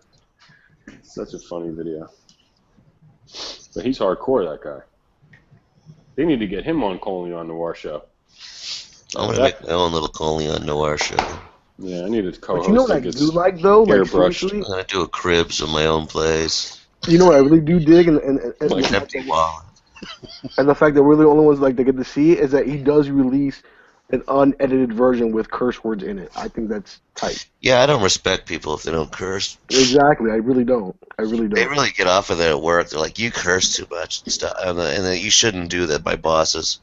I'm like, well, they curse first. Yeah. And if someone's cursing and I don't, I'm like, I don't trust someone that like is offended by that or something. It's like you're not real. Are you talking about in front of customers or coworkers? Oh, absolutely in front of customers. Oh. I'm a real deal, man. People get my cell phone number if they buy. I want them to know who they're dealing with. Well, a customer generally wants to deal with somebody who's like them. Well, that's exactly correct. Yeah, you got a mass communication style. Yeah, I'm not selling timeshare. I'm selling cello. Right. And if the customer is letting loose with a few, he wants to know that he's with somebody that's like him. Exactly. But on the other hand, if the customer's, got a cross on and not saying anything. Oh, yeah. Oh, there's been way offended people before. We have this there's a town in New Hampshire called Holden. And every time someone's from Holden, we always, I'll have one of the coworker or my boss will come in and they'll go, we have an owner from Holden, right? Yeah. Richard Hertz, right? Yeah, it's Richard Hertz from Holden. And then the wife never gets, I don't get it. And the guy goes, I'll explain it later, honey. We're done here. I'm like, wow, we really do have a Dick Hertz from Holden. And apparently he does. God, I had brought one of my managers on the table once, and these people adopted a child from like this third world country. So my fucking idiot boss starts going, oh yeah, I heard about that. Like you have to, like you just bring a big bag full of money and then you grab this kid and you're done. Is that how you guys adopted your child? Yeah. I was like, holy shit, what did you just say to them? Yeah. They weren't very happy either. Did you get that one or did you lose that one? They got up and left. And then he's like, what did I say? I go, you asked him if they bought their child with a bag full of money. If that guy had to ask, what did he say? He truly is a dumbass. Oh. It's a fun job, though. I have a good time, and people are psyched. It's great when people come in with matching T-shirts, like matching Disney T-shirts. Because then you know, like they're groupies. You know, if they come and sit down, you're like, Jim, we got matching T-shirts down here. We're gonna help me pick out some inventory. These people are buying. And anyone that says we're not buying anything are the ones that buy 90% of the time. The ones that say we're not buying anything. Those buy 90% of the time because they're scared.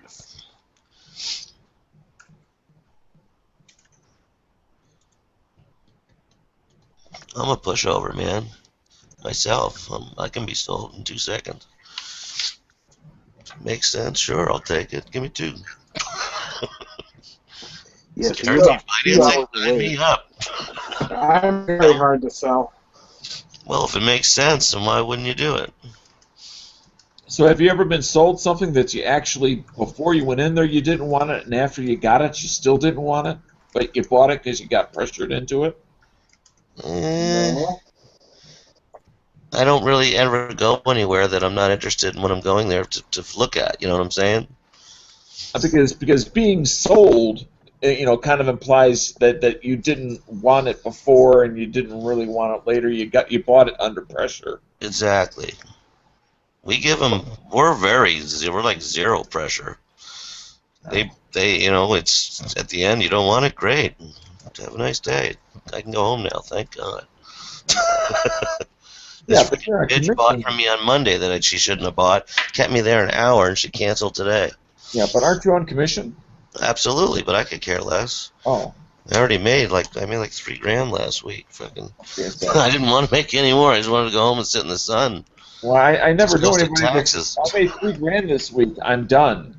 Yeah, exactly. It's like working at a restaurant. You don't want to work when it's busy, and you cry when it's dead when it's dead. I mean, $3,000 is nice, but $5,000 is better.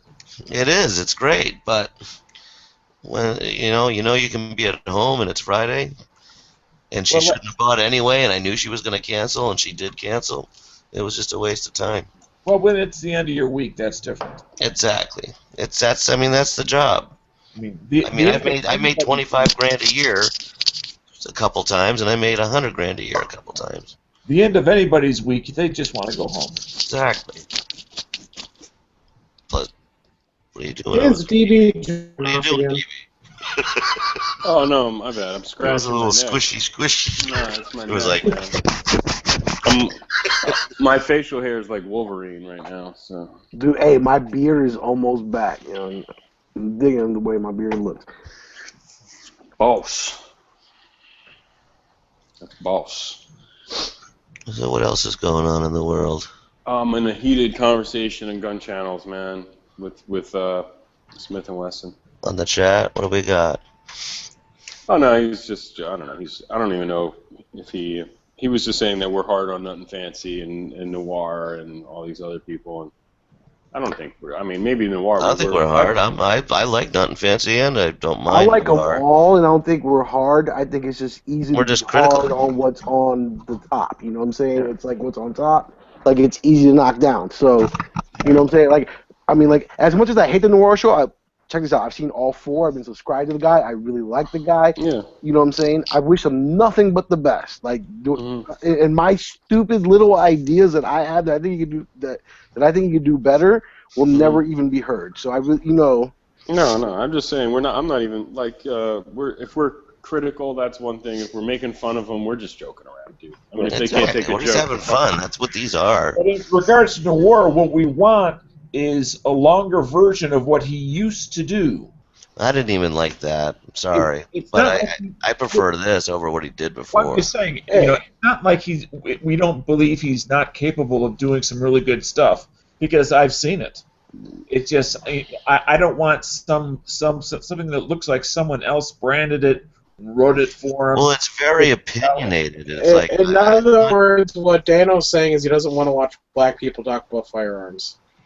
Not even close. I just don't. It's so opinionated to one. It's skewed to one thing. It's like, just talk about guns and shit. Let's see what you got. I mean, when he did that on his regular videos, I really liked it a lot. I thought he did a great job at it. I would just like to see more of that and less of the let's buy a gun as if it were a fancy suit. I'll wrap it up like this until as far as like the whole Noir thing, as far as the way I personally feel, is that when he did his videos, I feel like he was reaching out to anybody and everybody, and he did a great way of communicating that.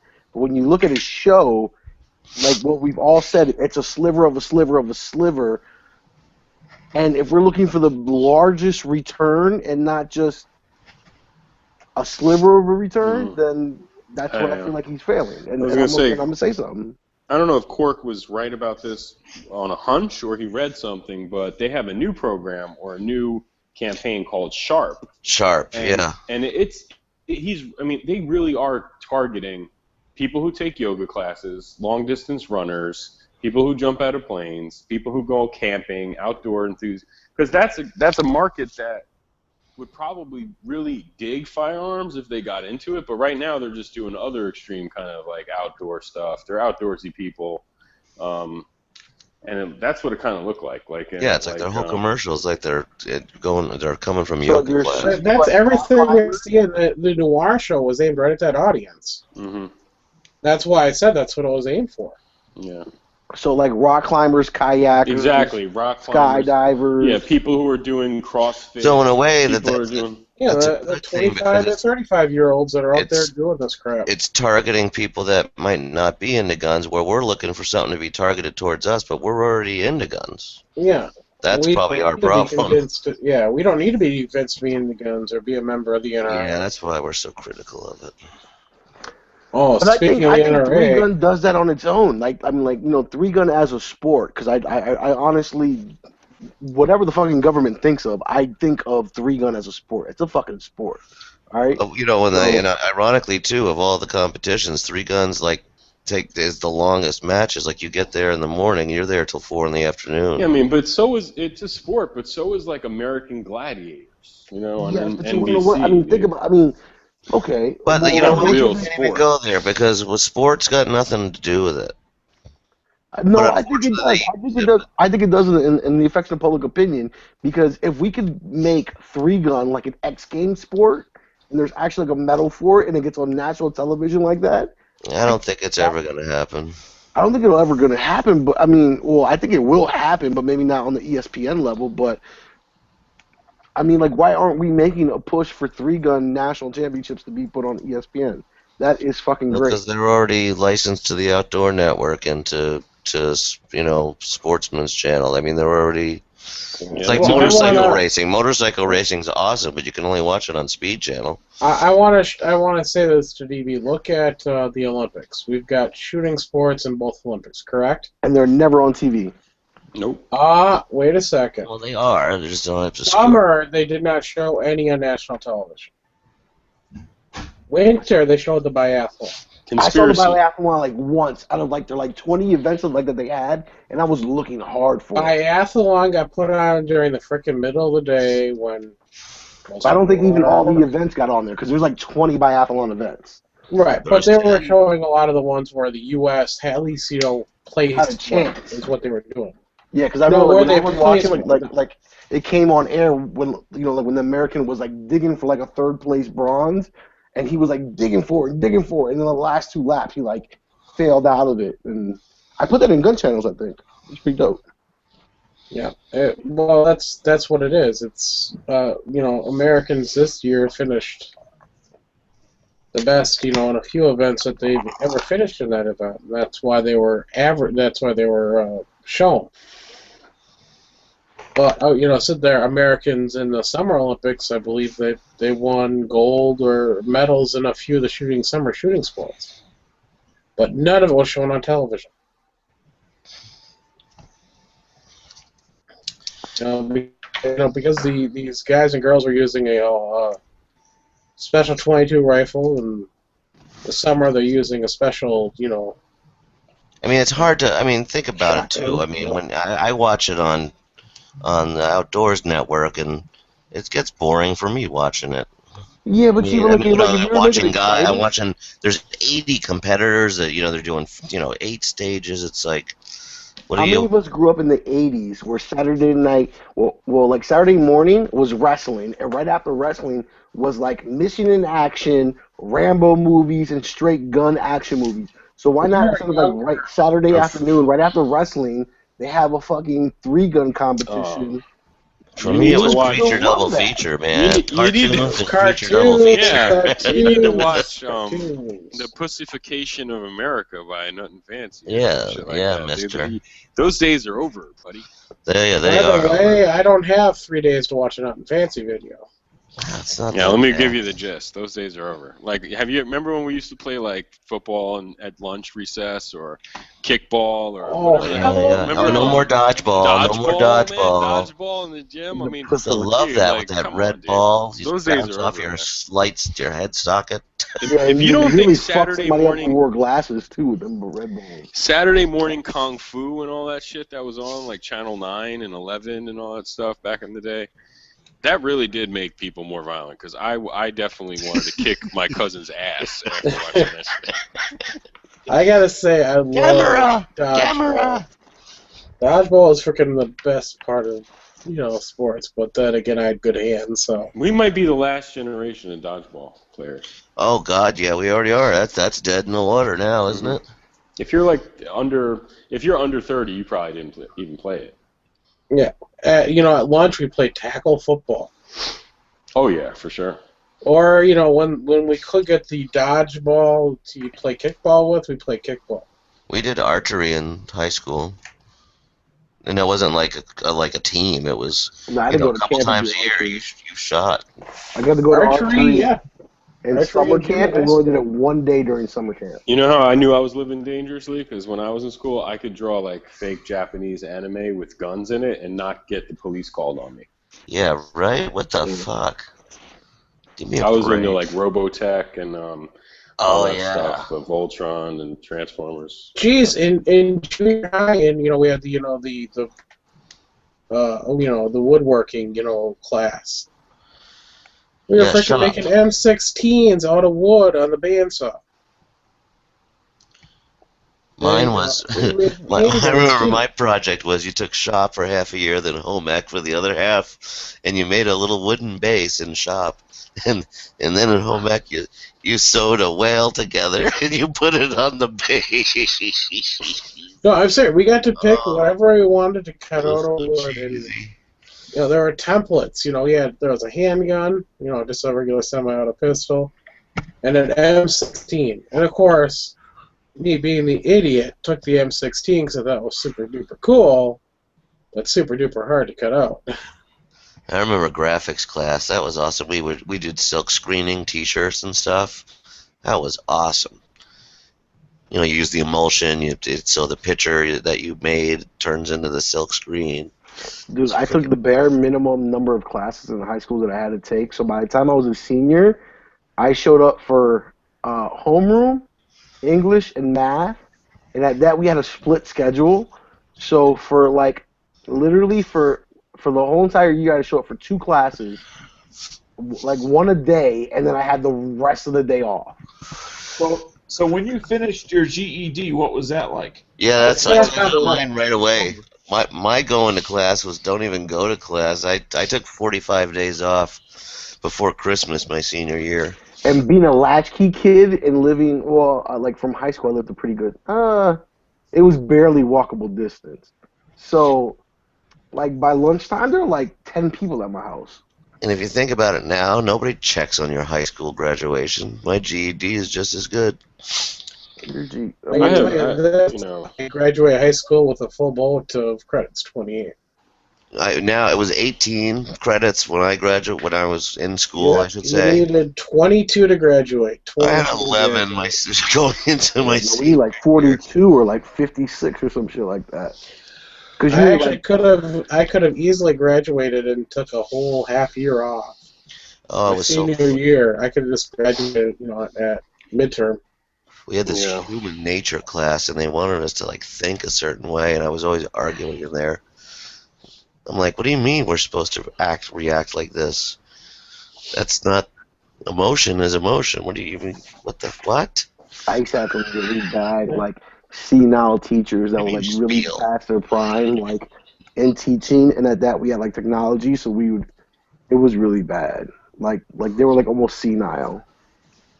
I used to have a teacher that would stand in front of the class, put on her glasses, and one of the lenses would be missing, and she would teach the class that way. That's pretty fun. Yeah. We used to watch pornos in her class. Nice. Yeah. Never did anything like that. Remember the little watch, remote control? So yeah. My dumbass friend who's on the football team has a porno VHS in his book bag. This was when the TVs were over in the corner. No, this teacher was so senile. We used to be able to change our grades in our grade book. We would change our own, we just someone would distract her and be like, "Oh, come help me with this," and all 3 kids would run up there and change their grades. So we distracted her. We popped the tape into the TV/VCR combo in the corner, and my man with the remote control. So she's standing at the board. She's like, 2 times 2 is, and he would hit play, and everyone just would come out ha, ha. And then she'd look back, and she's like, "What's that? What's that?" And we turn it off, hit power off, and then we hit power on, and she called security. All right, so check this out. She called security on the room, but her dumbass went into the hallway and waited for security. So we all put our hands on the little glass sliver that's in the middle, and we covered up the joint. And my big football player friend who's in the class stood on a chair, moved the removable ceiling, popped the tape up there, and every student got their locker searched for a week, and we didn't move the videotape for 2 months. And just put it in the drop ceiling. We were bad in school, young. I used to take shots of liquor in summer school. Oh my God. Yeah, Tanqueray. We used to snort that Rush stuff, which was that fucking. Stored nothing in Yeah, my that was awesome. Yeah, right? Yep, that stuff was hilarious. Me and the teacher's aide who I used to party with on the weekends. They used to sell that stuff at every newsstand shop in New York City. Like, so crazy. Right next to the chewing gum. Yeah. It was like, what? Little yellow bottle. Yeah. I never tried it, but yeah. I used to Oh, what it was is phenomenal. Rush. I'd love to do it now if I could find it. Imagine you'd probably find it on eBay. Oh yeah. I remember one time we were in math class and we were really bad. This teacher was crazy. So some student walks to the front of the class and hits the light switch and it just goes dark in the classroom because the classroom had no windows. And fucking, we just start launching textbooks. The textbook war and the teacher gets smacked across the face with a fucking textbook. Horrible. Yeah. Sounds like good times. Yeah. Seriously. I know the Ruger LCR has a better trigger, and it's like better. Like you can remove the front sight on the gun, but I really want a 642. Is the trigger on the 357 any different than the 38 plus? No, insane. Because Awesome. I got it the other day. I thought it was okay, but it wasn't. I was expecting it to be a little bit smoother, but maybe it was just the one I picked up. There's something about a 642 or like the J-frame hammerless. You've not lived. You haven't lived until you fired a PPQ. I told you I owned one. I bought one for $475 brand new from Cheaper Than Dirt DB's in owned 2010. I bought like a few extra mags. I love the gun. I thought it was incredible. I compared it to my 19. I thought it was just incredible. I just couldn't find any holsters. I custom ordered a fist incorporated holster from online. I waited like a month or two to get it. Well, there's not more options for it. It was awesome, but the deal was that I wanted another Glock. Like, and I just like these magazines were very expensive when that gun first came out. So the gun was $475, but the mags were like $50. Yeah. And people were saying you could $29. Right now that they came down. Yeah, So. I try concealing that versus a Glock 19. Yeah, and plus the grip was, even though it was more comfortable for me, and I think the grip was super comfortable, but it was long. It's the more grip like is part of what makes it huge. Yeah, it's an awesome gun, dude. But the other thing is that I started really getting into Glocks right around that time, and was just like, oh, I want a Glock. Like I want a 17 or a 19 or whatever, a 20. I traded it off for a Glock. I think. Yeah. Now I shot the PPQ, and in the same range session, I also shot my 19 and my 26, and I did them all at the same distances, so I could do an apples to apples comparison. But it wasn't 2 different days. It wasn't different ammo. It wasn't like I did all my shooting for the first hour with one gun and then switched over to another. No, actually, I have photos of a 19 sitting on a target and the PPQ sitting on the target right next to each other, and the groups were half the size. But I wasn't such a great shooter back then. But I'm still not. But my 19 group. But my 19 group is respectable, but my PPQ group is half the size.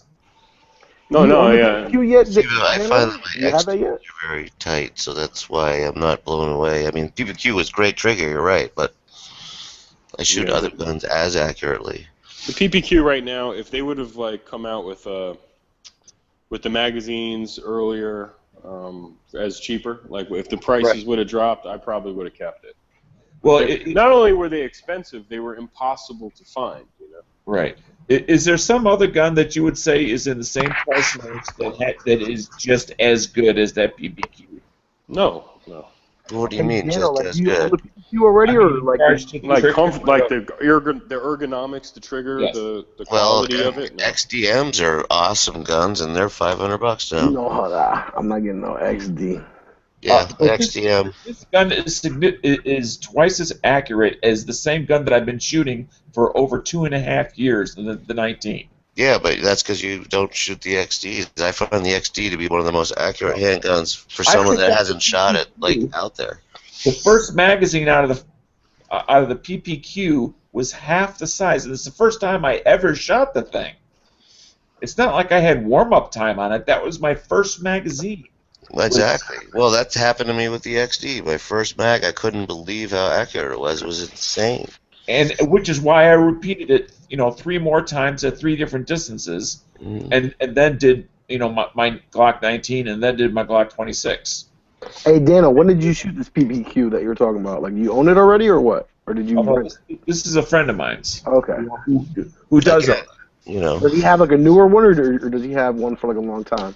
He has brand new. It's the M2 that has the American style mag release. Okay. Oh, okay. Yeah, because that's right. Because the original one had the the other mag release. What I don't like is exactly what you're showing in your picture. Like, I hate the Walter logo where it's like that little like college football banner. You know what I'm saying? Yeah. It just one of the other things was okay. So one of the other things was the sights too. Like I liked my gun was so freaking accurate for me that I didn't want to mess with the sights, but the sights were plastic.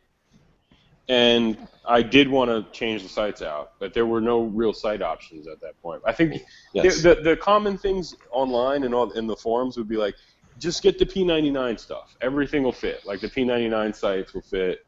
And the Magnum Research magazines, if you cut them or filed down the top by the follower, where the in the front, that it would fit your gun. It would be fine. But nowadays, people say, "Oh, the Magnum Research is fine," and they're cheap and stuff. So I mean, can you get holsters for it now? Because it sucks. If you no, you still really can't. I mean, maybe you if you're gonna order from like Bravo or something like that, yeah, they'll make it for you. I mean, Crossbreed makes them. I mean, it's not like Galco makes them.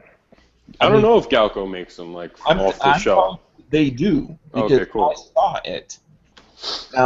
Now they may not. Now, if you have they may not have all the variations and maybe that you want, but Galco does make one for that one. So does Crossbreed, as well as some others. But certainly there's not nearly as many as there are for a Glock. Okay, let me tell you one downside of the PPQ, and if you owned one, or if anyone in the chat owns one, the recoil compared to a Glock 19 to me seemed considerably worse in the PPQ. For some reason, it really? The recoil felt like... The barrel is about an inch above your grip. A recoil or muzzle flip? Because no, there's just a big the difference, and a lot of people get them confused. The entire recoil, like it wasn't just the muzzle flip. It was just like it felt like, damn, this is. It's like I'm shooting plus P or something. It was weird, man. It is a perception thing. It's not something that can be measured. But that's why I'm going to say that I had a different impression than what you had, DB. But it is an impression thing. It's not a clearly definable thing. I didn't get that out of it. Okay, good. And I was firing a 19 right there. And it's built for women's hands, so if you can't fucking shoot a DB, you fucking... No, I'm not saying I couldn't shoot it. I just excuse me. I'm going to take this PPQ in the back seat just a second. That brings up a good point, is the person I was with, my friend, is a woman. And she's around my age, so yeah, that's a woman. So Dan will be flirting, you know. How much? It looks like an SR-22, but I'm just trying to say in regards to recoil and things like that, and she does not, does not prefer shooting my 19 or my 26 as compared to her Walther. Walther is like Colt.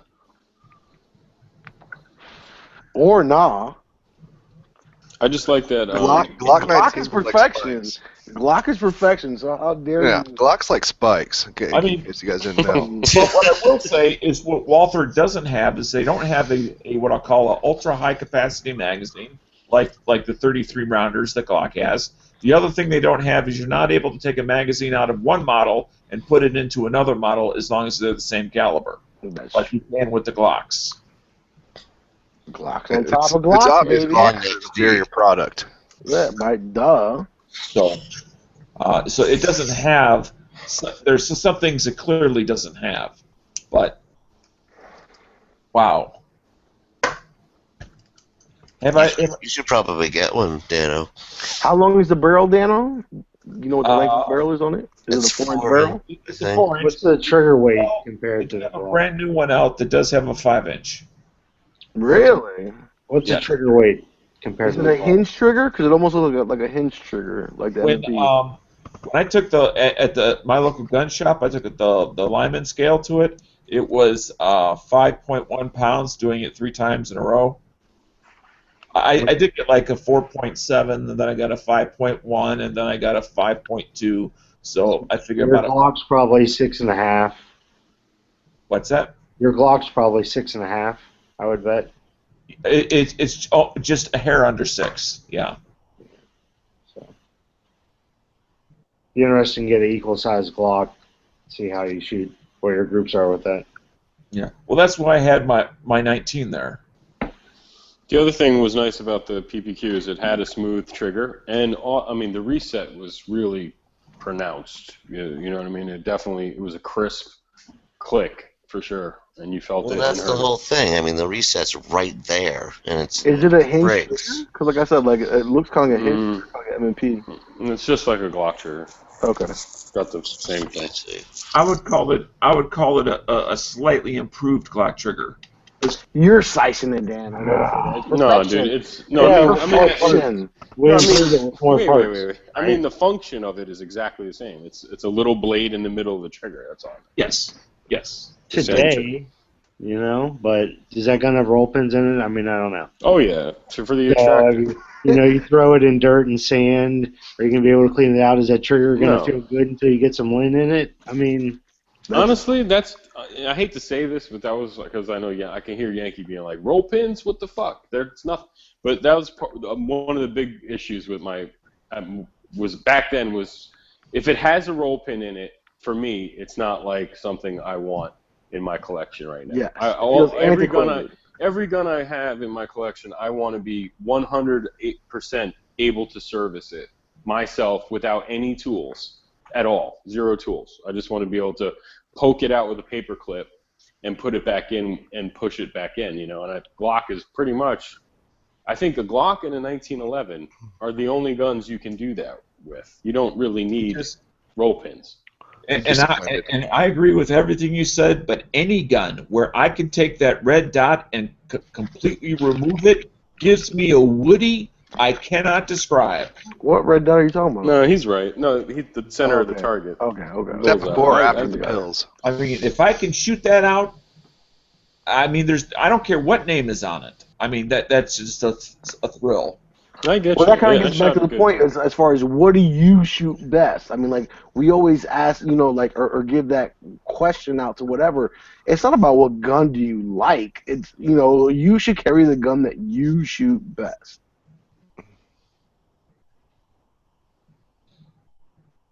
That's going to be a high point 45. Carry that bitch. Yep. You know, there's a lot of truth to that, but sometimes there are, as I think Ralph mentioned, you know, some other considerations. Sometimes, I mean, if you shoot a gun maybe not as good but similar, but it has some other factors to it that are positive.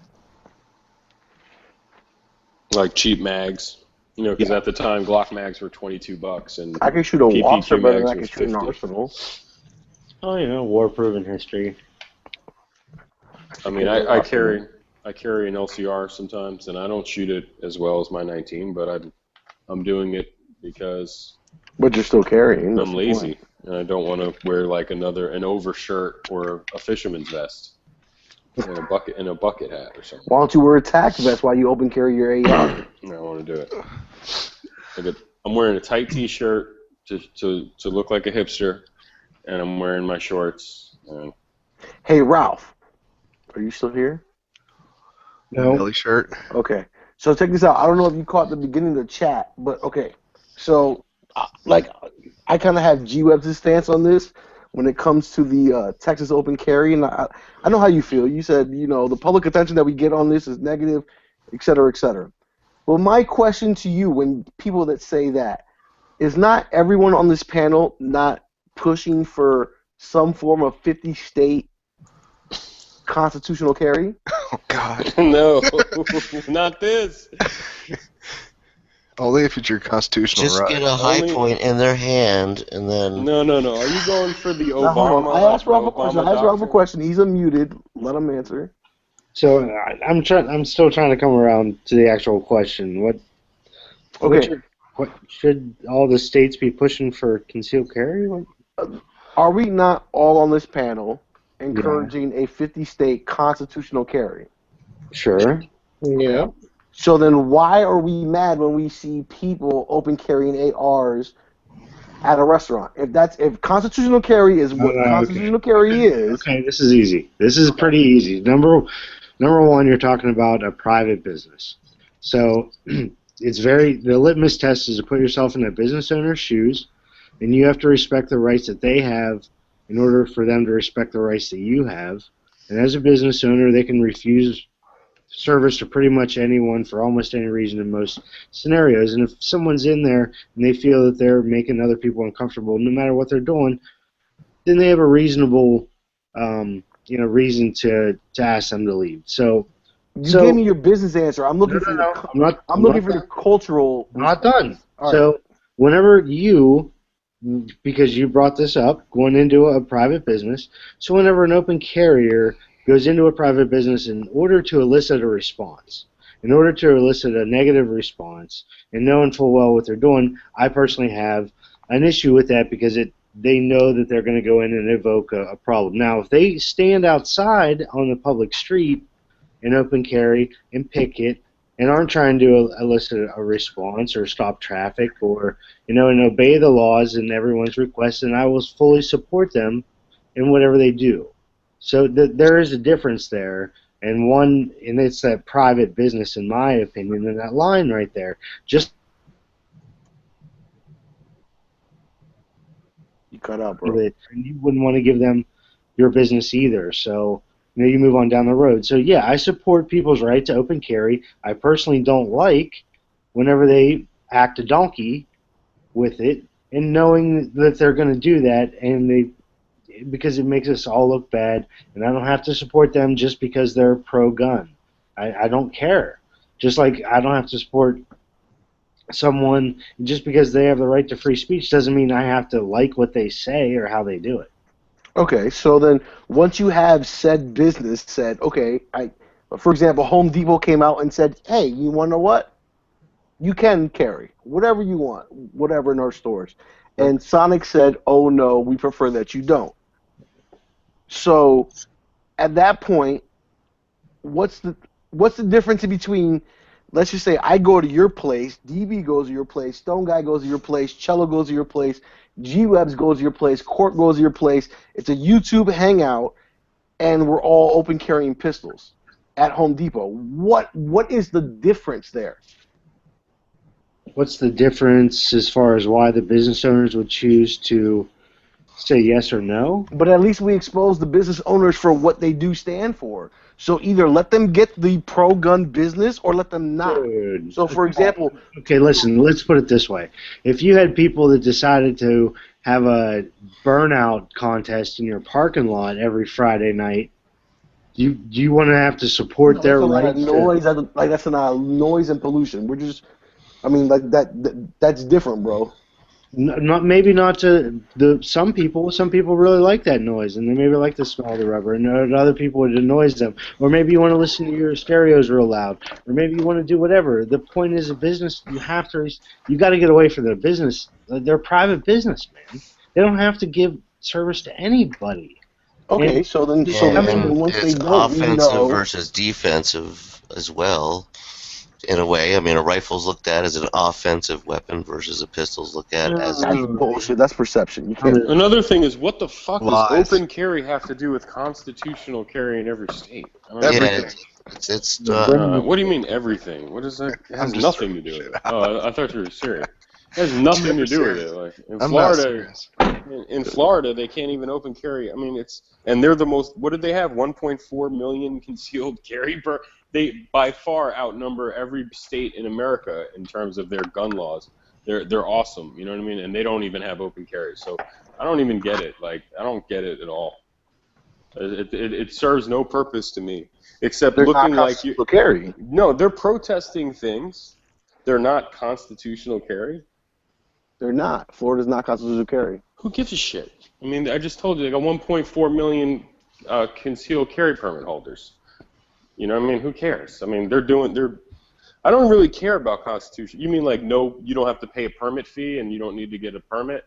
I don't really care about that. I mean, I don't really care about that. I'm saying like it's like Arizona, where exactly that. That would be nice, but I don't really care. That would be nice, but I'm happy to pay the little fee or whatever. It's fine. What's your little fee, DB? Huh? It's $10. Your state. I'm just saying, I don't know, like the open carry. If you walked up to those douchebags or those morons who do this shit, or the very nice gentlemen who do it and do it correctly and professionally and don't look like total asshats when you are following around cameramen and trying to intimidate people, or even if the guy's a jerk. I've seen bad videos of these people. And if you walked up to them and said, "Oh, what are you guys protesting?" Do they even know? I mean, what are they protesting? All right, what's the point? If you're happy to pay the fee, then you acknowledge that you're not really for the right. You're just for the privilege. But right. I don't even get it. What the fuck is the open carry? What is the open carry dude in the Chipotle? What was he trying to prove? That he can carry a gun anywhere he goes, whenever the fuck he wants to, open or concealed. Right. Did he go to jail that day? No, he didn't. So he proved it, right? Don't care. I mean, he's just walking around with his AR to show that it's legal. It's already legal for him to do it, or he'd be in jail. So what are they protesting? That other people can't do it? I mean, I don't even know. I guess the negative shun of the fact that you were not accepted in this public space because of X right that you choose to exercise. Yeah, I don't know. To me, it's... I understand, like, when they go to these gun rallies and they open carry and stuff, it's a show of, like, they have the right, they're exercising their right. That's fantastic. But going into a McDonald's and... So you should only go to open carry when protesting, like, your right to carry. That's the only time you should ever open carry. Dude, honestly, when would you open carry your Arsenal AK? I will tell you. In what situation in your life? I will tell you this. I will tell you exactly this. So, you for tell example, me when that's cool. It takes me an hour to drive. I have to go to Country Bumpkin, Maryland, to go shoot my A car. I'm sorry, to go shoot my AK. I drive a piece of shit Honda Civic that you can still punch out the ignition lock with just a fucking screwdriver. So because my car is shitty, I park it right up next to, like, after I go shoot and I go out and I grab something to eat, I park it right next to the fucking window. Why couldn't I just strap it on my back and walk in? I guess you could. Could you legally? No, not in my state. Well, technically, legally by my state, my AK, I could, but nothing else. But the point is that it's a $1,000 firearm, or it's a firearm that I don't feel responsible leaving in my car. That's a valid point. You brought up maybe you shouldn't. Whoa, slow down. You're afraid to leave it in your car because it'll get stolen. That's a valid point. Then you should have a better way to lock it up. If you obviously can't carry it everywhere you go with it, and that's a legitimate concern, then you as a responsible gun owner should either get a better car or a better lock. I mean, come on, they're not carrying it with you. Like, what kind of right is that? What kind of right is that? You already said that you have the right to carry it. What kind of car you have? I guarantee you, if I did, I get arrested. Right to carry. But you already said that you have the right to carry it. Technically, on the books, Maryland argued that because we have the right to carry long guns, we don't have to have shall issue on our permits. So, but the point is if I carry a long gun anywhere in the state, I'm getting arrested for public something. You get Dano, back to your point. I don't really care what kind of car he has, but if he's saying he has one that's so unsafe that he can't transport a firearm in it and feel safe about it, then maybe you shouldn't transport the firearm in said car. That's the point that I'm making. Maybe you should either get it not. So because I own a horse and buggy and it might not get me to the voting polls, I shouldn't try to go vote? Now look, you have the right to. When I go see this movie, that's being a responsible gun owner, not trying to keep you from voting. I just want to say there's social norms and shit, and so, I got into trouble last chat that you guys were talking about this, where I think it's fucking suspicious. Number one, and why is it suspicious? Because it is. It's just fucking suspicious. So you have the right to carry your AK into, say, a movie theater. Say if a movie theater was okay with it, and I'm sitting in the movie theater, and you walk in with your fucking AK before the movie starts, yeah, you might have. That's fucking suspicious to me, and I'm gonna get up and fucking leave. But you want to know what? I don't care, dude. Like that might be your right, but it's still, just like I feel like you have the right to run down the street fucking naked, but it's fucking weird and suspicious. And if you were running around naked in the street, I would be like, well, what else is this motherfucker gonna do? So when a dude walks into a McDonald's with an AK and it's looking weird and suspicious, unless it was with a friend and they were like looking at the menu and like laughing and joke, I don't know. But just in the context of my life, that shit is suspicious behavior. Like, what is next? So I could understand if it's a rally and it's an organized rally, I would see it. I would say, okay, this is some sort of gun protest rally. That's why they're carrying like this. So then I could justify it in my mind to be, okay, this is condition yellow. I'll go back to yellow. I'll go back. But when you walk in and by yourself or something at a Starbucks, it's red. I'm in condition red. You know what I mean? It's on. Like something bad might happen right now. And that's just the way life is right now. I don't see it, but like I heard G-Webs in these other chats say, well, he just feels like, oh, that's a cool gun, or that could be a potential buddy of mine, like if someone, hey, what's up? And that's a cool gun. Where did you get it? That's true too. I mean, yeah, but that doesn't happen. Like, right, that's not the perception of anybody out there that's not a gun owner. But we strive for that society. We strive for that. I mean, like, if everyone agrees that constitutional carry is and we all strive for constitutional carry, that's what constitutional carry is, bro. Okay, well, let's say the ability to walk into anywhere the fuck you want with with an RPK on your back if you want to. That's the epitome of what constitutional carry is. Yeah, but change comes gradually. You can't just come out and like blatantly come out and just get all up in people's faces, because they're going to have a current reaction based on how the current culture feels about it, and those feelings are going to have to change gradually to get to that point that you're talking about. Well, once again, take into example where this is happening. This is happening in Texas. Dude, I live. This is not happening in New York City. This is happening in Texas. That place. I know what it's all about. But even so, it's a metropolitan urban area. You still have a lot of people that aren't exposed to firearms, no matter where the state is. Yeah, and there's a bunch of idiots here. I actually live here, and so if you're inside the cities, like, people don't know. Half of them can even, certain spots speak English, and they don't even know what the state flag looks like. So, let alone see a gun on somebody's back, they freak out. I feel bad for some of these people who might have had a DUI charge or might have had some sort of issue where they can't get their concealed carry permit, but they can open carry. But then when they choose to walk down the street with a fucking AK on their back and harass the police when the police show up, and start screaming and yelling and acting a fool, then I don't feel sorry for you anymore. Like, I do feel sorry for people who that's their only option is open carry for some legal purpose, that they can't get a concealed carry permit or whatever. But, yeah, I mean, that's the epitome of freedom is, you're right. Like, if you can wear an RPK into a movie theater and people don't flip out and don't walk out with their fucking kids because they think when the movie starts you might throw a fucking smoke and start shooting the fucking place up, yeah, you're right. That would be fucking awesome. But that's not the reality we live in. You're talking about maybe 50 years from now. Like, and even then, there'd still be no fucking need for you to bring in a fucking long gun to a movie theater or a restaurant. There's just really no need. And you had the best point I ever heard, is that you're afraid that it might get stolen out of your car. That's the only valid reason to me, because you should have a handgun for situations like social. You're at a restaurant. I don't want to see you slung up your AK behind your chair and Well, how many people own an AK and don't own a handgun? I don't know, tons, but I see your point that, you want to be able to bring in your rifle to a restaurant, but you don't see the point that the whole restaurant and the restaurant owner and all the patrons have the right to flip the fuck out, because that is so suspicious in the times that we're living in right now. That's so weird. That's like, yeah, these people know what the fuck they're doing. They're provoking a response, and,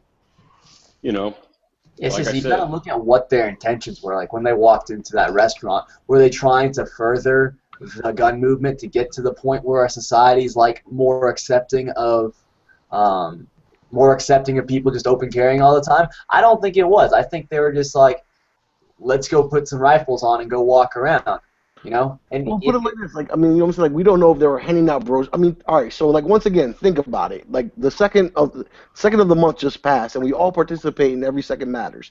So what if we all had a YouTubers hangout, and we're all hanging out, and then because it's the second of the month, we all decide to open the carry, and whether it be rifles or pistols on our hip, and we just came from the range, and we stopped by McDonald's, and we're open carrying. And it's 6 or 8 of us. Same principle. They're doing it to protest here. Texas right now, we're not as, you know, everybody thinks we're a big old Republican state. We're going to go purple very, very, very soon. And our gun rights aren't as, you know, wide open. People aren't all for gun rights like, you know, they put across the United States. Texas is a big gun state. It's not like that. It's not what people think it is. It really isn't. And so there's a big push right now, and you're seeing a lot of it going all over. Of they call it Texas open carry, and they're doing it all over the place, and they're trying to get people to be aware of the situation is what they're trying to do. I think it's turning more and more people away from the idea of open carry, like as if an open carry law passes, even though open carry of rifles is already legal. If for some reason we pass, you know, it's legal to 18 and older can open carry a handgun now, I feel like people are worried because, like, this is what we're going to see all the time, and it's freaking scary, you know? Well, I don't know why they should be scared. I mean, when I was a kid here, you'd see rifle racks in the back of trucks and all that. Nothing's really changed, except for maybe how many people have, you know, immigrated over here and changed the political outcome of everything, but that's about it. I mean, nothing else has really changed. Everything has a proper context, and if, like I said, if I saw this was an open carry demonstration, that would be one thing. If I'm sitting in a McDonald's and the guy walks in, that's another thing. So you're basically telling me that because I'm wearing the wrong T-shirt that doesn't say Every Second Matters is why... I'm saying you should be aware of your surroundings at all times and notice things that are out of place and have conditions, you know, of like level of like awareness and being heightened awareness. And when you see someone walk in to a McDonald's with an AK-47 today in 2014, if that doesn't ring your alarm, then you have lost already, dude. I mean, that's the first thing you're going to see before someone opens fire. Like, boom, you're in the mass shooter situation. What do you think's the last thing you're going to see? Is the guy walking to McDonald's with his fucking AK? Big Mac. Yeah, I mean, dude, what do you think that's going to look like, that scenario? What do you think Aurora, like, maybe not Aurora, because he might have gone to his car and, like, come through that exit and it was dark in the theater. But I'm just saying, you don't want to look like, and it's out of place. What is out of place? Like, I don't go to places that are, I don't, like, put myself in situations like that. So, like, I would probably leave if I felt something was weird or suspicious or just not normal. Like, I do it all the time. You know, I just do it. So, like, if I'm like walking to my car in an indoor parking garage or something, and I see somebody, like, you know, going to his car, but then he walks away and he's walking to another car, like, I might not even go to my car. You know what I mean? I might leave. I don't know, but, like, be the same way that open carry shit is fine and dandy. You know, everyone, we're all friendly, great people. Gun owners, we're all friendly and great. But, you know, I don't know you. So if you're walking into my Chipotle with your AK in 2014, if you don't think that looks suspicious, then there's something wrong with you. Seriously, I mean, you think that's funny? Like, it's like, oh, this is, and then and then these people want to say they're trying to, like, I don't know, like, widen awareness of pro-gun culture or something like that. I don't get it. Like, what are you doing? Like, what you thought, like, the anti-gun person at Chipotle was automatically going to be like, oh wow, I'm pro-gun now, or I think about it differently because this guy walked in and he had an AR and he didn't kill anybody, and that's their stance, though. What is their? Is that their stance? Their stance. That's their stance. It's a great stance. No, all right. Well, like, put it like this: if you see me walk in through the door with an AK across my back, you jump up to red, right? And then you see me get in line and just wait in line. Mm-hmm. then you go down I to might yellow. calm down. Yeah, I would calm Okay, down. so then by the time I go out to my register and I pay, You're and I'm- eating and shit. and I'm yeah. eating, you're Yeah. you're not. I green might or still yellow. be checking you out, dude. Suck That's in the great. frosty. Checking you out, yeah. Okay, I but mean, then the like, whole this might be his last meal. Like, he might just say to himself. But everything that you're telling me is your problem, not mine. Oh, I know, absolutely. I have my responsibility to protect myself, and that's What about part of my condition of awarenesses. You know what I What mean? about no shoes, no shirt, no service? Is that violating someone's rights? If somebody comes in without a shirt, that's Not the fishy. Constitution. What amendment is that? Pursuit of happiness, life, liberty, pursuit of happiness. Well, I mean, definitely, like you have to like reduce like the whole nudist colony joint, and you Well, take I'm that not to the Supreme nude, man. Court. I just don't want to wear shoes, dude. Well, like, has that been to the Supreme Court? And like, are there multiple cases? There are laws says I Nipple gotta, Ring Awareness Month. That's I gotta coming up wear soon. shoes. Law says you're the man. I gotta wear shoes. I was born without shoes. Well, that's my happiness. The man's telling me I gotta wear shoes to go in your establishment. You know, No, man, it makes other people uncomfortable. And as a private, but that's my problem. But I'll deal with it. I'll keep my own eye Look, on that I'm person not until against he's done with business. his fucking Big Mac and he's walking his ass outside. Then I'll keep my eye on him until he gets to his car, because I'm good at that shit too. My vision is pretty good at this point, where I can like follow people out, like look out through a window and see, oh, he's getting in his car now. Okay, cool. Now I'm gonna calm down and go back to normal. You know what I mean? But Or like this, I might walk up to you and be like, hey, what do you got? You know, on my way out, I might be like, you know, nice AR, nice AK. Like, what are you doing? An open pro? Like, what? You know. You might But talk from to now him, on, right? but no, you yeah, might, but you from might, now- you might start I a might. conversation. Yeah, once he's eating and shit, yeah. But I'm talking about those first 30 seconds or 10 seconds when he walks in. I would be like, holy, that's red to me. I'm just the way. I'm sorry, that's the way it is. And after about 5 years, like of living like that, you probably wouldn't be red. Yeah, Or maybe- I don't. you'd still be Hopefully, red, I'll but never. more cautious Hopefully, I'll never be. Because that's. Then it would have to be like, it would be red when someone didn't walk in with a fucking AR on his back. That would be like, okay, that guy's suspicious. Where's his fucking AK? Where's his AR? You know. Well, I mean, like, Guys out well, to of get place. back to Ralph's point, is put it this: I am not hating on these companies that have said you're not allowed to come in here because of no shoes, no shirts, no guns, no policy, whatever. Great, but the point is that at that point we know where they stand. So you want to know what? I might not go to Lowe's to go buy my home goods. I'll go to Home Depot because Home Depot will allow me to. Chipotle might not let me. So you want to know what? I'm not going to go to Chipotle. I might go to the McDonald's across the street. I might go to the Wendy's. If McDonald's say no, then I'll go to Burger King. And then, okay, then we know where we stand. And with the amount of gunners that we have in this country, I think we win. I mean, because we do have the popular opinion. We have the popular opinion. Well, I actually don't, or you wouldn't have these issues to begin with. But I totally agree with you in that you should vote with your feet, and that you should highlight the business owners that do support your causes and quit wasting time on those who are just simply choosing to exercise their rights the same way that you, and not saying you in particularly, but that side wants to exercise their right. But I don't think you have a right inside a private business. Is my Exactly. So like I said, so if that business says no, for every Chipotle that says no, a little mom and pop Mexican family restaurant grows that much bigger. You know what I'm saying? Screw them. Yeah. Screw them. Yeah, that's my whole thing, man. Hand them a card, tell them you lost their business, and then highlight the people who do support you, and then it's whenever we shake the fist at. Because you're saying that these businesses don't have rights, and then I'm not saying the businesses don't have the rights. I'm just saying, like, more from a cultural aspect, from a societal aspect, we ourselves shouldn't be mad at the people that do this. Why? Because if we want constitutional carry on a 50-state-wide basis, then we can't get mad at someone who exercises that exact principle. Wrong. And once again, it has nothing to do with We can get mad constitutional at carry. someone One because- has nothing to do with the other. Yeah, Open we can carry get and mad at someone constitutional who's carry. getting in the way of us getting nationwide constitutional carry, which I think that these folks are doing that. They're getting right in the way of trying to get legislation passed, open up that freedom. Yep. They're not breaking any fucking law. Yeah. Like they're doing nothing. They're just walking around with a fucking AK. So how is that helping constitutional carry in every state?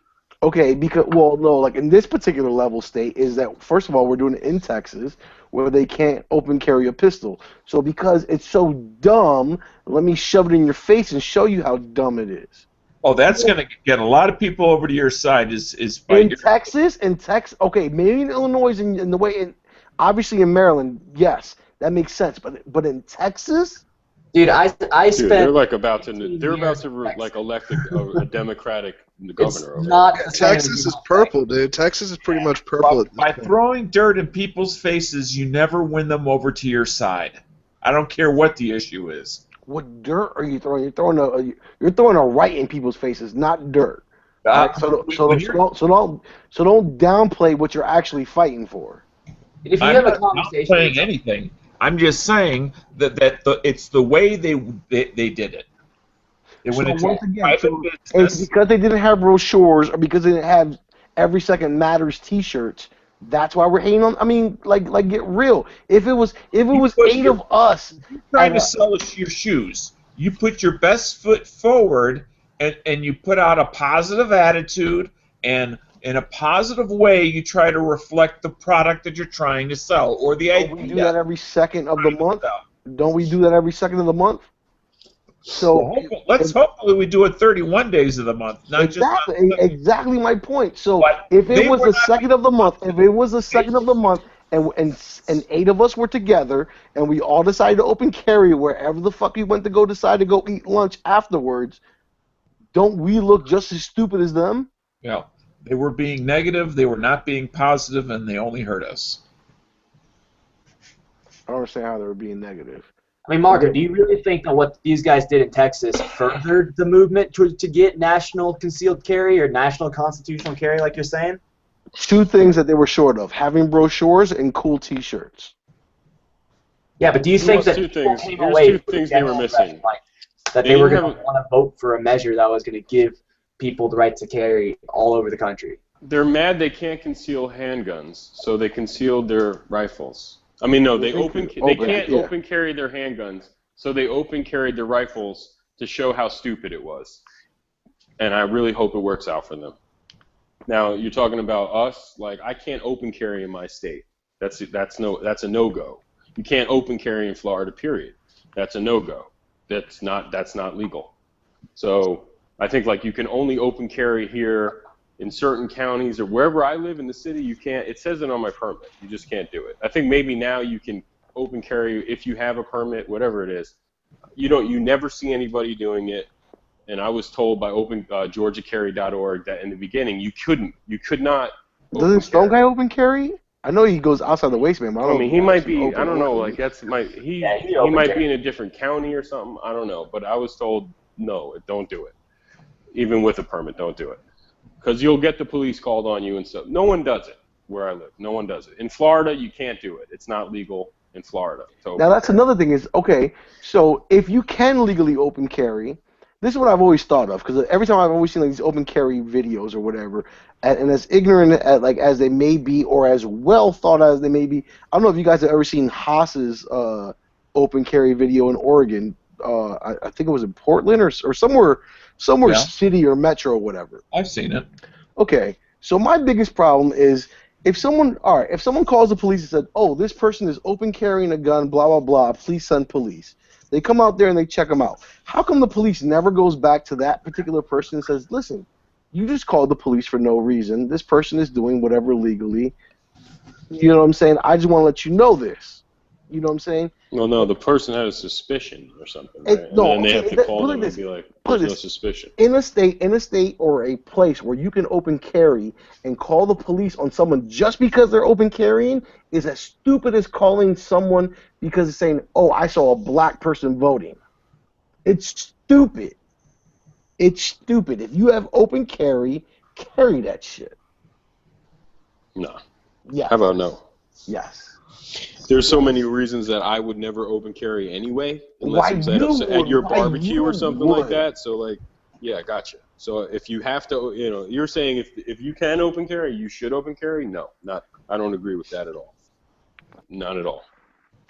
I'm saying that if you get open, I feel bad for people who that's their only option. That's their only legal option. I feel bad for them. But but that's it. Dude, I not open for me. carry, and I open carry almost every day, and I have no problem with it. Okay, but let me ask you this: if you open carry and someone called the police on you because you open carry, would you not be mad that that person called the police on you? I understand what you mean by there's no educational component. All right, so if your mom called you and said, "There's someone walking around my neighborhood with a rifle slung over their shoulder," would you say, "Don't worry, Mom"? I'd be like, Mom, why don't you have your... First of all, I'd be like, Mom, he probably came back from hunting whatever, rabbits or gophers, and why are you calling me and not grabbing your Glock? If you really feel that way. Not everyone has a gun, and if you're saying that that's something to be suspicious of, then it's a reason to call the police just as easily, so... Yeah, but why do we have to be suspicious if someone's just in their neighborhood? That's it's not a regular common thing. That's my point. For most people to see. But it's legal, and for you, There's a lot of things that are legal that aren't common that people might want to have checked out, and I agree with you. But the common attitude is not with us. Okay, but unless those people get caught the common law, then we'll never have anything common about it. So that's my whole thing. It's like, so for example, like let's just say like you live in a pro-gun state, but yet you have this one witch that is constantly, anti-gun, and everyone carries in her hometown, and she calls the police on everybody. The police should hold her accountable for calling the police every time, and that never happens.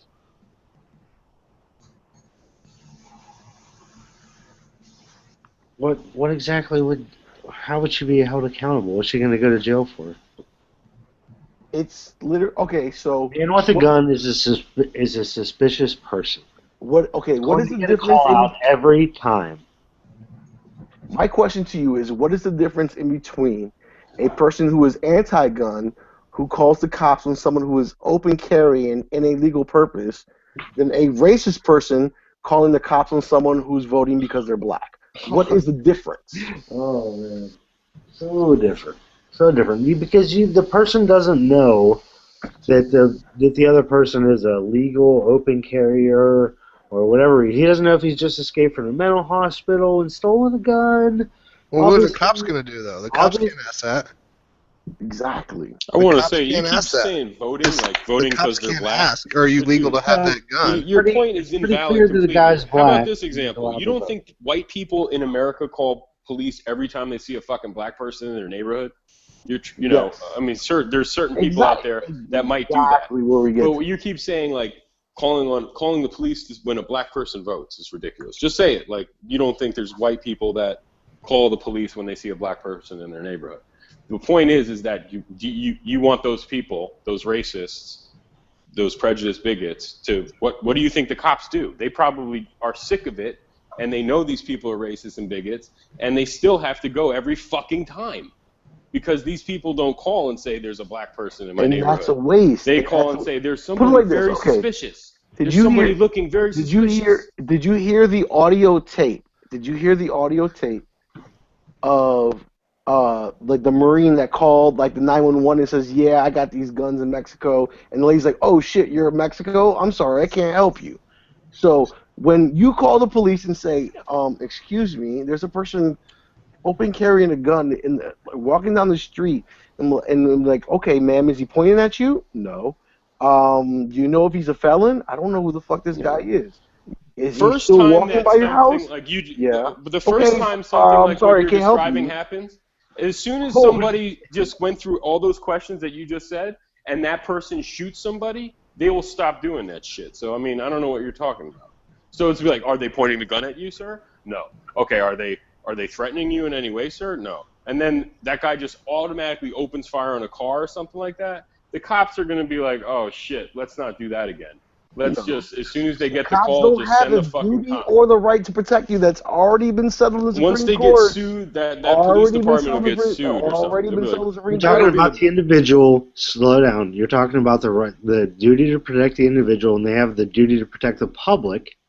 And someone walking around in public looking suspicious requires them to follow up on a call, and it's not unreasonable for someone to consider that person someone suspicious carrying a rifle in public, because it's not a common thing.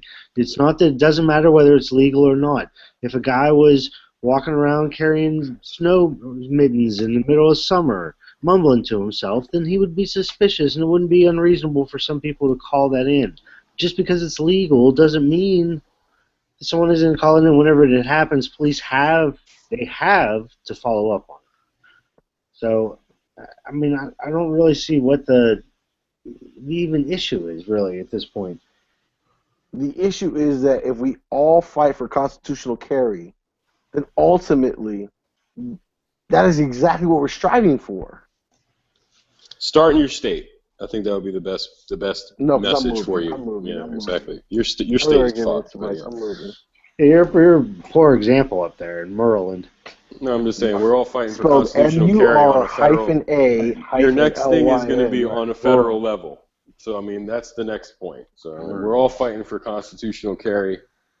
Do you guys say Mary or do you guys say Murray? Say Maryland. No, I say Maryland. I say Murray. I say Maryland. But no, I'm just saying, dude, like, yeah, we're all fighting for constitutional carry.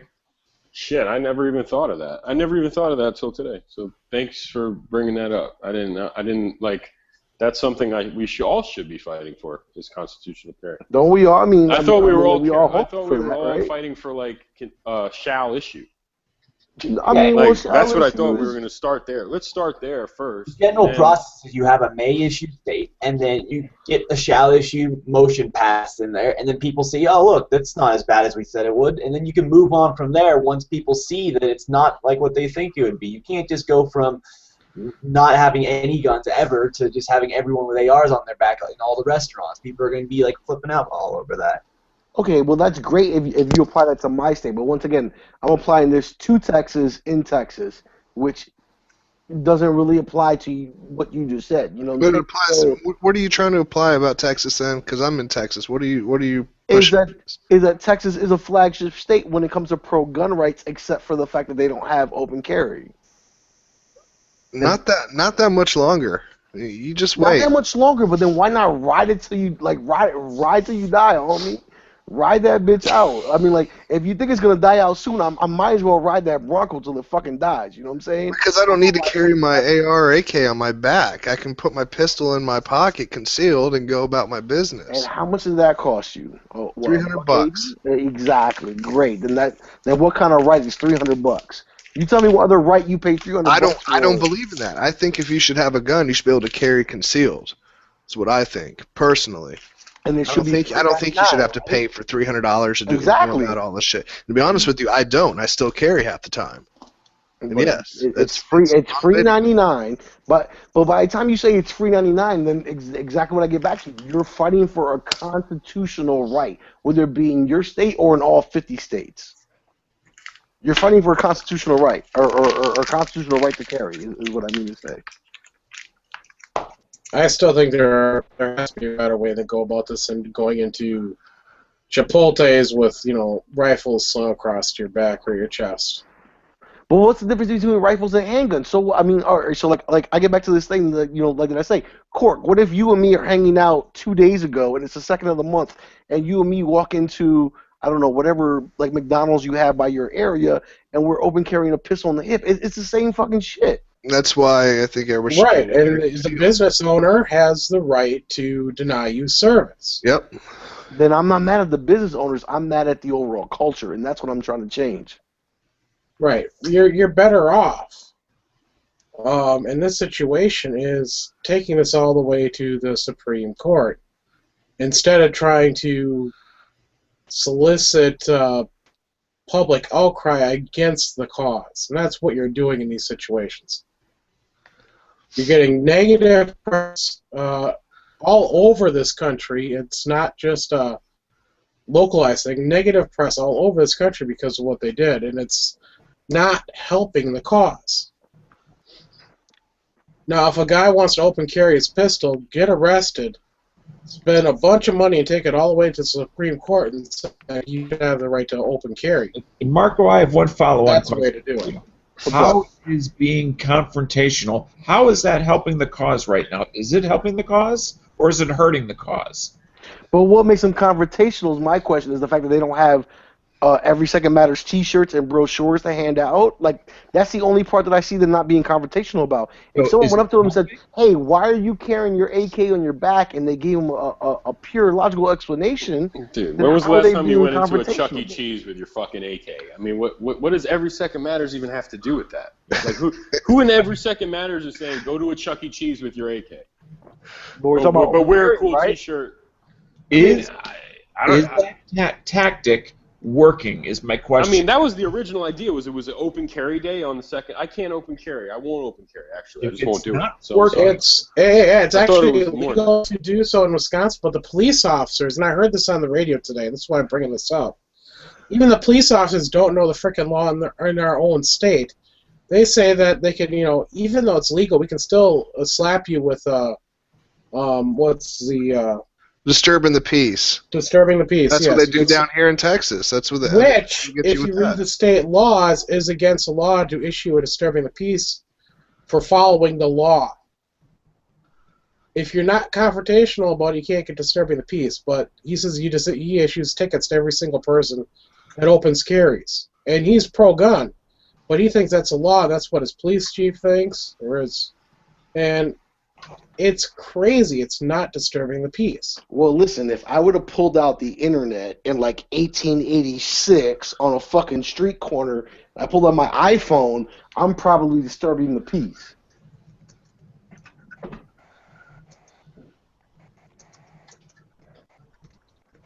If Every Second Matters was a group of people who brought their AKs and ARs into fucking McDonald's and Chipotle, I'll send my T-shirt back. That is definitely hurting the cause. I don't even know about. I thought maybe on the second I would do shit like. And for the last few months, I would go to the range. I'd buy ammo. I'd try to bring somebody shooting, or whatever. So, I mean, I don't know. If I would do anything. For a while I was joining organizations, pro-gun organizations. I joined like the Second Amendment Foundation and stuff like that. So I mean, but I never heard anyone say that we had to open carry into a McDonald's. When you sign the line, it's in the fine print. Oh, word. Okay, I'll send the fucking T-shirt back. It's on its way. It's in the fine print. Yeah, Every Second Matter is about spreading the word that the Second Amendment is a black and white issue. It's about our rights to be able to own firearms and be able to protect ourselves, not to cause disturbances everywhere we go and have the police called and have businesses change their regulations on this. I was just saying that if it was an actual protest, wait a minute. An organized protest. I feel like I got misquoted out there. I never said that people that were down for Every Second Matters said that they were always going to open carry, et cetera, et cetera, et cetera. But there have been participants of Every Second Matter that says, "Oh, because I can open carry, I will," in the efforts of starting a conversation. I thought what you said was the Right. only difference between these guys in the Chipotle and people from Every Second Matters was like the cool T-shirts and the bumper and the stickers and shit like that. It's kind of in a way it is because, and I'm like, nah, it's not. No, because listen, if we all met up in Arizona, and we had constitutional carry, and 8 out of 10 of us decided to open carry, it's the same shit. Handguns or your AK? Or Whatever, AR? it's the same shit. Or your bolt action or whatever. You're right. I mean, Marco, long guns one thing you got to know: handguns are less threatening because they're smaller. That's perception. than rifles. That's a general public's opinion. That's perception right now in this 2014. Okay, that is perception. Yeah, That's not law. That's not law. Battles we're fighting, Marco, is perception. Yes, exactly. That's what I'm getting at. We want people to see a firearm not as something that's used to kill people, but something that you can have enjoyment out of. God, I wish G was here to back me up. Range, or going to the range and blowing off steam. It's not about. G-Webs is the. Where's the G-Webs? Yeah, it wasn't G-Webs backup. is asleep, dude. I'm telling you. But what was I going to say? The other thing is that I've heard before is that a pistol is a defensive weapon and a rifle is an offensive weapon. That's Just really- bullshit. Oh yeah, I know. For me, it is. I agree with you. But I'm just going on straight up my suspicious level. Personal. I'm a selfish person. I'm sitting in a fucking movie. I'm sitting in a McDonald's, wherever. I see one guy or even two guys walk in with any kind of long gun. But look, if you said to me, well, what about a Remington 700 bolt action with a scope, and they're wearing like hunting gear? Well, then my shit would be way low. My suspicion level would be way lower. But you know, So that's your stereotype. It's a stereotype. Yeah. I agree. I'm going to say it. Yeah. Right. You're going to play me like a Mark Cuban or some shit, and I'm sending out like racist tweets. But I'm like, yeah, I'll cross the street. But if it's Elmer Fudd, I'm crossing the street. If it's fucking good guy with a gun walks in to fucking Chipotle, I'm fucking out of there, buddy. You know what I mean? It's Hank Strange. I'm running through a fucking plate glass window if it's like. That just shows you're afraid of Hank small Strange Asian walks in Hell and yeah. Caltech on his back. I'm out. If it's Hank Strange, I'm gone, dude. I don't care. Good guy, Hank Strange, even, nothing fancy. I don't give a shit. It looks like, you saw the movie Falling Down with Michael Douglas. I don't care what it looks like. I'm out. Yeah. Well, what really freaked me out was good guy entering doing the high step. Well, now That he's would got really that freak me vest, out. dude. That tactical vest. I'm fucking gone, dude. That's all I got. He's changing his diapers. It's terrifying to me. Is that a stereotype? I guess. Anybody with a tack vest in my Chipotle is terrifying me. That's a little bit over, yeah. But It's their right, though. There's nothing you can do about it. Either you can, if you're saying, hey, you can't bring that rifle in, you can't sling a rifle in, you can't carry it everywhere, you make a law against that, then you're going against, there's no happy medium with this, really.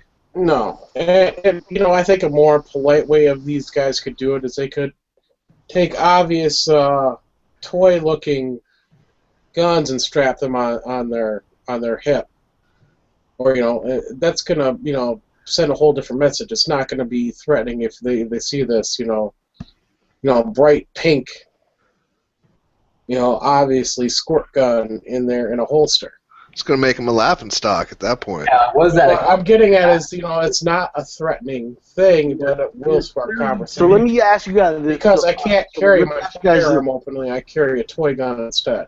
Let me ask you guys this. In 2 years from right now, there's a national case that goes to Supreme Court and says we have national right to carry universally, 50 states, constitutional, whatever you want, long gun, short gun, whatever. And you walk into McDonald's and 6 other motherfuckers walk in there with an AR. Are you still just as offended? I'm not going to be offended. I might be suspicious, but depends. Would you leave? Would you wouldn't call be the a- police? Or what's the problem? Well, people will still call the police. The mom in there with her kids that only knows about guns through the media and seeing all the bad things that happen with guns because that's all the the media portrays. Then of course she's going to be afraid, and of course she's going to call the police. I'm going to get those nut and fancy eyes. I'm going to keep one of my McNuggets and one of them have the gun. If some What was the lady other guy ever say? came up, if some lady ever came up to me and said something about me carrying, I give it another fancy lip, that retarded curled up lip that he has. I'm like, I thought "Ugh, get out my face, woman. Ugh." I thought I was the only one who ever noticed he did those lips. Dude, he has that. You smell like shit lip. Yeah, he's got like square lips. What about gun safety? Because I go to the range, and sometimes some shooter, it might be stereotype or whatever, but new shooter comes in with his girlfriend, and he's trying to show her his gun, and they're shooting, And obviously. how many times do they shoot somebody? How many I times do don't they actually know, but shoot how many somebody? times do I pack up my shit and leave every time? Here's a picture of nut and fancy square lips. Oh, this would be great. All right, let's take a look at it. Yeah, Yes. There they are. I just smelled your doo-doo. The square lips. That's more like I just shit myself again. But I thought I was the only one that ever noticed that. Nah, dude, No. he has an extra chromosome just in his lips. Well, it's just no one ever says anything about it.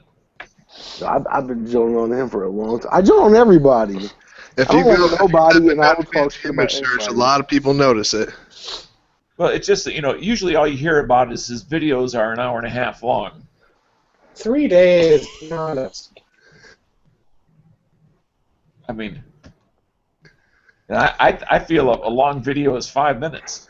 I felt like this whole conversation was just me, myself, and I. My man G-Web's gonna help me out. No, I Yeah, see you what you're took- saying. Good job, dude. You There's, took there's on no, Ralph. there's no good place on I either tried side. all on. I knew was would kicking stumble you when you were over. on the floor, dude. It was crazy. Dude, yeah, you were stomping the shit. Ralph out of me. hit you with a brick. Hey, Ralph, I slapped him Ralph a got few me times as well. He did. Yeah, it's fucked up. I was really just trying to fight Ralph, and then all you guys just out yelled Ralph. He It's supposed to be a personal conversation. He said you probably, if you can't even like afford a car that's safe enough. To Oh, have dude, a gun in he it, was the one consider it. Hey, what the? Yo, Ralph. Get rid of your Pinto. He's about to sell me a car. Is what he's going to tell me to do. He's gonna try to No, sell just you lock it up BMW. there. Be responsible. Just go out and get Dude, I drive a shitty car. I drive a shitty car. And you can punch out with a screwdriver. You should sell those guns and get you a nice, reliable vehicle. And what blows I me just say from get is- an ex-police car. This way you look like a real pimp. Nah, so check this out. I like That's suspicious. Okay, so my AR probably is worth selling value like 1900, so $2,000. My AK probably about 15, couple Glocks in there. I got like $5,000 in my car by the time I go to the range. And I can't carry into like wherever I go eat. I feel so stupid. No, but dude, you know how many times leaving that shit in my car. Yeah, Always sometimes I every go time. home. I go home a lot. Like if I have to go to Walmart after the range or something, I do make the extra. Dude, it takes me an trip home. hour. My range. I drive up there. I shoot for like 5 hours. I'm gonna catch lunch around 3:30 p.m. I'm starving by the time I get out. There's no way I'm making it home for another hour. No. You can't put it in your trunk. Marco, I mean, don't you have a paper bag? Yeah. You just put some food in that and take it to the range with you. No. Nah. I everything cooked. That's what I do. I don't like to eat. I'll eat leftovers, but I don't like. Nah. I go to the range. There's like $10,000 in my trunk, basically. I leave. I go fucking eat, and then I have to park it right next to the fucking front. Super anal about it. What I do is I go to the range, and my range is 30 to 35 minutes away. Go to my range, then I'm out there most of the day. Then I come home, I load all my freaking guns. I gotta do something else. That's when I go and do it. That's when I'll go and if I want some food or go shopping or something. I just don't, I just would rather do that for safety reasons because cars, any car is relatively easy to steal.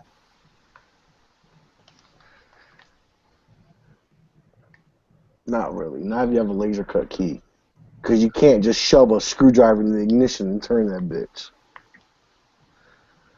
Are you speaking from experience, Marco? Nah, it's just common sense. I mean, if you have like a 1990s car, you fucking stick a screwdriver in that bitch and you turn it and it'll crank. So, where exactly do you keep your car at? About 40 Caliber Avenue, right down 9mm away. You might catch 7.62x39 in your chest, usually around 330. But if you got enough heart, I dare you take I-95 and 223 will pop you off real quick. I'm just gonna say I live at double lot Buck Street, so yeah, there you go. That's all you have to say. It's got to be where something like 6 Caliber freestyle. Cork, I'm not looking for a bicycle. How many miles you got on that Civic? 190,000.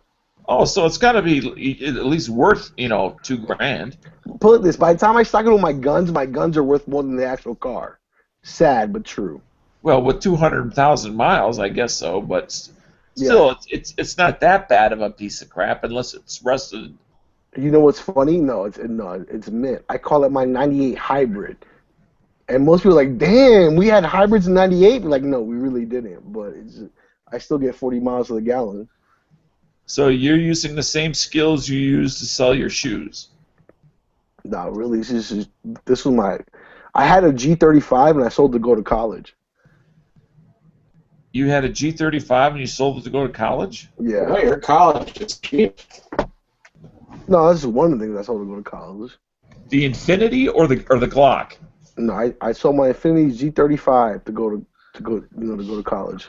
Well, that was a good decision. Car aficionados say that's one of the best cars to get. And what I mean by that is not getting rid of the car, but about investing in yourself. Yeah.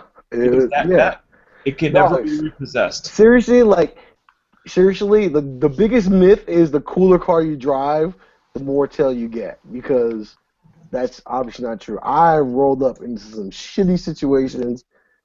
Stunned. The cash you hold in your pocket means a lot more than the car you drive. I'll tell you that much for sure. So you got them credit cards maxed out. Not even, homie. I'm Hispanic. I don't pay for nothing but in cash. He's only got like $5 of gas in his tank at all times too, so. Come on. I just saw, speaking of cash, I don't ever carry cash, and I just got those new $100 bills today for the first time. I got some cash. Nice. Have you guys seen those? Depressing. Sit on your ass on Yeah, I've seen them. I've only What had a is up couple with of them. those? It's hard to describe them. They look like some sort of European high-tech money. Dude, I don't know if you guys are late, but I saw them joints like 4 or 5 months ago. I don't carry I cash. don't carry cash either anymore. No, I carry a lot of cash because Direct deposit. no, Thin I wallet. carry most of my shoes in mostly cash, and like seriously, like I don't know if it's always like because I'm here in DC, but I got them shit. I had them shit like 4 or 5 months ago, maybe even 6 months ago. Oh yeah, that's when they came out, but I was so broke. I had then. them quick. I had to pay rent. They wouldn't take a check, so it was late today, so I had to go get money out. And I looked, and I was like, what the hell is this? Old food stamps. Man. They're supposed to be really hard to counterfeit, but sadly, the day after they were out, there people already counterfeiting them. Rainbow money. What's funny? But you know what's funny? Like as much as I love money and I love our money, everybody else's money always looks better than our fucking money. I don't know if it's because all the time, but like even if you get like a Canadian note and you look at it and you're like, ooh, the engraving and this extra band that only the $100 bill has, that like foil band on the outside. Don't get ruble has. You know what I'm saying? Like, don't get Bob a boner, please. Yeah, I'm gonna say this, Marco. It's also because it's perception. We see our money every freaking day, every That's day. true. Where we don't That's see the true. foreign currency as much, so it is more attractive to us. I don't see anything. I see a card, a Really? blue card. I mean, like look at like an, I don't know, look at like a like an old England note.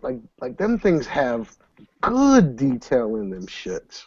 Well, if you actually look at the U.S. bills under a microscope, you actually see a bunch of details that you just don't see. Like you can actually read all the names across the Lincoln Memorial on the back. I heard they did it just You because can read when you all of the fold it up- states' names. when you fold it up, they didn't want you to see the towers burning anymore. So That's probably why they did it. Well, yeah, I mean that $100 bill though, it looks crazy funny, dude. But I just looked at Canada because you mentioned it. I can't believe they have Queen Elizabeth on their money still, dude. That's They've hilarious. been had that bitch on there. But that bitch don't care about what the fuck they're doing That over there. bitch be skeeting all over Canada. You know? Fucking Canadians are like peasants, like from another planet, like worshiping the Queen. Yeah, now you Canada's can like take the a big look Puerto at- Rico. Unbelievable. Yeah, you remember those, You the think they'd have small Wayne head? Gretzky on that bitch or something? Those old enough. Remember the small head currency? Where they had, like Lincoln and Wayne Gretzky's Jefferson. only They were all popular because of small. American Tiny president faces? league. Yep. Yeah. Well, they're all small. Now they're, all Huge. the whole freaking size of the bill, top to bottom. There needs to be just a little tiny portrait in the middle. Oh yeah, the big face Franklins and all that shit. I mean, then the the watermark was cool, and then the holographic strip. I mean, it's getting, but this last $100 bill looked funny to me. That really was a huge. Yeah. Well, I remember when the $5 bill came out with a strip in it. yeah, I remember I used to pull it out. Yeah, you can just take and pull them out. Now you can't do that when they fix that problem. What if this was your dollar bill right here? Oh shit! Dollar bills, y'all. Look at this dude. I dropped my phone. I think Queen Elizabeth is more dope than this guy. Me. Landlords that don't accept cash. Fuck them. I'm gonna say, like every freaking country that goes through their leaders has new money printed with their leaders on it. It's just hilarious. That's a Thai bot right there. Hey, Cork. Yeah. I'm gonna try to make you a little bit cooler than what you already are. That's not possible. Fork's already pretty bad. Daniel said it, not me. Daniel said it, not me. You know what CREAM stands for? Cream? Cream, not the Wisconsin cream. That's what they put in corn. I put in my coffee, isn't it? No. That's what I drink on in place of milk. All right. Follow me. That's what's on the person's face. The acronym CREAM stands for Cash Rules Everything Around Me. Makes sense. That just made you a little bit cooler. That's an old Wu-Tang song. So that just made you that much cooler. That's ODB. Wasn't it? ODB did that one. Everybody did that one. That was the original Cream Triumph. Cream. Yeah, that was Cream was. That was all of them. I just remember ODB in that for some reason. Oh, I think they were all in it. Boy. They were all in it. That was their first all-in effort. Method Man. Yeah. Hang around. I mean, like, you heard the rap group Wu-Tang, so now you know one Wu-Tang song. It's called Cream, and the reason why it's called Cream is because Cash rules everything around me. My and question. Other than that, go YouTube it. You got the internet. Go YouTube it. Listen to it. I don't know how to spell Wu-Tang or whatever it is. No, you know. W. Cream. Just W-U. That's it. You. Tang like Tang. Yeah. Yeah, like this Poontang. astronaut juice. Dano looks I always thought Dano looked like an astronaut too. Dano looks like an astronaut. Tang is good, man. Tang's real good. 1993 to about 2000. So that means you're like 20 years late, Dano. Wu-Tang Clan ain't nothing. The fuck To with. fuck with. There you go. Method Man, Gravel Pit, Demestry of Cheese Boxing. Chess. But Gravel Pit was horrible. Oh, we just put Dano on the Wu-Tang. That's so tight. I mean, that's so cool. And if Hey, you're Dano reads Wu-Tang lyrics. Here. Dano needs to read. legendary weapons out there as well. Get the Cream lyrics for Dano. Yeah. He's gonna like a James Jagger video. Oh shit! As long as like it's James not Jagger of like, like '93 rap. as long as it's not like a violent cop killer crap. No, they weren't killing any cops. No, they might say F the police a couple Getting times. Spody Odie Doublish's Odie. So it wasn't NWA. No, Wow, YouTube's got some crazy crap on it. I mean, it was just a little bit more graphic of what basically the 70s hard rockers at the time were singing. That's what they meant. It's just they were more direct in saying what they meant. Who's your favorite group? Like what's your favorite album, Dano? I'm curious. Like, what's your favorite group, favorite album? I'm guessing Big Band. Well, I'll give you my old school one is several of the Beatles albums just in general, and then I'll go with AC/DC Back in Black. Really? See, I would have said, if I had to guess, I would have said Meatloaf, Bat Out of Hell 2. You know what's my favorite old school, like for all time old school? Jackie Wilson. So you gotta be really fucking old to know who Jackie Wilson is. I'm really big into like the doo-wop shit. Like that to me is golden. Jackie Wilson is king.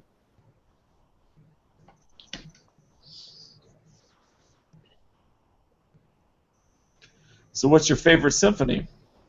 Symphony? I mean, or are you not that musical? Well, sometimes I go to Shakespeare plays and shit. You're not really well-rounded when it comes to music. I mean, what's that shit from Apocalypse Now? Wagner? That shit was tight. What are you talking about? Symphony, easy. Come on, Marco. Wagner. What was that shit? What was that shit from Apocalypse Now? He's swelling. When the helicopters came in, they were napalm and shit. You know, Don't remember be that one? helping him. Don't be helping him. Yeah. He's the big boy. He can pick out his own favorite symphony. That's the only one I know. Hey, you only need to know one. I don't know symphonies names like that. I couldn't even tell you like that. Like Tripoli to me is a shit. Like you wake up to Tripoli, oh, that's great. Put that as like an early morning ringtone. My personal, although it's a personal of a lot of people, is Beethoven's Fifth. But there's also a number of others. Like Chopsticks to me is tight. I mean, there's a lot of good symphonies. So, I'm just curious how deep your musical taste really are, or are you a one-trick pony? I might not know all the names because like by the time you get like into olden like good classics like that, like I haven't had I took a college course in American popular music, and it was American at that. But as far as like popular music in general, it could go that far into symphonies, and I do believe symphonies deserve their own course. I'm gonna say anything from the Star Wars albums. The Cantina, right? Hey, seriously, Cork, I can't wait to see your shit Lego built. I mean, you need to put on one of them. I want to see your Lego shit built. Just blowing me. What was that Star Wars Katina band when they were in that bar and Han Solo shot the guy and then they edited it? Jabba or that big fatty dude. Yeah. No, he's talking about the original Cantina Star Wars, The New Hope. The first one. But you know what's fucked up is George Lucas. Where Greedo shot first. Han Solo. Did they really edit that out in the new? Yep. So he doesn't shoot first. What does he do? Han Solo actually shoots first. They just cut to where he starts shooting back. Oh, Jesus Christ. How the fuck does George Lucas sleep at night? On big piles of money. Yeah, right. Tempur-Pedic. Huge California King Tempur-Pedics. Well, once the bed is... Every night a new $100 bills. Here's the link. Well, come on, some great music in Star Wars. You gotta. Oh yeah, fuck yeah, hell yeah. Oh yeah. Who was that? John Williams or something? She's a fucking genius. I mean, the original score is quite excellent. Yeah, I'm not talking about the remakes. Screw those. Yeah. Okay, who's cracking? Because the remakes, they freaking changed the freaking music. Yeah, John Williams is one of those one-trick ponies you guys were talking about. Oh yeah, he did. I think he did Superman too. Those original Supermans. Yeah, I guess it still sounds like John Williams. Come on, you know how much money he's making off of the music that's still selling today. So Huck, now that you're back online, how does Mandy feel about you using her picture and using her backside as your promotional tool? I don't know. I just did it to trick people so they can think there was a girl in the chat. Well, but does she know that you're doing it? It worked. Yeah. I joined the chat the other night because it worked. You tricked me. I was like, oh shit, it's fucking hot. Hey, there's a hot chick in there. Let's go check it out. And she doesn't mind. As long as I'm not like showing her face or anything. Because I know she sometimes like to listen in the background, but would never, ever, ever consider saying something on the microphone. She has to. Well, I mean, it's rare, though. We've talked. It's pretty rare. We've talked to Well, Huck and Mandy left, together. We were talking for quite a while with her. She was really bad-mouthing Huck. Well, either it was off air or a chat I was not listening to. I believe it was off No, we scared you off. I get scared really easy. That's why I cower behind Quark. I can scare you guys off pretty quick. You should actually be hiding behind Marco. Go. He's bigger than me. Go. What? Give it a Yeah, shot. okay. Oh, so how was the Thai trip, man? How was the trip to Thailand? This motherfucker started the coup the whole time. I told you he started the coup. Hey, I texted DB Cooper. Like, yo, ain't that motherfucker supposed to be down there right around this time? I'm looking up some things right now in Thailand, to be honest with you. Did you get a refund at least? I don't need a refund. I'm happy with my services. You know, you can go there once, or you could buy a whole bunch of guns forever. You know what? If you really need to get that, well put, Daniel. Well fucking put. If you go there once, there's things you'll only be able to do there once. So bring your own ping pongs. That's all. Yeah, but you'll come back with things you'll never get rid of either. Cork, you don't know anything about it. Like VDs. Yeah. I really don't. I don't know, man. He really doesn't. I'd be seriously concerned about their law enforcement and having a What law enforcement? Do you go to Thailand? If you go to Thailand and you're thinking about law enforcement, Yeah, I think you're there for the wrong I think there they fucking call reason. it. I think there they call it raw enforcement. If you know what And I'm you're talking assuming about. that I'm doing something illegal there, Dano. Well, exactly. Let me just say, you've made some pretty interesting inferences. I mean, If you double tap the Lee boys, you are doing something illegal. what if unknown to you, the service provider is? I'm not going there for services, Dan. What is he going there for? The internet? I'm going there for floating markets. Internet cafe. You can't pick up Internet people in the service States. provider? And now you're picking up labels in Thailand. Have you seen bioluminescence in water before? Has used documentation that showed an incorrect age upon their hire. Okay. Oh, dude, come on. Did I walk around it? You go there for one thing, like lemongrass tea. And, Yes, you go there for the swimming floating and markets, shit. the giant prawns. You go there for, Insects. Pad there- CU. Now, Cork did mention the Giant prawns just means bad shrimp. You know, we used to call it. Yeah, giant. Hey, like seriously, like if you ever go eat somewhere, just because it's giant prawns, don't get it, all right. Because lobster and shrimp are the shit, and if you get giant either whatever, it's like eating an old lady. It's bad. Yeah, that's So don't true. get- That's true. So don't I get agree. giant prawn anything. I agree with that. Come on. The bigger the lobster, the older it is, right? So it's like Exactly. Like I mean, like you want like a medium-sized lobster No. and like a decent-sized shrimp. I will My family is from Thailand, okay? You guys are, just because you guys are thinking, you know, that I'm going there for something else because I'm a white dude and, you know, that's what white dudes go there for. That's not how it is. You you from Thailand? Well, Yeah, my uncle's Thai. My grandparents lived in Thailand forever. They speak Thai. They do all this, so it's not like it's anything. Then why have you not set the record straight until now? You just let it roll. yeah, you've honestly been kind of playing into it for a long time. Because look at the laughs. No, I'm laughing at Dano. I was laughing at Dano because Dano would ask him. I mean, because you had Dano's gonna get you now. Watch. You know, in New Hampshire, live free or die with the Woody you couldn't get rid of. Remember that night he was doing all that Googling? Yeah, I wish he would chime in. You know what's funny? Like, you know what's really funny, and I don't know if you guys have noticed, and I hope you guys have, even on gun channels, out of all minorities, the Asian minority is more likely to be a shooter out of all of minorities. I know more Asian shooters than I know Hispanic shooters or black shooters. Well, mostly in L.A. No. David, Anywhere. Seattle's big. I mean, dog, think about it. We have Keeson, we have Daniel, we have Good guy. we have now San Antonio. He's Good guy's gonna. I'm white, but good guy's gonna. I was about to say, Well, good guy is not a good example.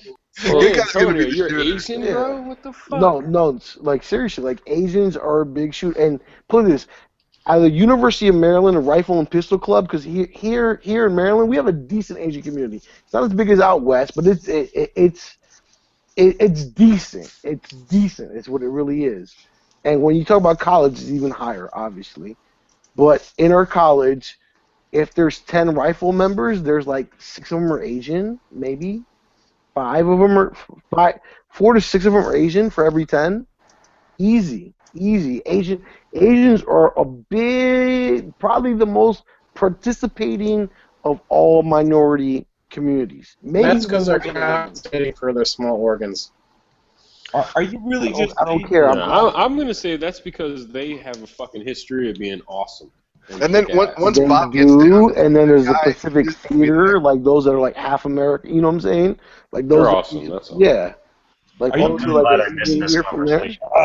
They know when. That's one thing I'll say about Asian people. They're cool. Chris wants to get in here to defend You himself. got yellow fever. No, but Asian people are. If we look at the most, like without putting any effort into it, and we put a effort in the demographic, other than the majority, Asians are the second biggest demographic that are already active shooters. Unless you're in China.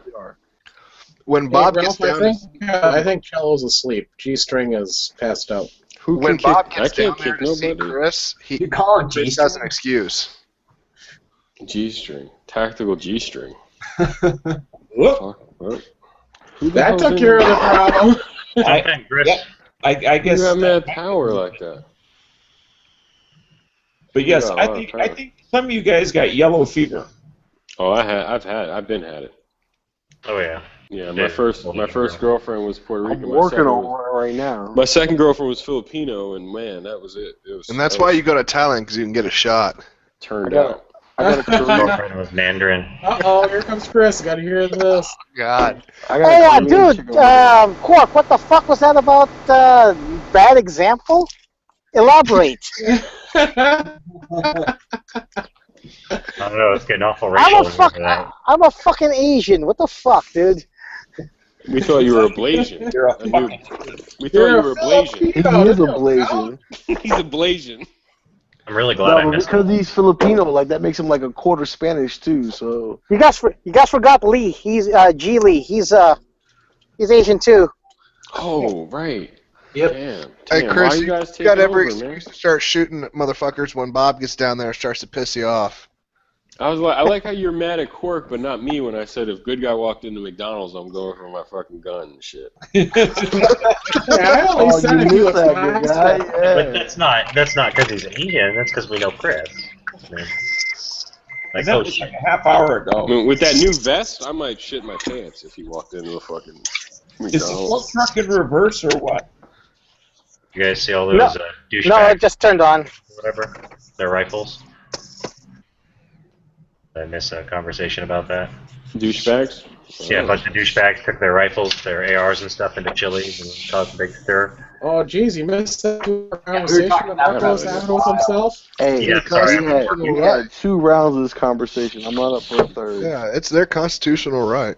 They're still douchebags. I'm not saying they don't have the right. They're just douchebags. I mean, Apparently they're little gods. They think they're little gods. But I hurting prefer... the cause for sure. Little douchey gods. I like... Oh, you're talking about that guy who posted on Facebook? Yeah, he's a fucking asshole.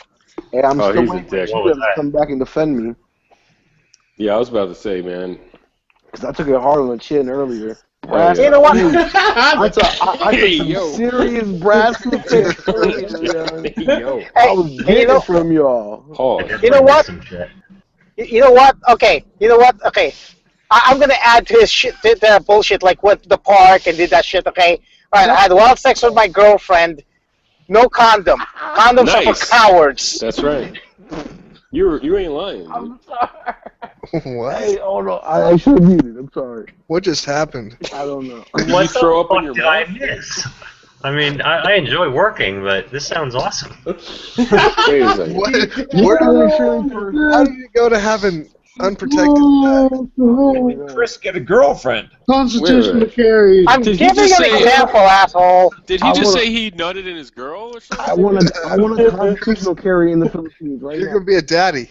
I'm going bareback, and I don't give a fuck. No, I'm sorry. I forgot to add the part where I pulled out fairly fast. Oh, okay. Oh, Fairly dude. Just a little bit Ever pull early. out, My dude. balls do this clacker thing. Fairly fast works half of the time.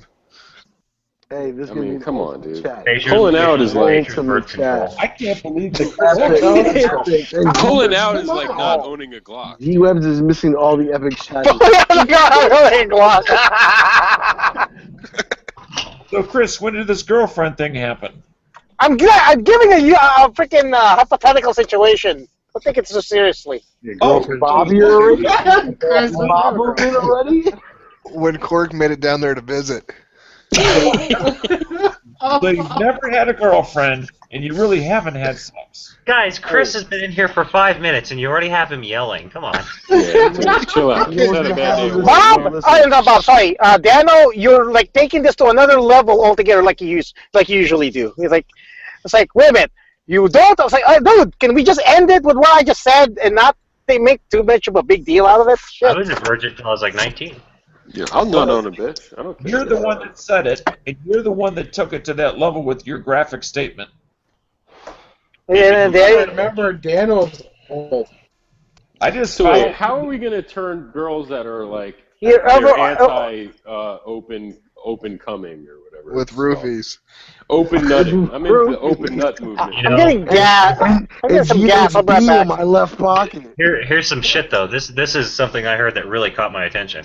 A lot of girls will complain about that and getting any kind of male fluids on them, especially obviously the semen. But all right, now listen. How horrified would your girlfriend be if you acted that grossed out by her junk and her juice? Oh yeah, for sure. I mean, they would fucking flip out. They would lose all self-confidence if you treated their shit the way they treat our shit. I dated a Hey, but squirter. like, why do and your meat curtains look a little extra meat curtainy? Well, that's what I'm just saying. Like, if they Your left meat curtain is show extra disgust. curtainy No, I compared tell to you, your right meat curtain.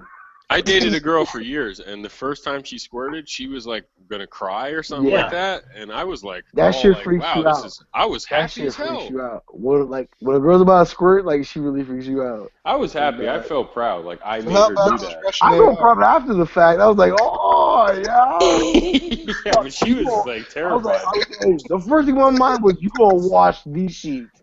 I am not washing these sheets. You are That's doing horrible, dude. all the That's like laundry after horrible. this. All right, back Like to ruin normal. a girl's self-confidence that way. I don't ruin it, but I'm like, No, I didn't shit. tell her. I didn't tell the girl to do my sheets or anything. If you live it like I that, told her to make me a sandwich. Yeah, I just was like, I was really happy. I was like if I oh, made you do that, fuck it. You gonna do the laundry, girl. That was awesome. Because once I figure out how to do it, I'm gonna do it every time. So those Russian ARs are built in the Mulat factory. Yeah. There you go. Come on in. No, yeah, the perfection. Malat. So I don't know. I don't know what they're doing. They make the Vepr. Where they build those piece of crap Veprs, according to DB. I never said they're a piece of crap. Those Veprs are just shit. I mean, the magazine thing was. I don't like the. What's wrong with right. magazine? All right, so let me ask you this. They don't take Would you AK rather- mags. All right. You gotta Would put a you- bullet guide like you do with. I'm lazy.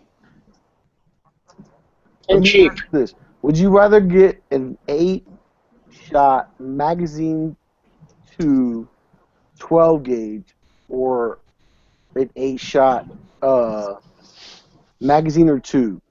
Magazine versus tube. What would you go? Magazine. I go with tube. Is I would everything go else to- just reliable or what?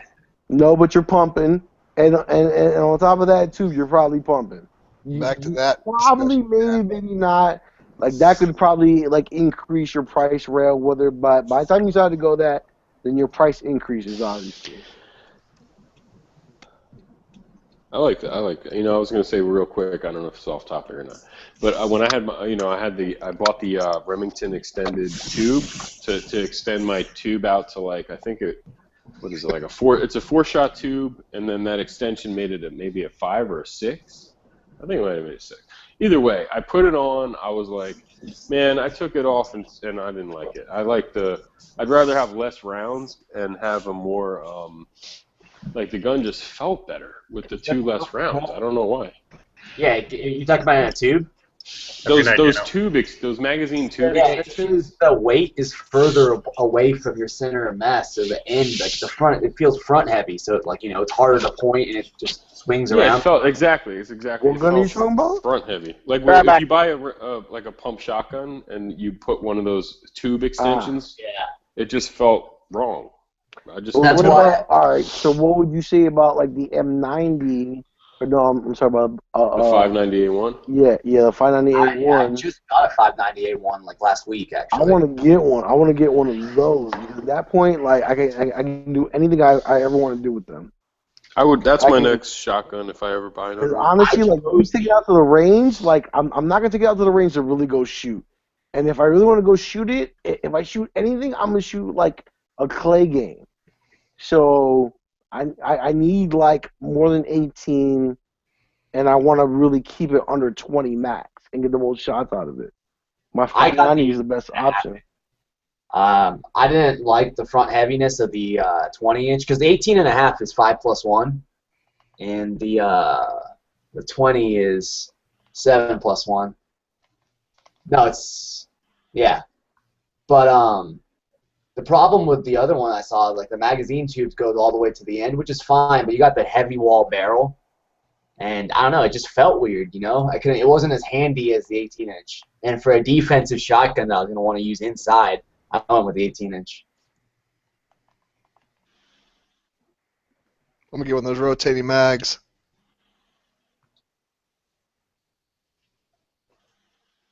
How much are 590s? The 590 or the 590A1? What's the difference?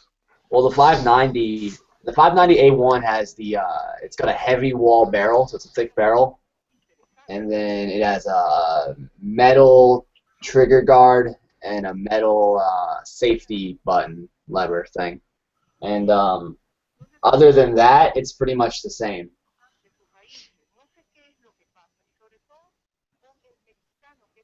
You can get them with like a bead side.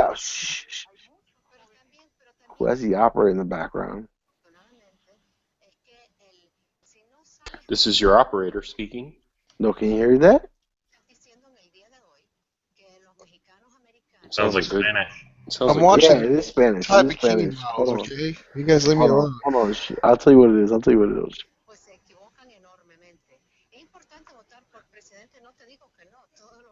Something about the Some president. president, yeah. That bitch is talking fast as hell. Telemundo. Voto to have a vote. 900 number. Someone's on a Spanish 900 number. I'm like, Telemundo. Or not. Hey, It dude. might be me. Hey, because dude, I'm on we're my getting a phone. fight on this. Who's getting a fight? Who's getting a fight on this? This might be Ralph the Cat's secret operation. This could be like the new Cuban Missile Crisis. Yeah.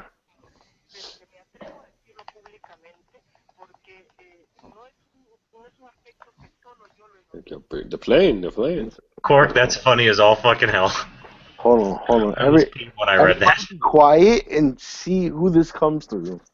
Mute me. Oh, I'll mute myself right now. Everybody mute themselves. I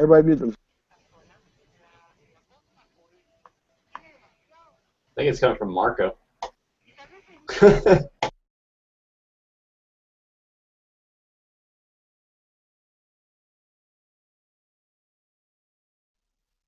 I'm on my phone, so I thought it might have been me. But Sorry about that. I forgot my wallet.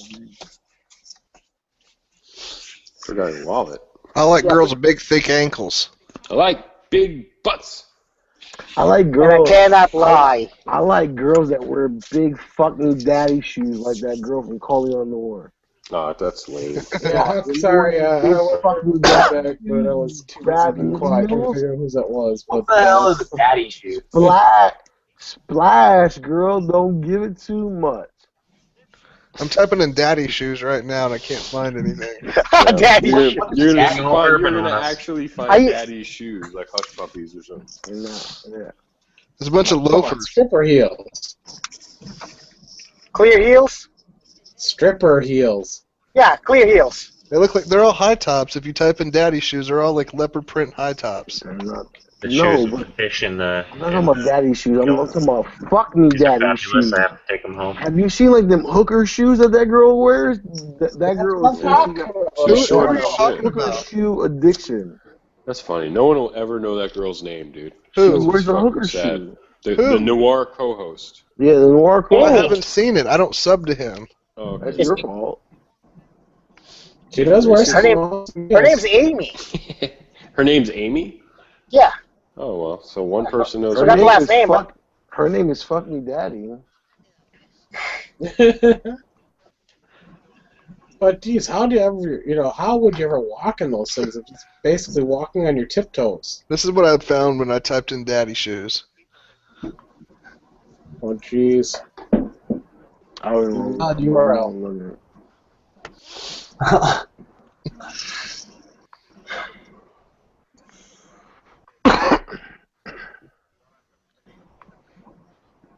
So what's new? What's good? I heard you getting a TRS 25. Yes, I am. Really. I'm getting an TRS 25. You're a beast. Did you win that bid or what? No, I just went ahead and bought it from Newegg, $82. Yeah, I mean you can't get them much. I've seen them for like $75, but that's about as cheap as I've seen. What the hell? I went with that Primary Arms Microdot. Their new one? Well, no, not that Hollow Sun. Is that what you're talking about? They got the one that lasts. It's got like a real long battery life. Yeah, that's actually not theirs. They're selling it though. But yeah, I think it's a 50,000. I forgot 50,000 hours. Something maybe even more. But the Hollow Sun is what that's called. But no, I bought the Primary Arms Microdot. That's their dot. And I think I got a really good price. I got a really good mount, and then I bought that Aimpoint Pro, and I was going to keep the thing, and I sold it to Girk, the setup. But that Primary Arms Microdot was awesome, dude. I swear I think that it was better than the Vortex Spark. It was a better deal. I don't like the Spark. I hated the Spark because of the power button. Yep. And the new Spark, they fixed it, but it's like $50 more or something. Hey, really? You sold them the Primary Arms? I really thought you sold them the Sparks the whole time. Oh no, I sold the Spark to somebody else. Because what happened was, there was a second Spark I sent back, and they didn't want to send me a new one, and I was like, what? No, you're going to send me a new one, trust me. And they were like, no, and I'm like, well, you sent me a new one last time. They're like, well, we're not going to do it again. They sent me a new one, and I sold it, because I was like, let me speak to your supervisor or whatever. It's ridiculous. What do you call this? Is there any other reflex sights out there that with the multiple reticles? Oh yeah, what's the good one? The shit on Military Arms Channel that Vortex Spark? No, the Vortex Spark doesn't have multiple reticles. Like you can't switch them. The one on oh shoot, I'll find. Not the sight mark, I hope. No, it's better than. I mean, it's better than that. I played with one too at a gun shop. Hold on, I'll tell you right now. It looks like an ACOG, but it's not. But it definitely has like crosshairs. It has a dot. It has like a chevron. Yeah, I like the circle with a dot in the middle. I'm very accurate with that. It has that too, yeah. So, I forgot the name of the. But it's a reflex sight. It's an ACOG type or reflex. No. It's more like a red dot. Like a TRS or something like that. It's no magnification, but it's. It's called the Lucid. Lucid, okay. The Lucid HD7. Is it a square? Is it square? No, the shape of the actual sight. Yeah. No, it looks kind of like a red dot. I mean, it looks kind of like an ACOG or. So a circle, okay. Yeah, like a tube. It's a tube. Like an it's a tube. It's a short. It's not as big. Okay. But yeah, it has the multiple reticles, and how much does that usually run? I think they're right around 2. But it's like, I mean, if you go to Military Arms Channel, I mean, he was doing his little test on it, and it he was putting it underwater. It was waterproof. The battery, the buttons were right where they should have been. There were switches, and it had the multiple reticle, and he was dropping it on the floor, I think. I mean, I've seen people, beat them up, and they could take a beating and stuff, so. I was going to buy one. That was definitely going to buy mine from them. Okay, I might take a look at that because I'm looking for something with multiple reticles, and there's not that many of them out there that is reliable. Oh no, yeah, exactly. And in terms of sights, the TRS-25 is probably the best find that you can get. It is cheap, but it's great quality. Oh yeah. That's why I like that. But I can't find anything that's like Aimpoint or EOTech, bank breaking price. I've never heard anyone talk bad about the TRS-25. So. No, every what do you call this? Every website I've been to always says good about TRS-25. I saw one that says a video that says TRS-25 failure. The failure wasn't the sight; it was the riser. No, yeah, I would be comfortable with that. So, but I wanted something with multiple reticles. So. Yeah, look into that Lucid HG7. I mean, you might be able to get it less than like 180 or something like that. Brad back gets a guess. There were some other advantages of it too. It was like, I think it had a cool mount. It comes with a cool mount and stuff.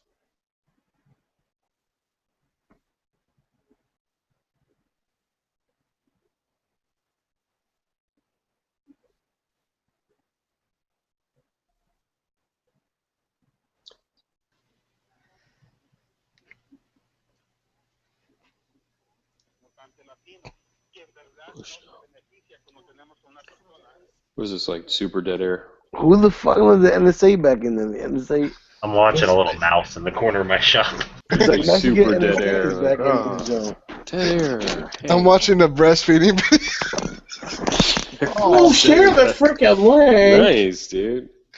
That's a fetish I never heard of. Seriously, there's better That's stuff. about as close as Cord gets. How did I end up here? Reddit. I don't know. Did you 4chan, all the dude. gross Oh, you're on that cyst 4chan popping page? videos and broken bone videos and Who's on through 4chan? that? How does YouTube not censor some of this stuff? I mean, I'm looking up something totally different, and it recommended it to me. So I mean, it's not my fault. Oh, it knows, dude. It knows. It knows what you want. Or not. Or not. Yeah, but I think the goal of Google is to, it doesn't need to. It'll just know. Hey, what so you want. listen, I am on the hunt job like right now, and I like my beard's pretty long, so I'm thinking about cutting the neck high. You know what I'm saying? Like, I haven't really trimmed my beard in like 2 months, so Nice. I'm really thinking I should just trim it up but keep it long. I don't know. I want to be an operator when I grew up. Oh yeah. So I'm gonna let my beard grow long.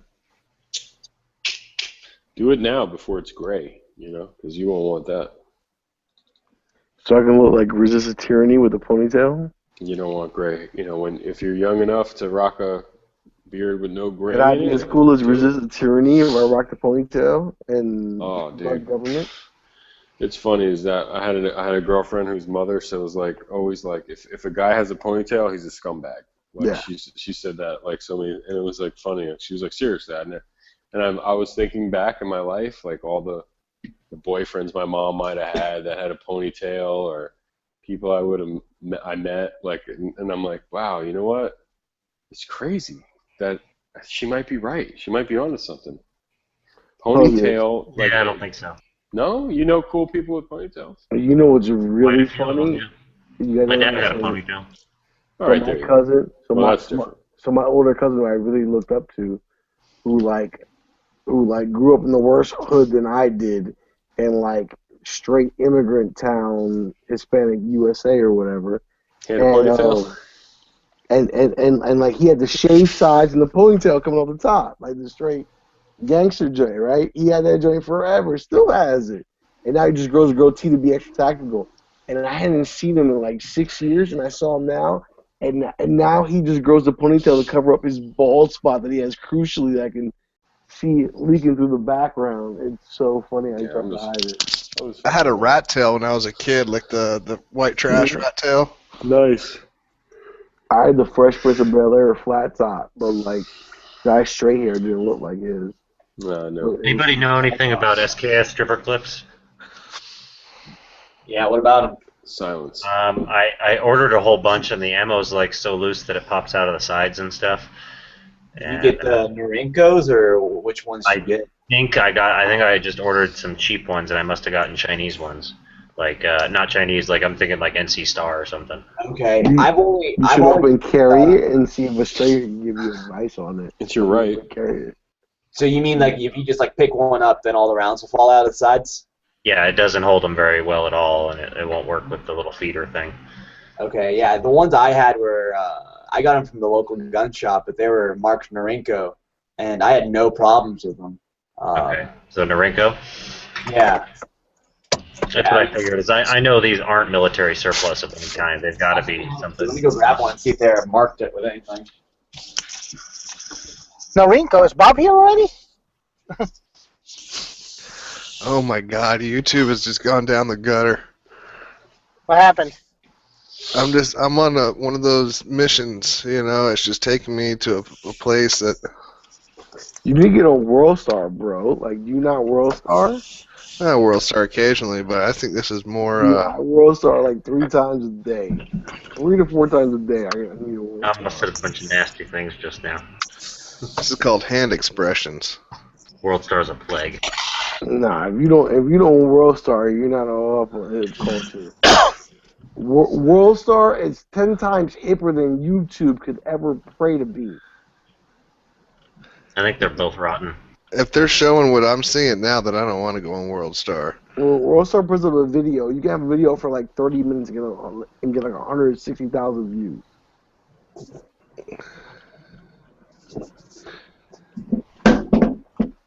WorldStar sounds like a video place or something? Oh my God. Oh, Yeah, dude, hey, Chris, you never heard of WorldStar? WorldStar is hip like hop. ghetto YouTube. The shit that you cannot see in real life on YouTube because they blur it out is available on WorldStar. So is Daily Motion. Yeah, it's like a Daily Motion, Reddit. It's like it's They the get a lot of raunchiness of the raunchiness. They get their shit from everywhere. Yeah, they do. I have very bad news, man. Very bad news. But I check WorldStar like 3 times a day. Robert What's the Pattinson, bad news? the dude from Twilight, Uh-huh. is going to be Indiana Jones. They're rebooting Indiana Jones. No, I swear to God. It says Robert Pattinson. Someone just fucked my childhood right now. Robert Pattinson. Who was that Burn in my indie Twilight? He was the vampire guy, right? He's going to be Indiana Jones. I don't see it! No, no shit. I don't even think he's American. It's alright. Do you see these? Yeah. Yeah, so like I can. Yeah, and see, they look like they're all in a row too. They don't look like they're canting side to side. The ones I got, I'll see if I can find some. They are shit. These work good. I had no problem. I got like a 20 pack of them for I think it was like $10 or something. Yeah, I just bought 20 of them that are marked Chinese, Norinco, surplus. So we'll see how those work out. But here, check these out. Show you some of the ones I already have for difference. So like, yeah, the shells there. I just had one fall off just from dropping it. The shells can be moved side to side like a lot, and they just kind of like pop out when you're trying to load them. Like the bullets you'll push up here and a bullet down here will pop out sideways. I can move mine sideways a little bit. Like, see that? Probably like 1/8 of an inch either way. Yeah, see, these are moving pretty far sideways. Yeah, a little less than that. Oh yeah, mine's way less than that. Yeah, see, these are, like I said, this isn't one of the bad ones, but on the really bad ones, you can just peel off rounds sideways from the clip. So we'll see how those surplus ones work out. Thanks, though. Yeah, no problem.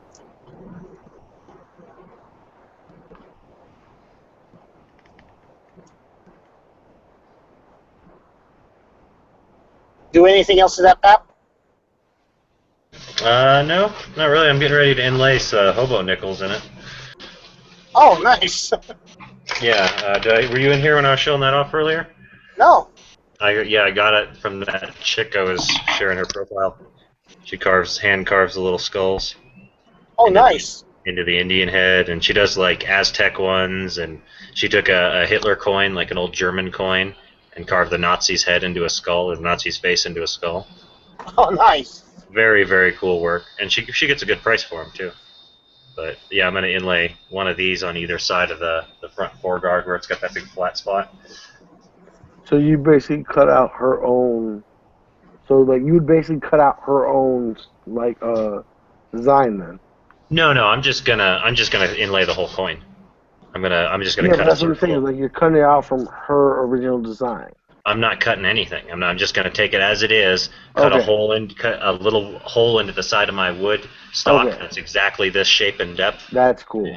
And then inlay. Yeah, I'm not gonna mess. We're gonna do a compilation where she does one of these, and then I'll cut it out and inlay around it or something. But we're gonna do that like together, not as a. Yeah, but that's all. I mean, yeah, but that's so cool. She does a really good job though. She's got all kinds of neat stuff she's doing. But yeah, that's the next thing on the path. It's a couple of days. Like that's nickel metal, not silver metal. Yeah, it's nickel silver. What nickel silver is like zinc, copper, and something else mixed together. So it's more precious than your basic, throwaway steel, or throwaway metal. But like, what if you like send her like $1 silver coin? Or Oh whatever? yeah. I know she does work. Like people send them old coins they got from their grandpa, and she'll cut them up and do the whatever kind of design they want. Pretty awesome stuff. I'm about to throw a link in the side here. I'm gonna If you lose you haven't- guys. What's that? Where's going in the tunnel? So He's there's under No. JJ Street and under Clitoris Road, under passing through the Right under Eula. check this shit out. The bottom link I just posted is I one thought that this was a gun chat. I'm leaving. really stoked to get. I'm Bye, googling Mrs. breastfeeding Holland. videos, and I don't see any. It's crazy. DB's been quiet looking at breastfeeding videos. Yeah, I found a breastfeeding video, but it's crazy. It's the mother's squirting the milk across the room, and the baby's catching it. Nice. Where is that? Weird. Awesome. I don't know. It's their constitutional right, thank man. you. Open squirting. It is. It is. Is it an adult male dressed up like a baby or what? I don't know what channel this is. Hey, seriously, public squirting needs to be an amendment right now. You can squirt in public. You should be allowed to do it. I don't care how old you are. Oh my god. Let the kids learn about the birds and the bees. Let them. I literally zoned out and read about Robert Patterson from Twilight being Indiana Jones. And now I'm going to jump out a window. So it's all good. Oh, that's pretty cool. Looks like a Muertos something, Dos Los Dios or whatever. Is Kristen Stewart going to be in it? I have no idea. It's horrible. ADB, nigga, blood in, blood out. I can't. San Antonio. Blood in and blood out. Hey, Sad. San Antonio, have you seen Blood in, Blood out? I hadn't seen it. Oh my god. What is this? Some red? Some It blood? sounds like The most iconic Hispanic movie in like the last. It's a Hispanic gangster movie. Yeah, kind of like Menace to Society. I probably is have. To like black urban youth.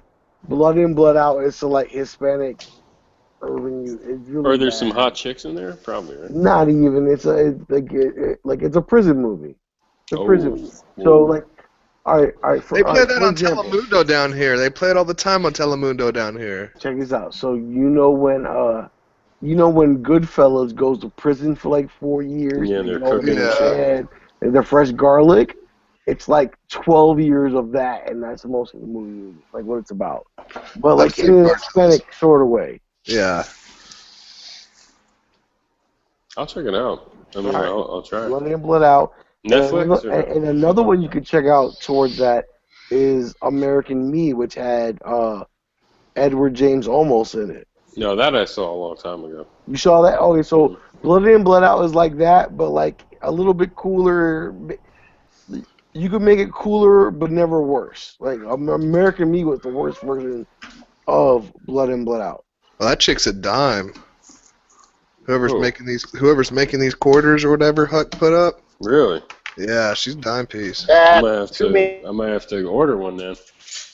Linking in here doesn't exist. I'll be like, hey, you want to do a YouTube? No, they linked it. It's already in there. You want to do a hangout with me? Hey, be like, hey, girl, I interview you, girl. It's the top link. It's the top How link. you doing? Are you gonna be at SHOT Show? Oh, you gonna see our Blaze show for sure? Oh, hey, DB going to Blaze show. You gonna see her for sure? Because I said you such a baller now. We gonna call you Rody. Hey, Rody. Well, you can call me OG Bobby Johnson. No, I'm gonna call you Rody Cooper. OG Bobby Johnson. OJ. You call me OJ Bobby Johnson. I think that might be my new nickname. OJ Bobby Johnson. I like OJ better. Oh shit! Glove doesn't fit.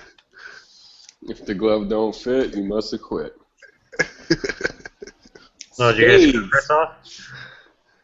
I'll put trademarks around your eyes. Hey, Huck, you know this chick? What chick? The chick who's doing all these quarters or whatever? Yes. Wait, what? Yeah, the links you posted. Oh, content warning. Yeah, I don't know her What is this? personally. I mean. What the fuck is this? Oh, that's a fluke ass link. That's a fluke. You put a fluke link in there. Who? You, Santonio. Where did I put it? Where? The joint on the side. I swear. You were like, yo, this girl's a dime piece. Then you put a link into, like, you know, Rosie O'Donnell or something. No, Huck posted it. It's Huck's top link. Yeah, I don't know her, but I know her on Facebook. I mean. That's the picture I'm looking at. She looks like she got the heavy eyeliner though, so you don't know. Yeah, she's cute. They do that Cleopatra stuff. Sometimes they'll trick you. Yeah, she's not gorgeous as far as I've seen, but you know, blondes aren't my type, so. Yeah, I agree. Blondes aren't anyone's type. I'm not a huge. I've had a lot of bad experiences with blondes, so I don't really look at them that way. I don't like blondes. Let's put them all in a camp. Right? Intern camp. Wait, what's this link here? What should I Google? Hobo nickel or something? Yeah, it's hobo nickels or what they were called. It's something people did in the Depression. It wasn't all skulls. I mean, they did a lot of weird shit to them. That's pretty cool though. What's the company? Is there a company name or something? Yeah, her company it's the eBay thing I put in the side there. Oh, I'm on my phone. I can't see it. Oh, okay. It's Goonie Never Say Die is the name of her company. Goonie being the first name and Never Say Die being the last name. Hey, but put it like this: like San Antonio might recognize this, and Deep might recognize this, but hey, Huck. So like if you're in a public setting, and you see somebody like do a little bird call like cuckoo cuckoo, what does that mean to you? Drug activity. No, hold on. Criminal activity. It means code red, doesn't it? It means criminal activity. It means pick up the dice. Yeah, like that, like that to mean means code red. I thought that means the cops are coming. No, but it means holy code fucking red. shit, Ralph! Jesus Christ! It means code red. I'm trying to take a drink of my soda here, man. I don't know what you're talking about. It's like a fucking spit take with my Dr. Pepper. Sorry, guys. Oh shit. Yeah, this girl is she's awesome at this stuff, man. Yeah, it's pretty impressive. I'm not gonna lie. Now, does she build up on the nickel with some like silver? I'm pretty sure she flattens it first. Honestly, like I think she flattens away the part she's gonna carve deep, and then like she makes it like a blank face, and then carves the skull into it. Nice. I think she flattens the edges, but I mean, she still has to work off the face. Yeah, and you'll see like a lot of them have the original date on them and stuff. Like, now, technically, is this like legal tender? No, I get the same thing because I cut up a lot of coins that are actually silver. As long as you're not recirculating it as money. If you're recirculating it as art, it's a different thing. And will she be at Blade Show? Because me and Stone Guy are going. Right? She's got a lot of good gun pictures and stuff on Facebook. Got a couple, looks like AKs. And, you and Stone Guy should definitely group you up on her. Oh God! Yeah. And be like, hey girl, what's your name? What's your name, girl? You got a permit for that? You got a permit for that? What's your name, girl? Hey girl. What kind of materials them shorts made out of? You ever seen Stone Guy's basement? Let me see your lace print. Yeah. What's up with roofies? Hey, Jordan, Give me that Blurman. GHB, that Georgia homeboy. I know you got that Georgia discount. homeboy. You got that Oh. discount. Hey, if it's called Georgia homeboy, you know you're getting it cheaper in Georgia than anywhere else. It's called Georgia So, Homeboy. it's called GHB. You got that Georgia homeboy. no. You know you get it cheaper than anywhere else in the country because it's made Yeah, in once Georgia. again, I don't know anything about that. But if she was at SHOT Show, probably do. I'll go buy one of them fucking. I mean, Blade Show, I'll go buy one of these fucking Bobo nickels for a couple bucks or whatever. Nick, 20 Yeah, bucks. I think I paid like 20 for mine. Yeah, they're 20 or something. This page isn't Oh, here's available. another. Oh, you can't see that? No, it's got the thumbs up broken. Yeah, it's because I'm friends with her and you guys aren't. It only works for people that have friended, I guess. It happens with my pictures all the time. Well, let me go ahead and friend her and like all of her photographs real quick. Dude, there's some pretty awesome. If you get the picture of her gun safe, there's a big fucking pink phallus in there with everything else, and it just caught my attention for some reason. Maybe it's because I'm a pervert, but Well, it looks like she's like, she might live next to Stone Guy for all we know, because she says it says Atlanta or whatever. Yeah. What if Stone Guy keeps her locked up in her Oh, come on. It only guys. brings her out the Blade Show. Come on, guys. Make me some money, woman. I don't even know how that I don't shit think all he's interested started, in dude. money. That all started because he said Erica was hot, and it was like, yo, he keeps girls in his basement. Yeah. Yeah. No, Gee listen, whiz, no. I've No, never listen. let that go. It wasn't from, oh my God, these girls are hot, and then it led to my basement. It went from, kind of hot. oh my God. What's that guy from? The little drool moment he had. He was like, oh my god. Yeah, I know. That was funny. You guys ever see? We haven't heard that in a minute when he goes, oh my God. Were you just caressing her titties with your mouse pointer? Come on. No, I was not. It's the tag thing. When you go over someone's face, it says to tag them. Who's that bitch? That's a girl. The girl Oh, who that's crushed the the chick who coin. does the coins? Yeah. Yeah. She's tight. I don't know if she's I'd tight. say that, but I don't know. That's awful personal. Genuine hobo? I don't know, man. She must have learned from somebody. Like, this is not a skill you just pick up one day. She started using Stone Guy's tools in the basement. Here's one that's Stone Guy had her down there for a while. These weren't made in a bus station or while riding the rails. I'm like, right? Right. That's what I'm saying. Someone passed down this tradition. I'd definitely give her some business. Oh yeah, I'm Oh, buying yeah. as many as I can afford.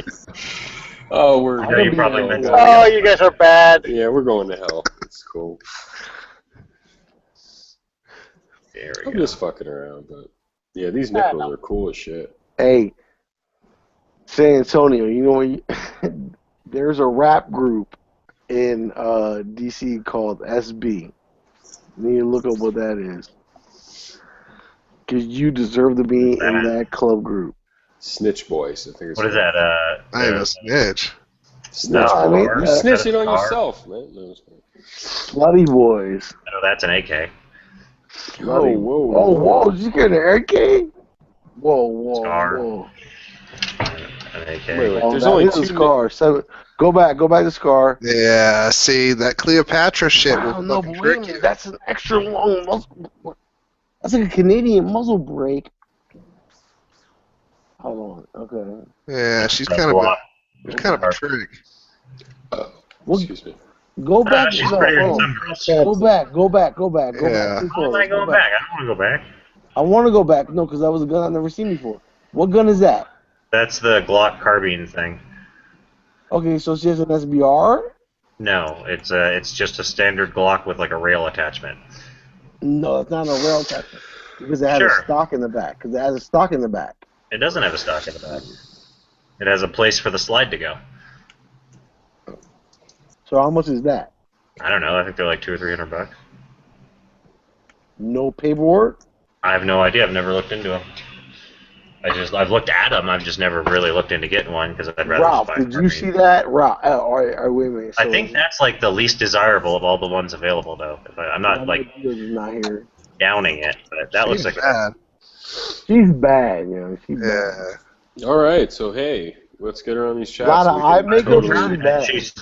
Last I heard, she was thinking of starting a YouTube channel. There we go. And then Let's get her on these chats so she can last about 5 minutes. We'll get her on these chats and skirt around the issue. Like, you're hot. Oh my god. Oh my god. You're so hot.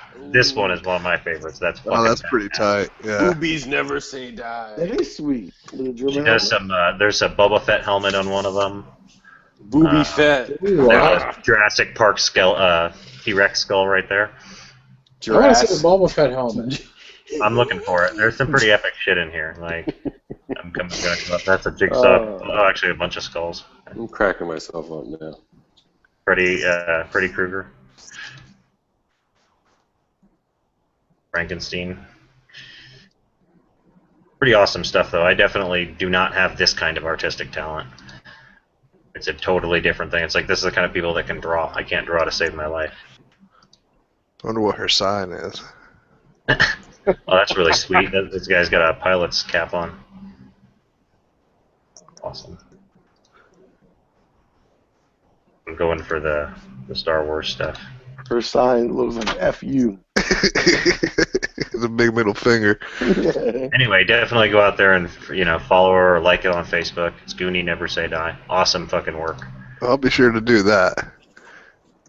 For sure. I'm No, back. but I could have swore that Glock whole stock, whatever, is like it's an SBR piece. Can I get some links, man? DB had to go have a FAP session real quick. I had to get on That's the a fast proper. pop session. I had to get on the proper computer. Okay, yeah. That's So a you fast need pop session. Yes, I mean. It don't take them long. Hold on a second. Y'all better recognize DB's Emmy award winning. Emmy? That's television. Or I'm not even nothing. Emmy nominated, because you I'm never won not one. even, dude. I'm about to be in a. No, Grammy nominated. Grammy I nominated. might have been Grammy. Yeah, rap album of the year, maybe something like that. Whose album? I worked on a bunch that might have been nominated. No. Go back. Go back. He was like Coming to America album. Coming to America. So here's her eBay. He's bringing back the Fugees.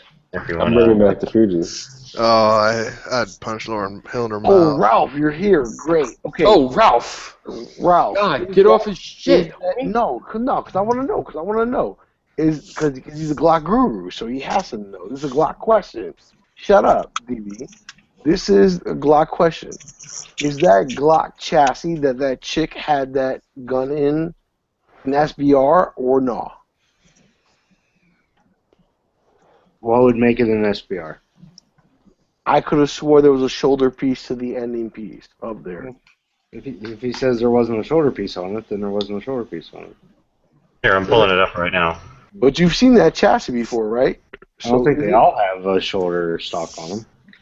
Oh, so that'd be great. So what if you could build one of those with the SIG brace on there? Oh, God. Yeah, here's one. Yeah, I mean, just combine the two. Yeah, so. Oh, these are airsoft. Hold on a second. So what? Airsoft's But cool. they also come with a forward pistol grip. Oh no, I'm looking for one of Well, those. no, you can put one by the time it's non-shoulder brace. I use the Airsoft Magpul sights on my AR because they're cheaper. Put an AFG on it. Who cares? With if the it's solvent like trap on the front of it. Solvent trap. There you go. Hey, please, I'm gonna get an SBR with a solvent trap and oil filter. Boom! FAB Shave the fear defense. down. Here, and here's a I'm link. Magnum. Go look at that link if you really want to learn about them. That's one with a bunch of pictures. FAB. Damn. I don't know. It's just a shit that attaches to your Glock. I never really saw the appeal of them. No, but they've been out for a while, so I've never seen them. Party Did foul. someone just shit tinfoil or Whole something? Glock. Party foul. Does this link work for you, DB? Nah, on the very you party bottom. fouled. The Facebook link? Let me see. No. Do I have to be signed in or something? I'm sure you do. It's Facebook. You must be signed in to stalk this young lady. Hi. I heard She's something. looking for business, man. I'm sure she'll be happy for anything that sells. Hi. I know I sold at least 2 coins for her today by sharing the pictures of mine. That's I'm just fucking. How much are they?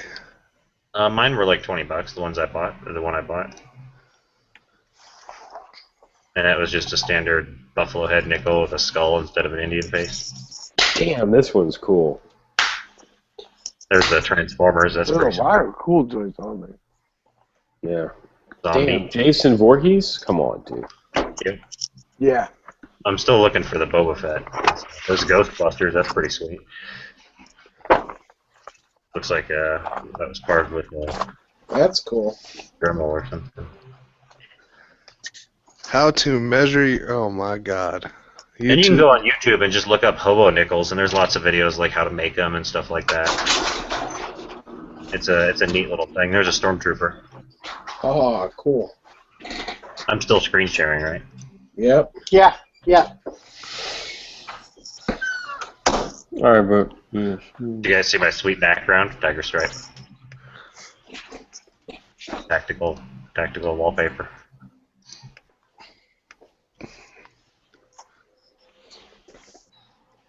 It's looking good, man. Transformers? Dude, that's awesome. Yeah, I think I'm going in circles.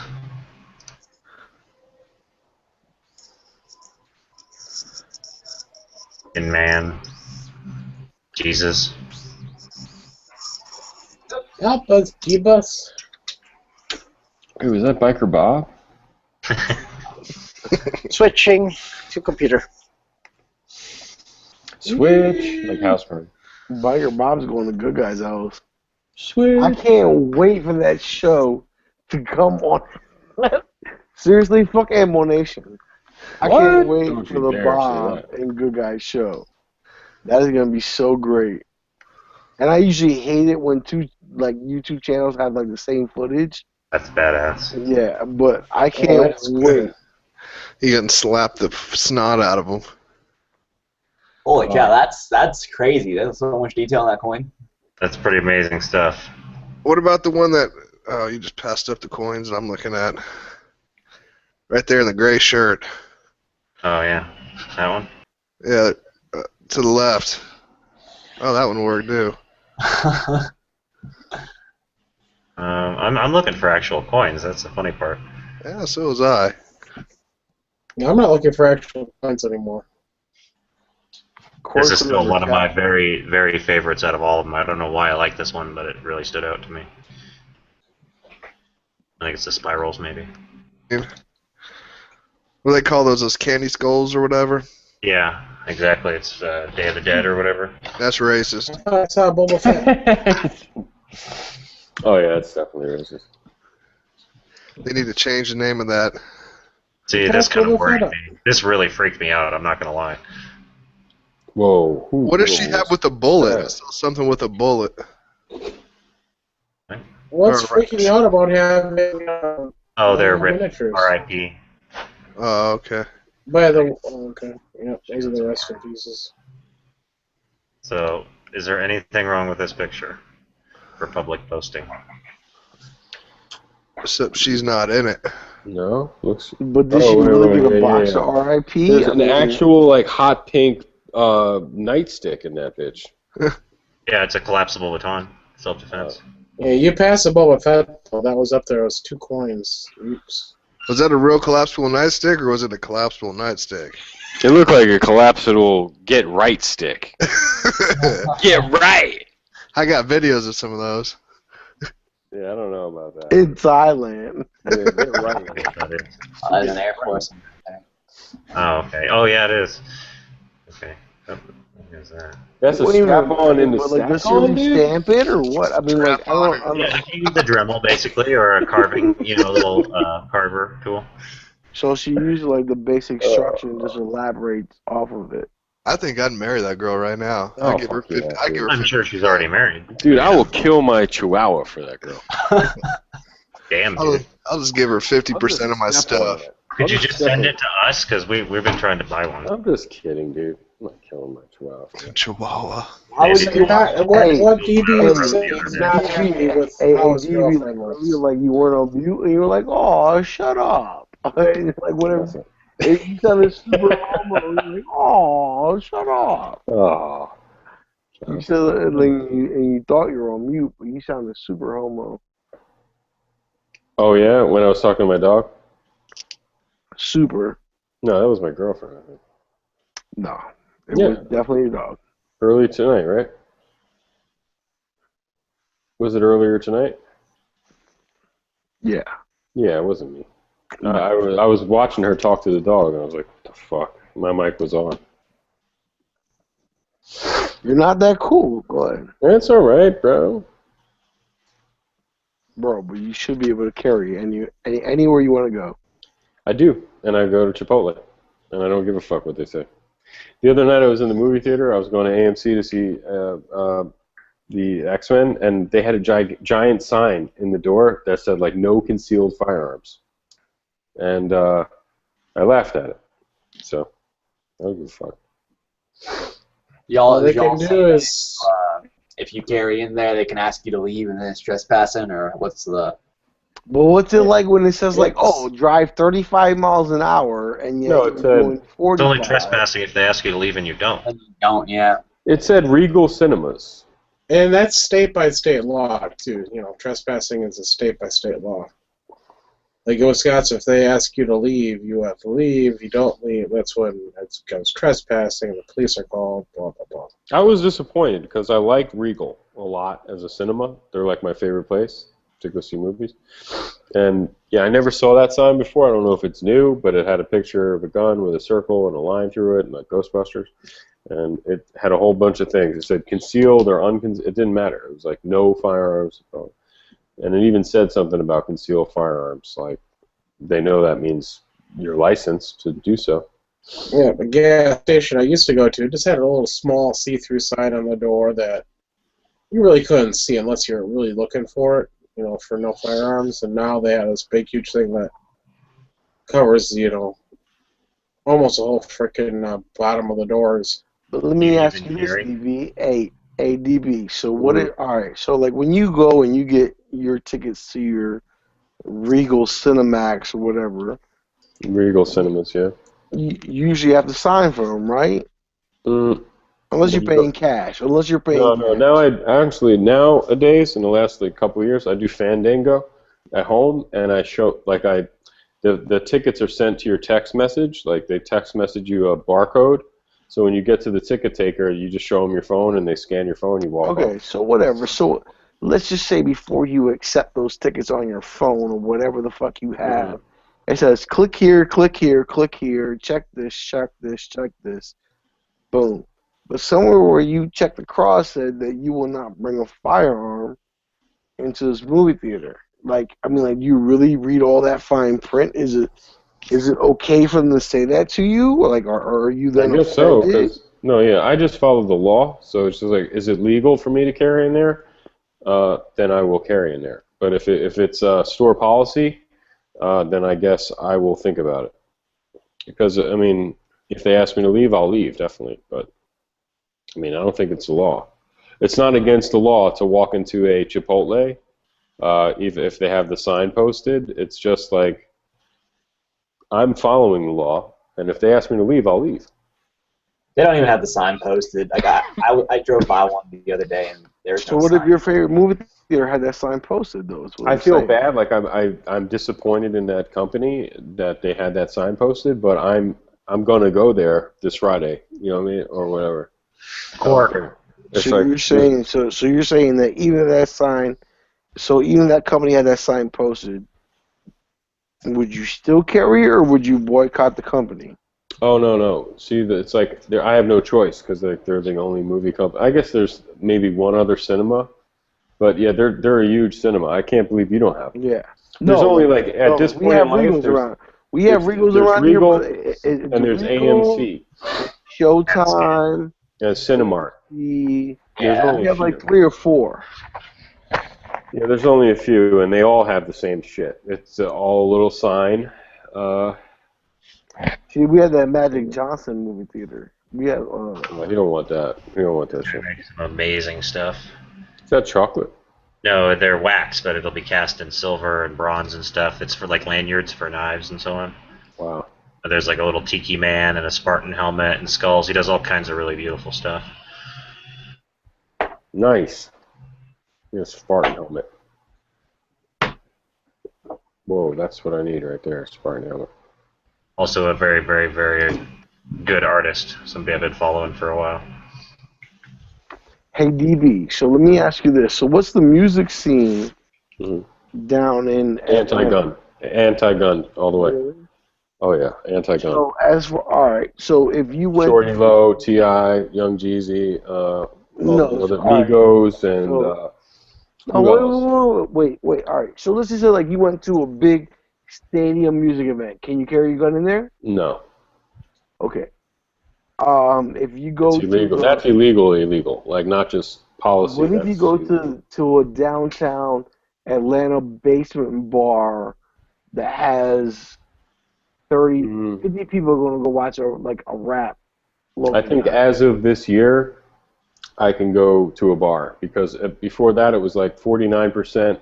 If it was 51% of the bar's income came from alcohol, then you weren't allowed to carry in there.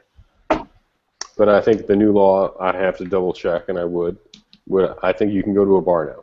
Yeah, didn't y'all just pass that big carry everywhere bill? It's a huge law, dude. I mean, a lot of things changed. So I could go to a bar, but I'm not sure I can drink. What if you want to go to Brave Stadium and watch Atlanta Braves? No, they actually, I've gone there a bunch of times, and I probably could get away with it, but that's illegal. Okay. It even says it on the back. It says it on the back of your handgun. What if you want to go to Atlanta Hawks Same shit. It says it on the back of your permit, like sports events and like certain events. Like it says public gatherings, and even though public gatherings was like undefined, this was sort of like this law did. But sports events, it says sports events. Okay. Like, for real. So you can't go to a sports event. On your permit. Yeah, it said it on the back. You think that's cool? No, I don't actually. You find it extremely unconstitutional? I wouldn't. I don't know about that. I just feel like it's wrong. It's wrong. I don't know. A state constitution or federal. I don't know. Like our. You feel like it's fine because everyone who goes to the game should be able to carry a gun. I feel like the going down to that stadium is dangerous. And going to your car from that stadium, it could be dangerous, and you should probably be able to carry a firearm. You can't carry a knife into our stadiums over in near Dallas. I mean, they'll like metal detect you. They'll make you go through a metal detector, get a knife on you. You can't go in. I don't know. I'm just saying, like, do I think whatever? But it doesn't matter what I think. But like, do I think that a bunch of guys standing outside with AKs, open carrying at a McDonald's, has anything to do with that? No. You know what I mean? It probably doesn't. But what if a couple guys want to go into Brave Stadium and open carry their AKs? Hey, if they went in there to get arrested to prove a point and to actually like take it to an appeal court and try to get it, you know, like, that's different. But going into a Chipotle like a fucking 15 miles away and going into a Chuck E. Cheese, dude, has nothing to do with the Brave Stadium. You know what I mean? Like nothing. Going out there and trying to catch a fair ball has a lot more to do. No, it has nothing to do with it. If their 1911's not gold, they don't need to be going in a Chipotle. Dude, and be honest, I've gone there, and if you had to, like, you know, people say like, oh, if you had to, you could, but legally you might not be able to, or whatever. If you had to, and you know, you could probably carry in there and get away with it. There's not like metal detectors and shit. I have only had to eat in a Chipotle once, and yes, I carried in there. Well, concealed, but yeah, I did carry. Oh, I go to Chipotle all the time carrying, and they don't see my gun, so they don't care. Exactly. I go to my local theater here. It has a big ass sign right in the middle of the door says no firearms allowed. Yeah, fuck you. You know what the funniest shit is that when I first saw those signs, like, and there were certain places I shopped that had them, I would walk in and pretend to be looking at my phone or something, to be like, just in case, I'm not even looking at that fucking sign. Like, because I know there's cameras when you walk in. Like, there has to be. There's always cameras everywhere. But when I open that door, I make it a point that I'm not going to even look at that sign. Like, it's so obvious. It's weird, but I'm a weird person. I just smile and nod when I see that sign. It's like, I don't even fucking look at it. I refuse to look at it. It's not that I'm looking. It's not like I'm looking. I'm a vampire, and it's a crucifix. It's not like I'm looking at it directly. I just, it's just in my peripheral vision, and I just smile and nod, and it's like, okay, whatever. Yeah. So it's not like I want to pull this out to say, hey guys, I got a gun. I'm just afraid, like seriously, like afraid that they'll pull up like the security camera of me walking in and be like, look, that's you looking at the fucking sign. Like you knew, like I'm gonna literally walk. If I could walk in backwards, I would do that. You know what I mean? Paranoid. Yeah, Well, that's not like, it's like right at the door, and it's like, You're not paranoid if there's actually someone watching you. most of the time that I look at those signs, it's right next to a no smoking sign, so it doesn't really matter to me. I was doing all kinds of funny shit. I would look straight up in the sky and open the door and stuff. But then I figured out, and like a couple years ago, that it's not a legal matter. It has nothing to do. It's just store policy. So it's not like I'm breaking any law when I walk inside. So I don't care anymore. But still, I don't like looking at those signs.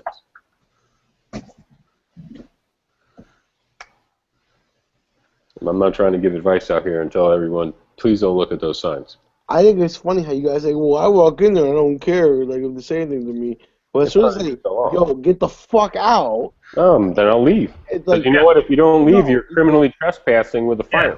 You just walk out. Guys, as long as I'm concealing and not open carrying, and no one told me to get the fuck out. Now I'm on Regal Cinema's property, and if they told me to leave and I said, hell no, this is my right, guess what? I'm criminally trespassing with a firearm. Guess what? I lose my concealed carry permit. Like, I'm not going to do it. It's not worth it. No, I'll just leave. The point is that you're willing to take your money and walk away. No, I could. Yeah, but you know what? Believe me, it ain't hurting them. I understand the boycott thing, but I'll just carry my Glock and go see the movie this Friday instead. What movie's coming out? Edge of Tomorrow. Edge of Tomorrow. Tom Cruise. I know it looks lame, but it got really good reviews on Rotten Tomatoes. They say it's like Groundhog Day and Aliens. Like the only movie. Yeah. The only movie I'm waiting for right now is Dragons. So. Oh shit! I'm waiting for Guardians, but I might get Guardians. Guardians of the Galaxy. Guardians of the Galaxy. Okay, never mind. Yeah, I see now. Yeah, but I'm waiting for Dragons and Guardians. Yeah. Yeah, but I didn't want to go see this Tom Cruise, but it got like a 90 on Rotten Tomatoes, so I might have to go check it out.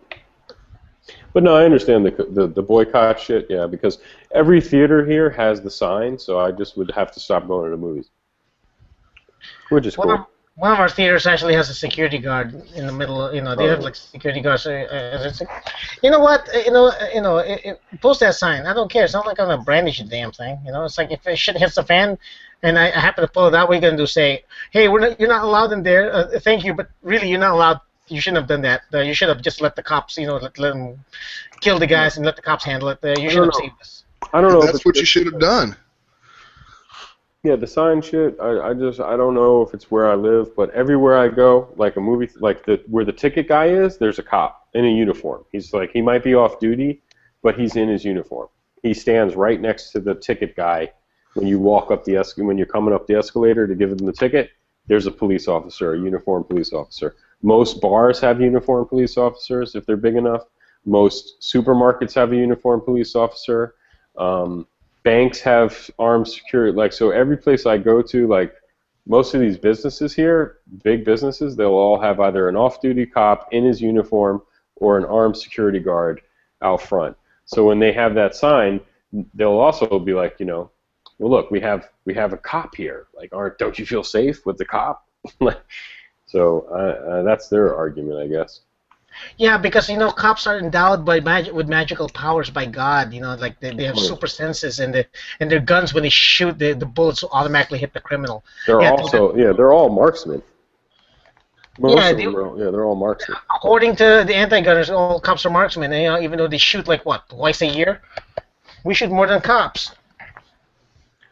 No, I don't know, because earlier, I don't know if it was this chat or the one before, they were talking about cops in places and security guards and stuff like that. It's just now, granted, that is here. That happens here all the time.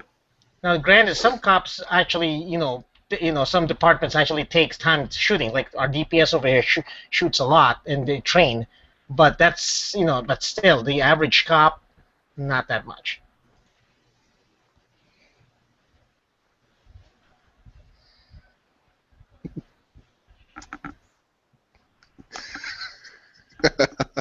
Dead silence. I wonder if it had anything to do with that link. I knew it did. I'm sorry. It was like, the first thing you got to do is get your girl warmed up, see?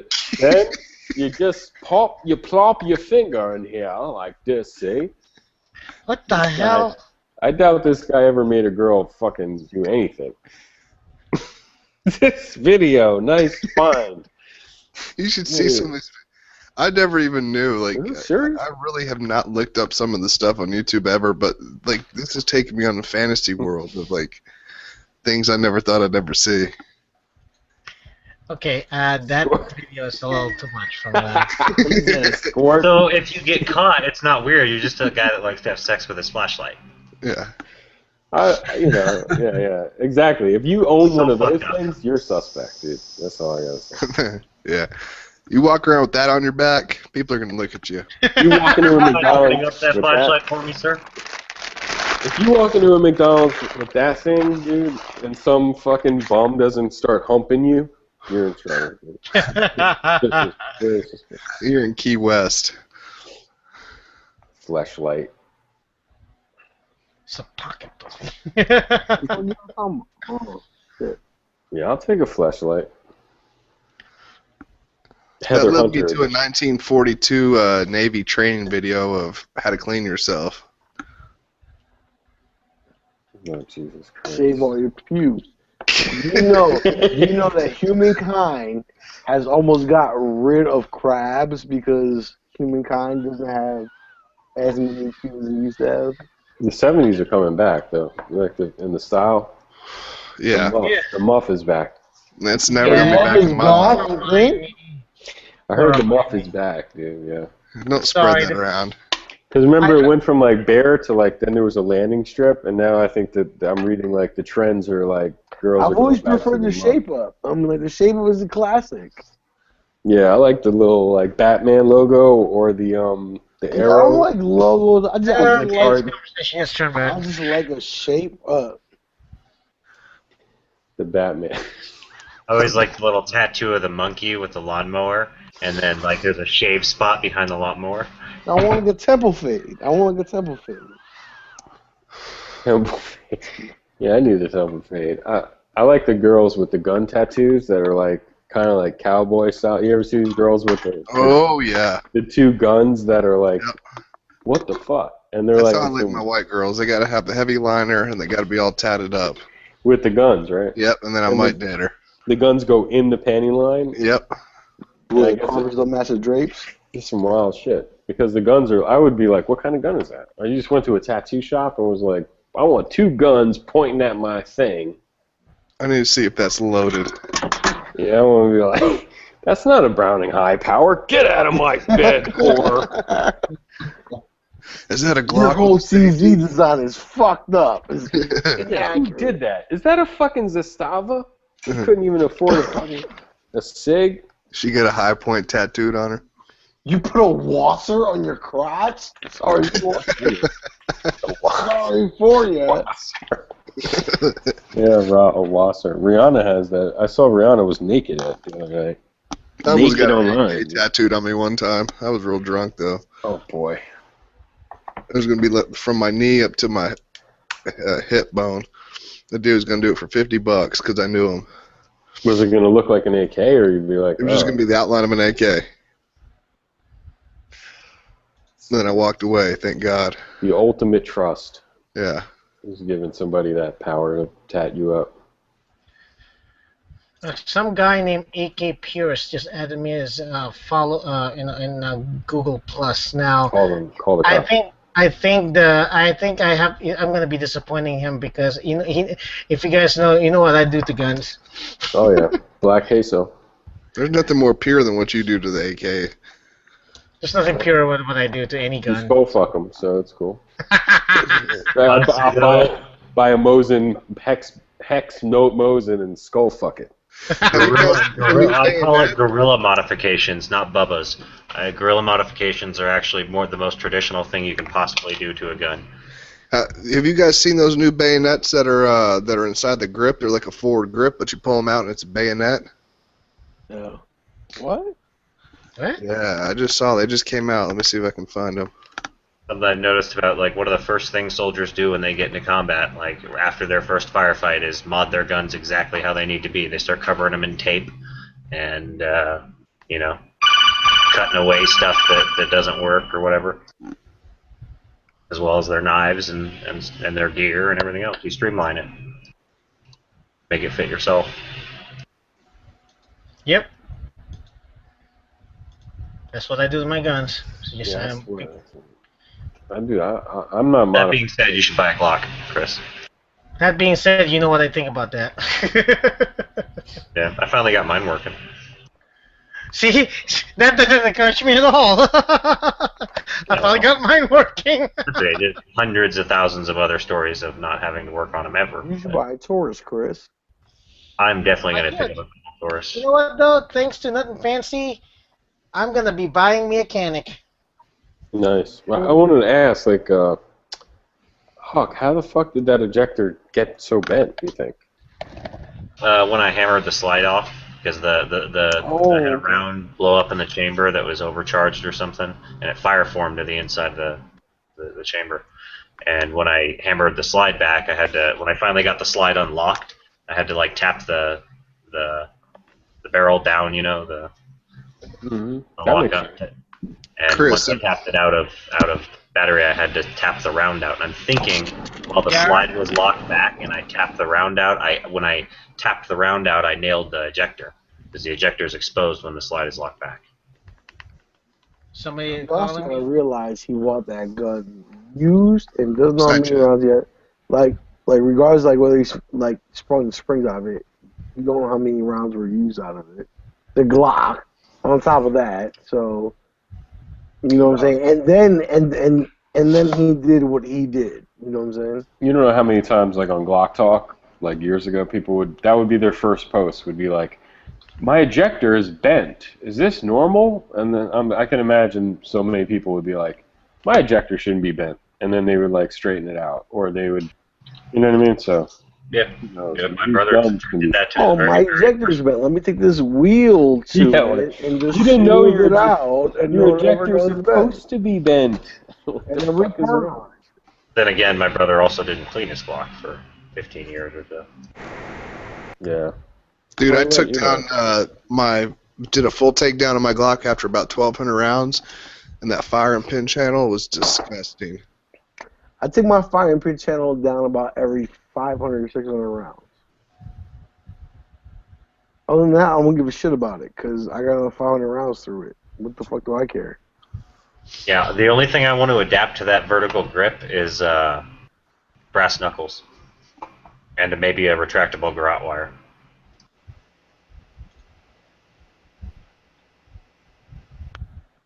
The vertical grip with the switchblade in it.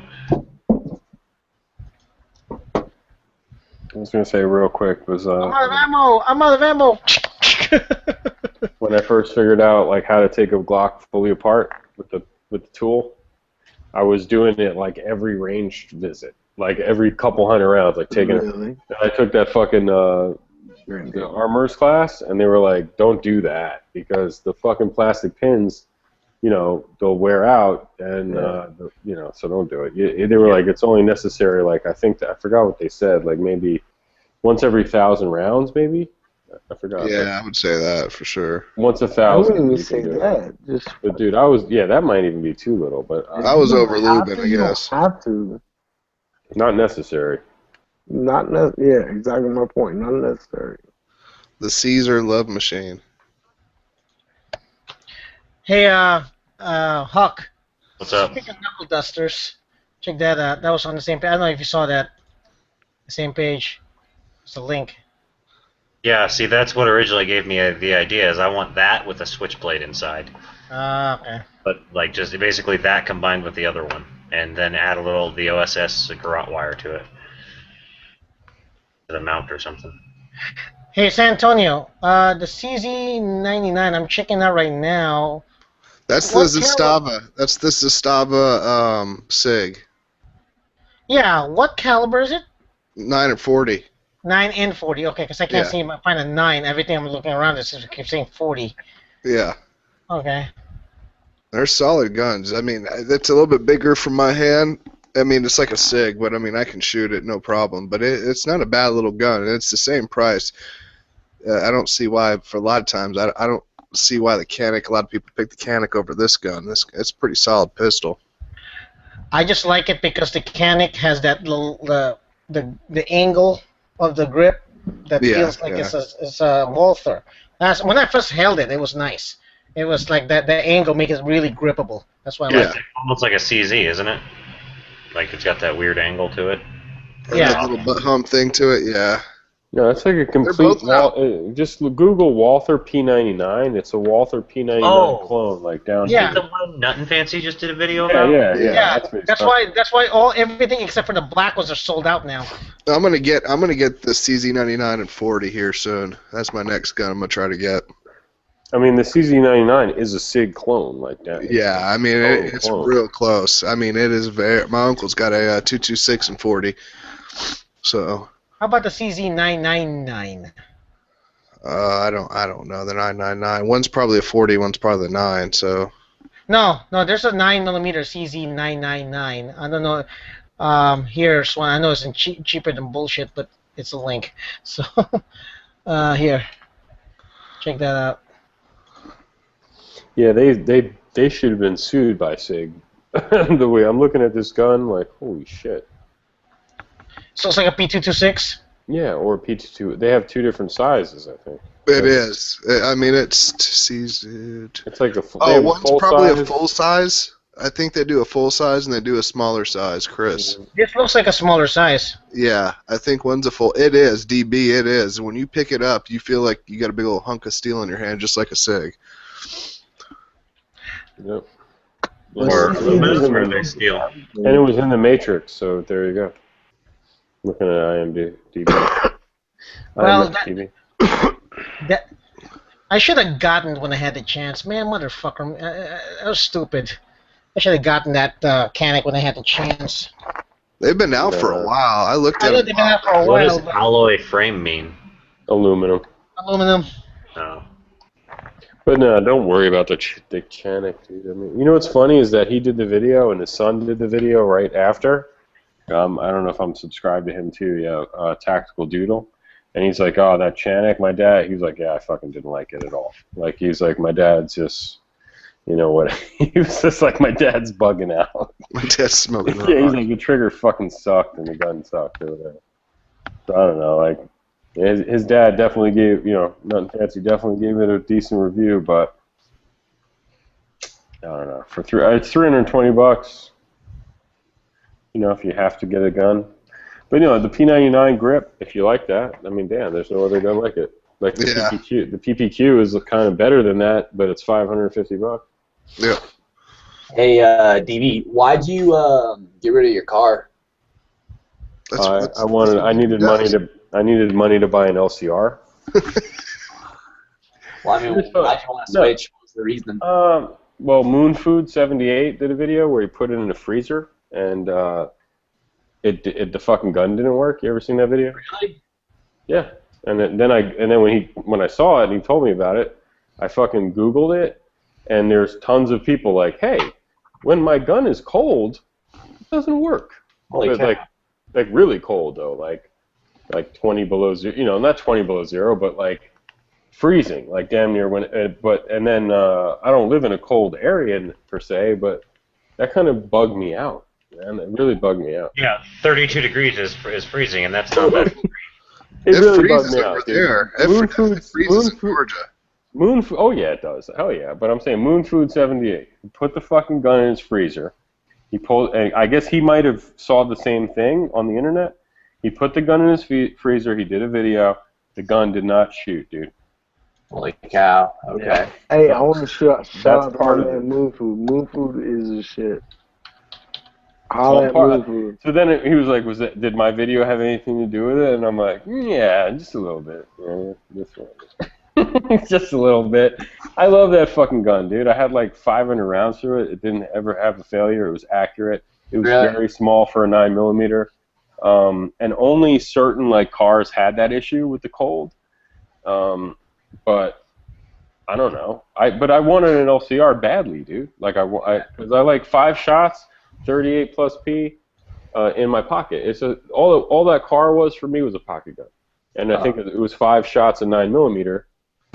But I'm, the car, the Ruger LCR fits in my pocket and conceals just as well, and it's 5 shots of 38 plus P. So what the fuck? I mean, I don't care. Same shit. It's not a GTW gun, dude. You know what I mean? It's a fucking, go to get a fucking, GTS gun. It's a GTS. Go check your mail gun. Go to the street. Go to the street. Marco, check out this broad in this infomercial. Where on the That's what I posted. Wait. Wait, what? No, this is content warning. What's going on? Is that Africa? It's a Savannah. Does that look like a 9-year-old could have done it?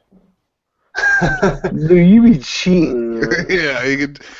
So your father did this for you, huh? No, my son told me. My son told me tonight. Oh yeah, my diorama's due tomorrow, and I'm like, what do you mean your diorama's due tomorrow? And he pulls out a paper they gave him a week and a half ago. Oh my God! Where they went to the zoo and he had to do a little diorama of a white rhino.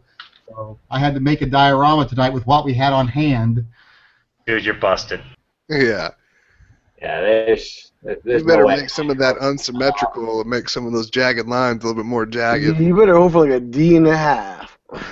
Oh, he'll get. They're third graders. Everyone's parents helps. We're allowed to help. I'll tell him I sculpted the rhino mostly. He did help me with the rhino. He helped me make the little Sculpey clay rhino. Dude, it looks awesome. It looks animated. You put like a little G.I. Joe head coming out like, was it Ace Ventura? Yeah. You need to put a poacher behind the tree. It's a white rhino. Ace Ventura's popping out the back of the rhino. Yeah, Ace Ventura. I don't remember that. Oh God, Never seen that movie. Oh, I bet it was funnier better. now. I didn't even have a box. I had to put a box together with cardboard because I didn't have a box to make it out of. It'll be like Ace Ventura coming to America. But now. You type in Ace Ventura in YouTube and like the rhino scene pops up right away. It's fun trying to do that with this damn thing on your hand. You're cool. I've worn those. Well, that makes for interesting driving. Yeah, the only bad thing about driving is you keep turning your windshield wipers on. You're holding the steering wheel like this is sticking back, and it keeps hitting the windshield wiper switch. And you're pissing people off at the same time. It's like, what the fuck is It'll be funny how much like your like motor deficiency is compromised by like 1/8 of an inch. Like if your whole body grew like 1/8 of an inch outside like your line, you'd be amazed. How awesome you really are like in the world. Yankee, click that link. If you've never seen Ace Ventura, click that link I just posted. I'll have to check it. Yeah, when I was in junior high school, I grew so fast I had to be put in the hospital.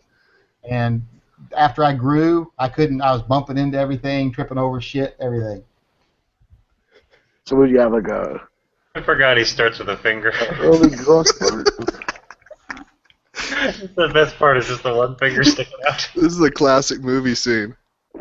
Oh fuck yeah. Oh, that's like cinema history. That's Oscar. Yeah.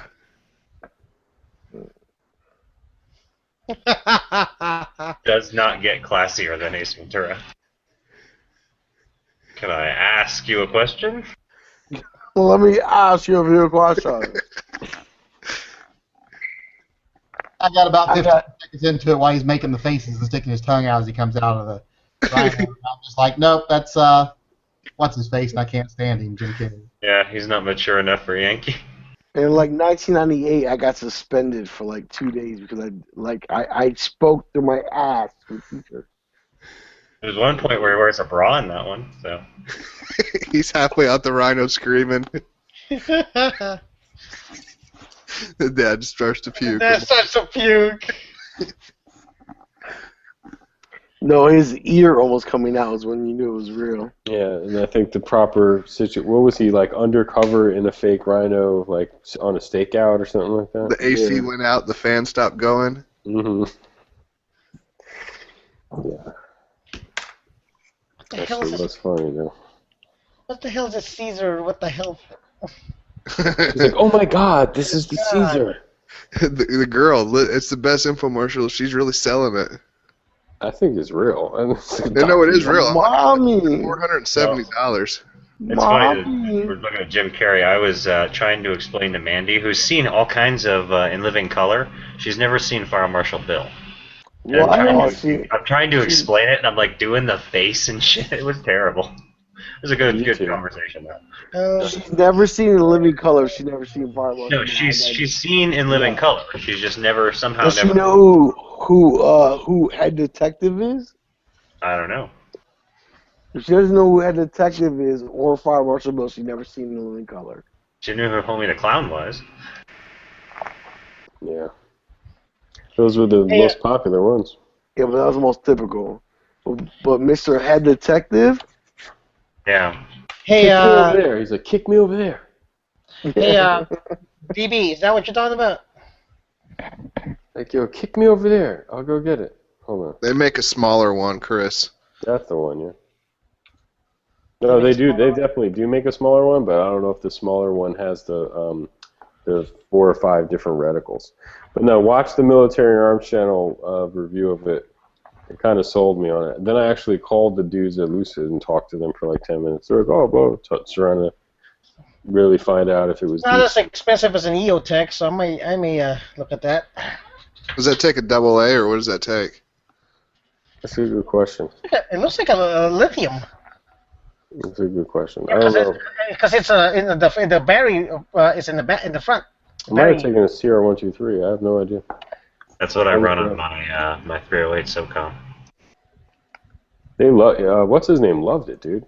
Military Arms Channel, and he had the Vortex. He had all these things, and he was like, "Wow, for the money, this is the one."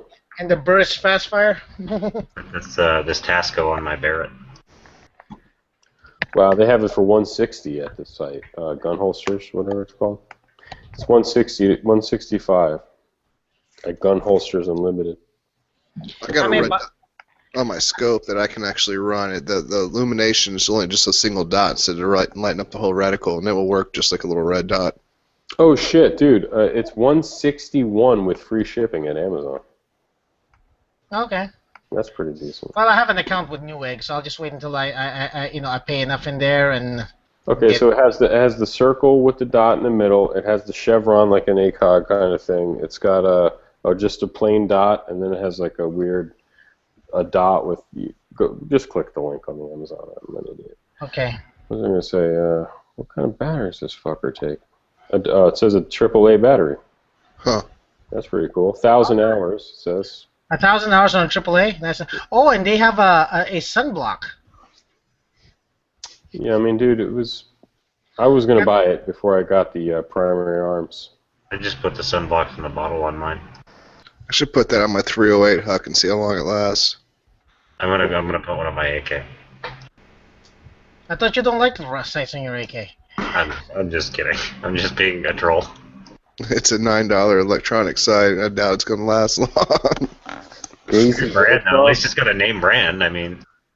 I can see where the laser emitter is like sticking out a little bit. Yeah. And it shoots it off. It's cheaper. It's actually almost a little bit more expensive than the Sightmark, which is garbage.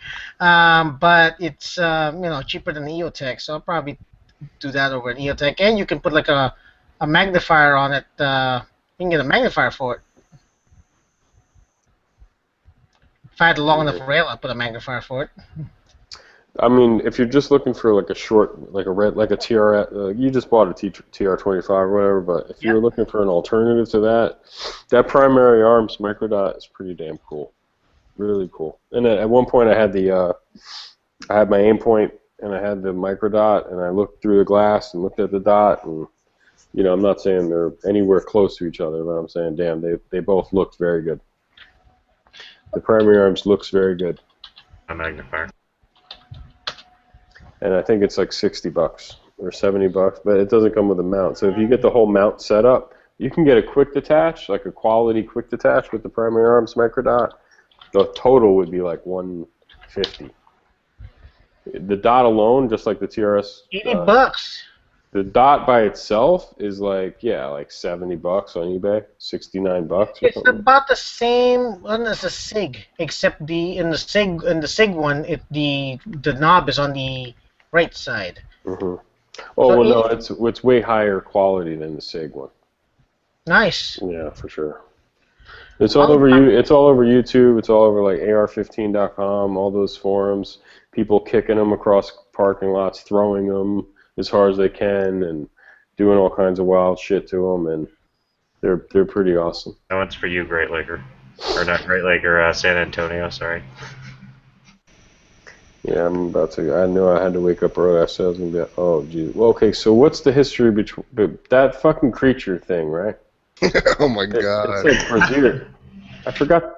Man, I've seen that so many times, and I'm like, what the fuck is that creature, man? The art exhibit, there were a bunch of them. They're There's like like signals. Hey, San Antonio. You know what? About 2012, when I first started getting guns, I would have bought that. Oh god. I would have bought that and put it on the Mini 14. There's only 10 of them left, so you better hurry up.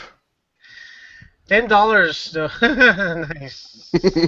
I like how it says Swiss Arms. So yeah, that's Swiss, I mean, it's high quality. $3. You can't beat a red dot for $3. It looks Look like at it's the a screw. toy. Look It's at how Swiss small the screws. quality. I don't know if that even matters. The screws are small as fuck. Yeah, I'll never forget my idiot middle brother putting the airsoft rails on his AK. Airsoft Yeah, the whole foregrip like rails, plastic rail system from Airsoft. And This is something I don't like. Is that Magpul has an airsoft line, and it's like people on eBay and on Amazon sell that shit as like, Magpul sights, and it's like it looks just like the regular Magpul flip up rear, but it's the fucking airsoft version. And Yeah, you gotta read the fine print and stuff. But it's I think fucked up. it's they label it PTS or PTRS, something like that. PT or PTS, right? But it Suitable don't for matter. training only or 22s. It's still like making their own counterfeit. It's weird, dude. It's not airsoft, dude. It's Milsim. It's a counterfeit to me. But It's I'm not sure airsoft. It's Milsim. no, Amazon doesn't do a great job at like sorting out fake stuff and stuff Speaking like of- that. Oh. Speaking of fake stuff, let's see here. I've got a few things on hold right now because they were fakes, and in the vaping world, they're taking a big old thing about Chinese fake vaping sticks now. Like, I ordered a mod earlier on eBay, and it got canceled out because of the company. There's two companies that they don't want anybody copying their stuff, so I have to order another one from China, and it's going to take an extra 2 weeks. I found me a $30 EOTech. It ain't an EOTech. $36 EOTech, man. I'll get that in a heartbeat. Looks legit. When it breaks, it's like no telephone number. There's no customer service address. It's just Yeah, like it's $36, so it's not like it needs a warranty. you just buy one a year. At least you got the shield off of it when you buy another one. Oh, Yep. that's true. So I actually saw some guy on YouTube. He made his own EOTech style red dot. He actually, he crafted his own. So Didn't the patent run out on EOTech? Obviously, look at this fucking fake. Well, they've been putting out fakes anyways. But I I'm thought just the kidding. actual patent ran out, so there's somebody was saying they make a good copy of it somewhere for like $200. It's a legit copy for like $200. oh yeah, I've seen that on YouTube. Somebody was actually looking for clones. It was actually like a couple of clones on there. I was gonna say, check out that Hollow Sun on Primary Arms. That's like that red dot that has the crazy long battery life, like an Aimpoint. But I was reading some negative things for like where the battery's located is in a really bad place, like underneath, and then also it doesn't mount like to the standard mounts. All those mounts are designed for like aim points. the H1 and T1, and I think the Vortex will fit. The Vortex Spark will fit on the T1 mount. The primary arms microdot will fit on there. The will the TRS-25? I'm not even sure. I'm sure it will. I think it will. Okay, because that's one of the benefits of the primary arms microdot is that you can put it right on any mount that would accept an aim point, which is cool. But yeah, mine came with a riser. It's got a little riser and it just goes straight to the rail. I mean, but I have mine on my AK, so I just have it attached straight to the top cover. I think Bushnell uses Utah risers.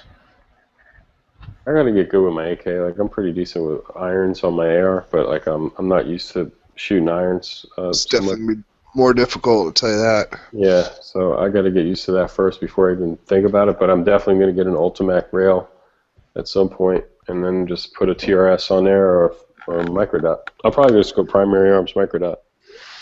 Because I was watching, like, not that it matters, but like Range Time with Erica and Corey, that other dude. They had the microdot on their AKs for a long time, and they never said anything bad about them. Once they started getting money, you started seeing like the upgrades coming in and shit. It's gonna swing It's gonna swing different.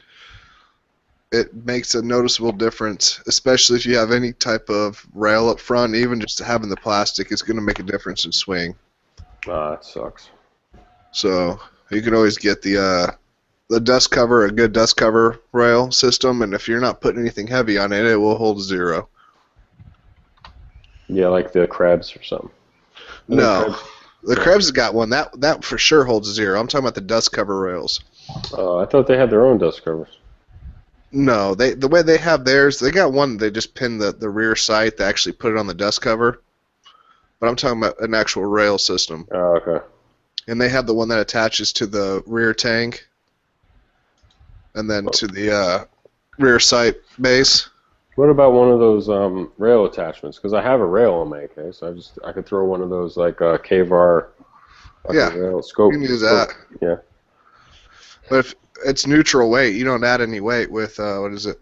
The Texas Weapon Systems rail. Mm-hmm. You won't add any weight, and you can increase your sight radius. You can bring that sight all the way to the back. Yeah, I might try that. That's easy. That helped out with shooting irons for me. What about automatically? Yeah. You don't have to remove your sight or anything. Your rear sight. No. Oh yeah, you remove your sight. You put that's where it hinges. It's like a hinge cover. It's like a crank cover. Oh, that's what I hate. Like I don't want to remove that sight. I just don't. Not that I am lazy, but I just don't want to fuck with it. I wanted to co-witness, if anything. You can't. Yeah, I guess. So we're talking years. I got like at least a year to go try to get good with this AK on irons. When I was in the Army, which was my very first experience with the red dot sight, is when they issued me one, and it was like, okay, I've never seen this before because I've never heard of red dot sights, before at the time. So I used it, and then after I zeroed it with the irons, I co-witnessed it with the front sight. Okay, I put the dot right on the front sight, and I was hitting like dime-sized groups at like 100 yards.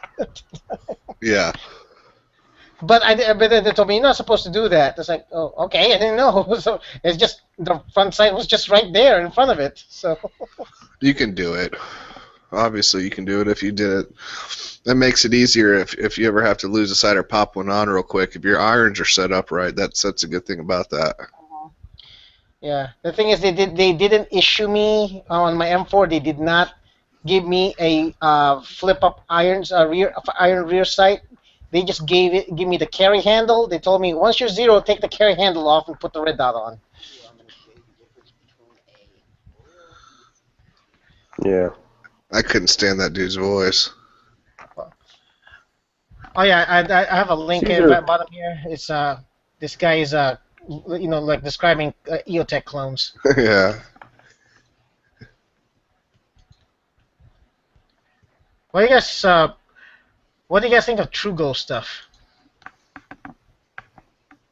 I've never used any of the red dots. They're like $70, $80 red dots, aren't they? Yeah. Yeah, I've never messed around with them before. Oh, there's this guy. There's this site that I went to. That they tested each and every one of the red dots, like in sequence. Like they compared the NC Star, the the Vortex, and all that. They compared them all. They did like caliber tests where they shot it on different guns and to see if they hold zero. The what they call this, and then they immersed it in water for about a minute. It's pretty cool. So the losing red dot site gets shot, gets point blank range shot by shotgun. I haven't had any issues with my TRS on my AK, so I mean it's handled. I don't know if I'd put it up onto my 308. I've mocked it up on my 308 before, but I've never actually shot it with that, so I can't speak towards that. But I know it handles my 7.62 all right. Yeah. I just want to get like a decently priced like multi-reticle square reflex. And if it looks like I might have to go in and save up for an EOTech next year, then They've dropped in price. I know I can get them for like $300. Yeah, they're not bad price at all. Yeah, Aimpoint needs to start considering their market. 350, you can get Aimpoint Pro though, and that's the thing about it. Aimpoint Pros that's what I'm gonna put on top of that little pistol I got. Yeah, the loose is not bad. Looks like it's if Tim likes it, then hey, then there's the Leopold stuff. He's been using that Lucid for a while, I think. I think I've seen it Lucid in several videos. That's cool. Yeah, I like the multi-reticle. I like that circle with a. What do they call this? The circle with the one dot in the middle. That's that 65 MOA circle or whatever it is. Uh-huh. I think it's 6570, something like that. The hell? DB went to go watch the Machine commercial. The Machine commercial. He'll be back then. And my favorite, what was it, the little purple Patriot or something like that?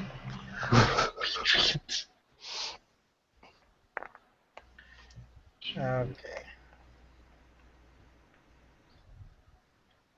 I can smell your lightsaber.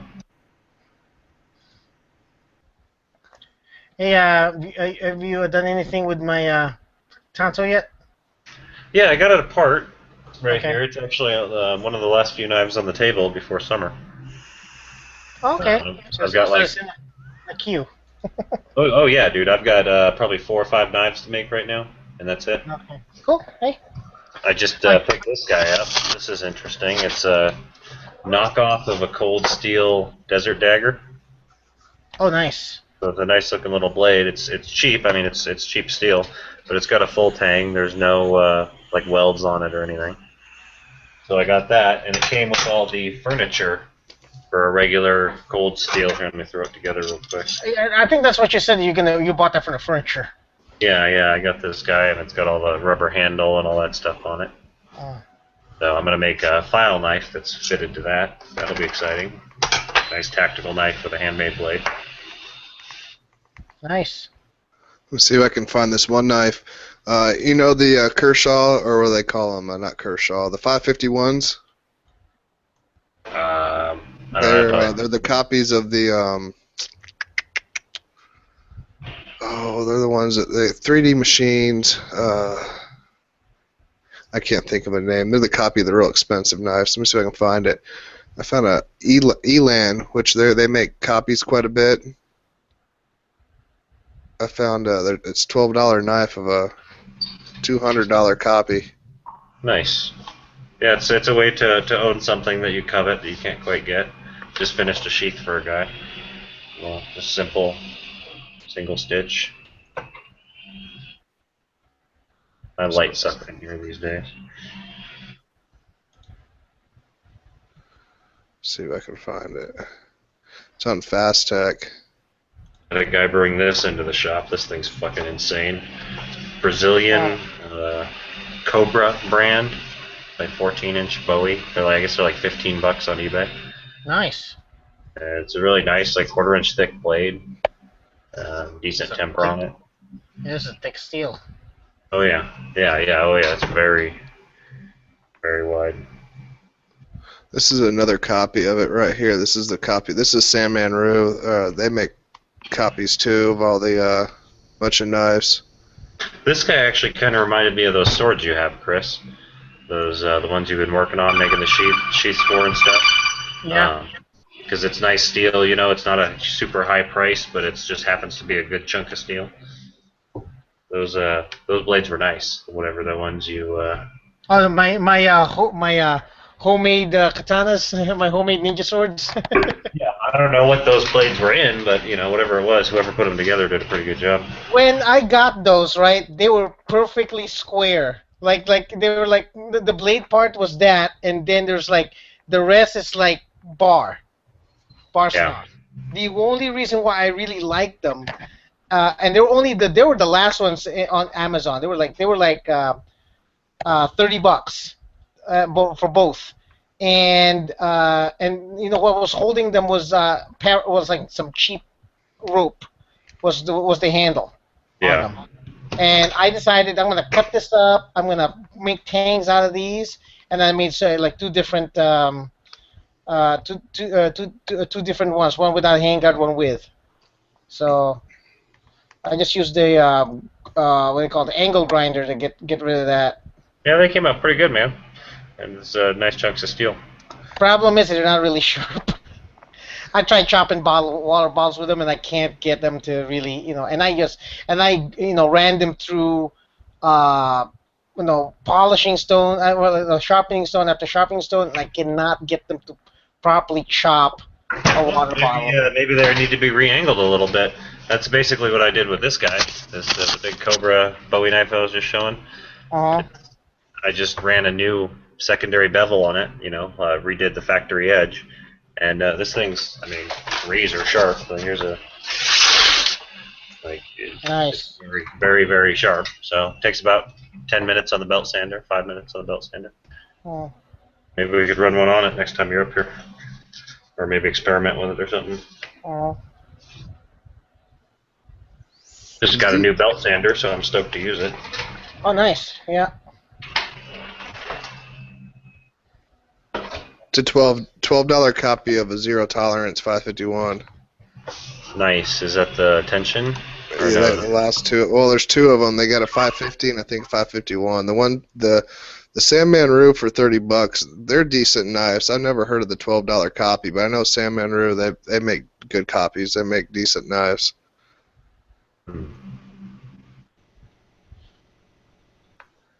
With that second one, you can tell it looks just like a Zero Tolerance.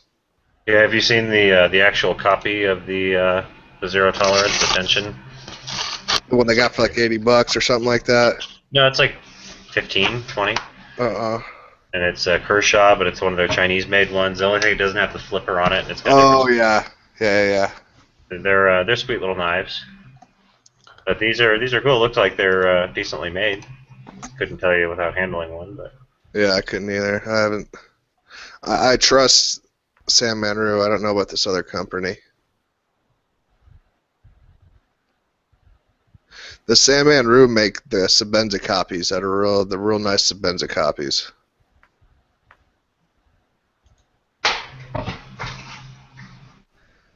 I just ordered one.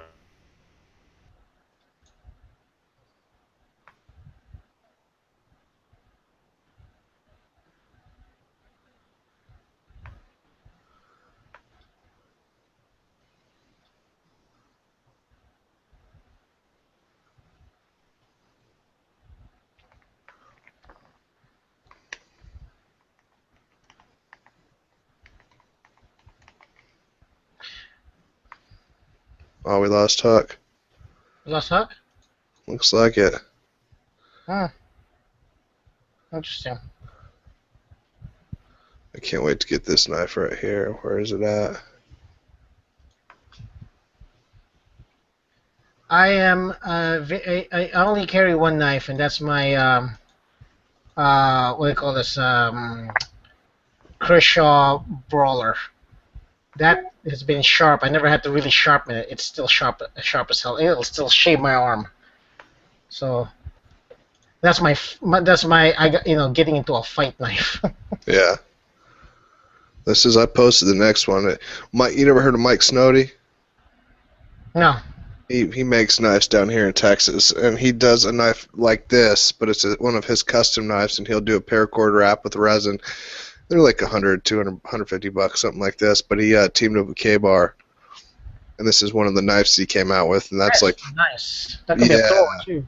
If that's balanced enough, that could be a thrower. Yeah, I mean you could pull those scales off. His knives look exactly like that, but he does a paracord wrap, and then he dips them in resin. So I don't know what this is. Probably just some plastic that they use. But that knife, that blade design is my favorite blade design right there.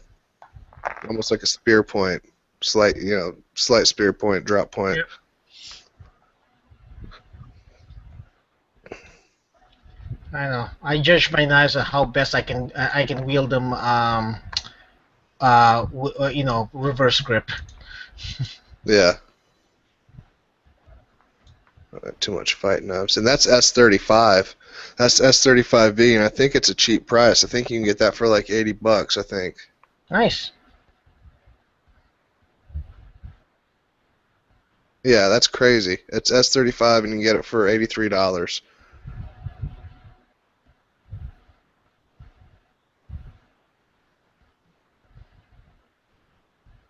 3.5-inch blade. I'm going to be buying that here very shortly.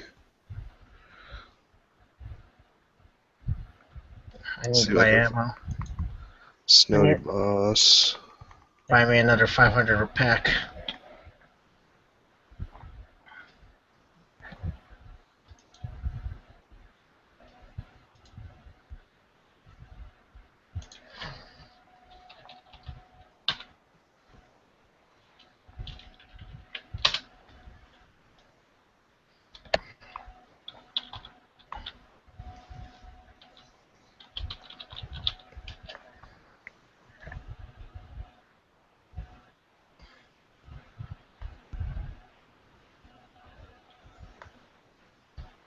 These are his customs. Let me see.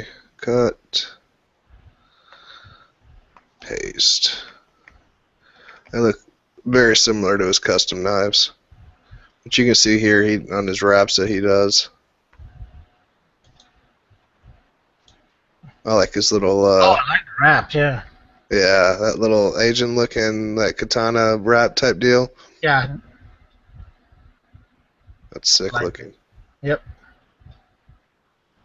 I like wood on my grips. So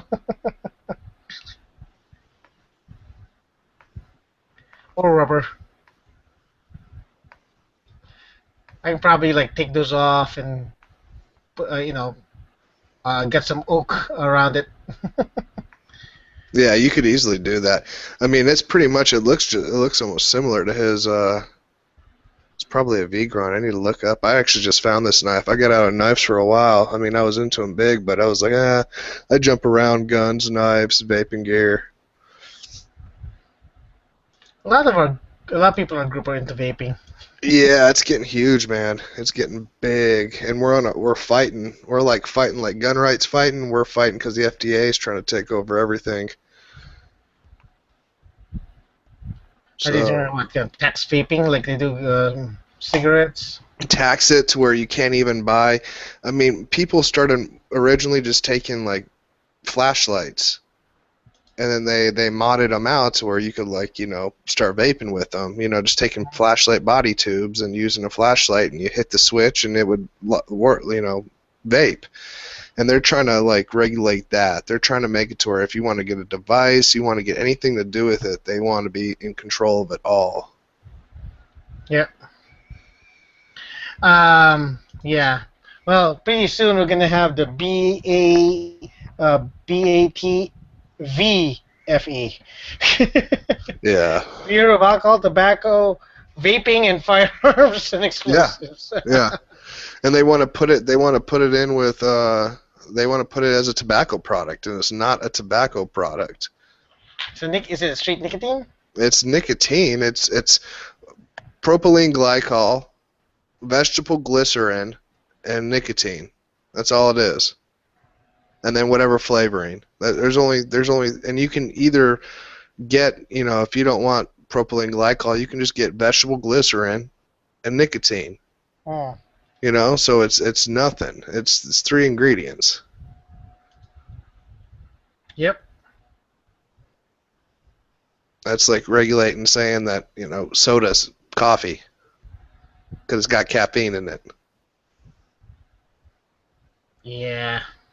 So for somebody like myself, I would have already, I was going down a bad path, and I wouldn't probably be around much longer if I didn't start doing it. So I needed to start doing something. It's the only thing that's ever worked for me. And there's dudes that have been smoking for 40, 35, 40 years. I talk to them that are getting to vaping. It's like, it's the only thing that's ever worked for them. So I don't see why they're trying to, I know why they're trying to do it. It's money.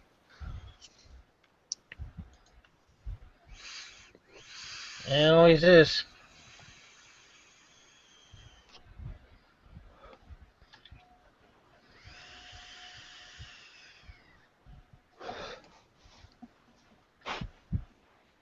I might find it, but I'm shopping look at EOTech sites right now on eBay, and it's like the problem with these sites is you get one, but if and I'm one of those people, like if I'm gonna spend something over $200, it better be a gun. Yeah. It's like I have a choice between a scope and a gun. I get the gun. It was hard for me to pay for my last scope. I'll say that. It's like it cost more than that CZ99 that I'm looking at. I mean, is the price point of a scope the ability to other than high visibility during heavy sunlight, for like red dots and stuff? Is it like if you drop it, it survives? Is that the thing that makes it $700? No, there's a lot of differences in them, and you won't get it because I was not a long range shooter for most part, for a long time until you actually look at them. A lot of it's clarity, because you can have a $200 scope that's got triple the magnification, but what happens is you turn up on that magnification, and you can't see shit because it's blurry. You can't effectively use what you want to use it for because of the clarity of it. Now there are other things, illumination usually adds, $100, $200 to a scope if you have illumination on it. First focal plane, second focal plane, that can add some money to it. That usually adds $100 to $200 on it. But it's really the clarity of glass. And, warranty process, who makes it? Is it going to be warranted, or are you going to have to send it, a 30-day, 90-day warranty? You drop it once in your SOL versus a lifetime warranty. Yeah. I spent $400 on my last one. More than that, about $450 total with taxes and everything. That better have unlimited lifetime warranty. Yep, it's lifetime warranty. And you know what? I can zoom in all the way, and it's up to 7 power, and it's clear. It's clear as everything. It's illuminated. It doesn't flare out. Some of these that you'll get these scopes, and you put on the illumination, and your whole screen is all flared out, and you can't see clearly. I've ruined 2 $60 scopes, both Simmons. Yeah. It's not because I dropped or anything like that. I had a Mini 14. I had the low scope risers for them, and the rounds would, the shells would eject right up the scope. Yep. And I noticed when I was shooting, it's like, what the? And then I actually saw it. Noticed the reticle split right when I was like, oh shit! I just bought this 2 days ago. Yeah. And a lot of it is, some of those scopes, you can get a cheaper. And we're talking scopes here. I'm not talking about red dots, but we're talking about scopes. They won't be able to handle. You stick them on a 300 Win Mag or something like that. A good scope can handle that. Yeah. Versus a cheap scope, you stick it on a 308, and you're only going to get a couple range trips, and it's going to be all out of whack. And I don't know. My buddy of mine is still sporting freaking Tasco on his 308, and he's still good with it. That's nuts. What is it? Red? What is it? Red? Red something. I can't think. Redfield? Redfield. They're putting out on the lower end some decent scopes. I feel, just in my opinion. You know, a lot of these. Oh yeah, I can get a Redfield. It's like $100 or something like that. Yeah. It all depends on what you're going to be shooting. You know what I'm saying? I'm not a long range shooter, so I just got a 2-7, so I could get a little bit more for bang for my buck. Oh shit! I'm just looking at the catalog for J&G sales. Looks like they're out of VZ 2008s for like $3.99. That disappeared. They were gonna go quick. I had a feeling they would. I'm surprised that they still have a ton of PAPs, because those are selling like hotcakes. I would the VZs are one thing, but the PAPs, that's just being grabbed left and right. And that was with the brace craze. Yeah. It's like we can put something in there and shoulder it now and not have to wait 6 months and pay $200. Awesome. That's why I built that AR pistol. That's the only reason I built that AR pistol. Oh. Yep. I don't know. Yeah, exactly. Because to me, an AR pistol is cool, but I just do not like that. Before the brace came out, that piece of pipe coming out of there just annoyed the shit out of me. The buffer tube. Yeah. It's See, I liked it. No, but without anything on it, it's so it's sticking out there, just fucking with you. It's like, it's just a piece of tube. It's like a part that doesn't even need to be there. Yeah, you can get a cheek weld. It needs to be there, but that's the only thing is I preferred it because you could get a cheek weld. My buddy had an older Spikes, and you could actually get a cheek weld on that. And at the same time, I had a what do they call them? A PLR 16. The PLR 16, there was nothing there. So if you were just shooting it, I was more accurate on his than I was on my PLR. And disregarding the actual makeup of the gun and mechanics and all that, it just seemed a little bit easier for me to stay on the sight picture, having that little tube and getting a little cheek weld. But now with that SIG brace, I mean, it's, I mean, you have one. The thing is, with the SIG brace on it, it looks better. It looks like it has function. It looks like it has form, unlike that piece of pipe that. Well, I can use a cheek weld. Yeah, but when you're not cheek welding it, it's a piece of pipe. Yeah.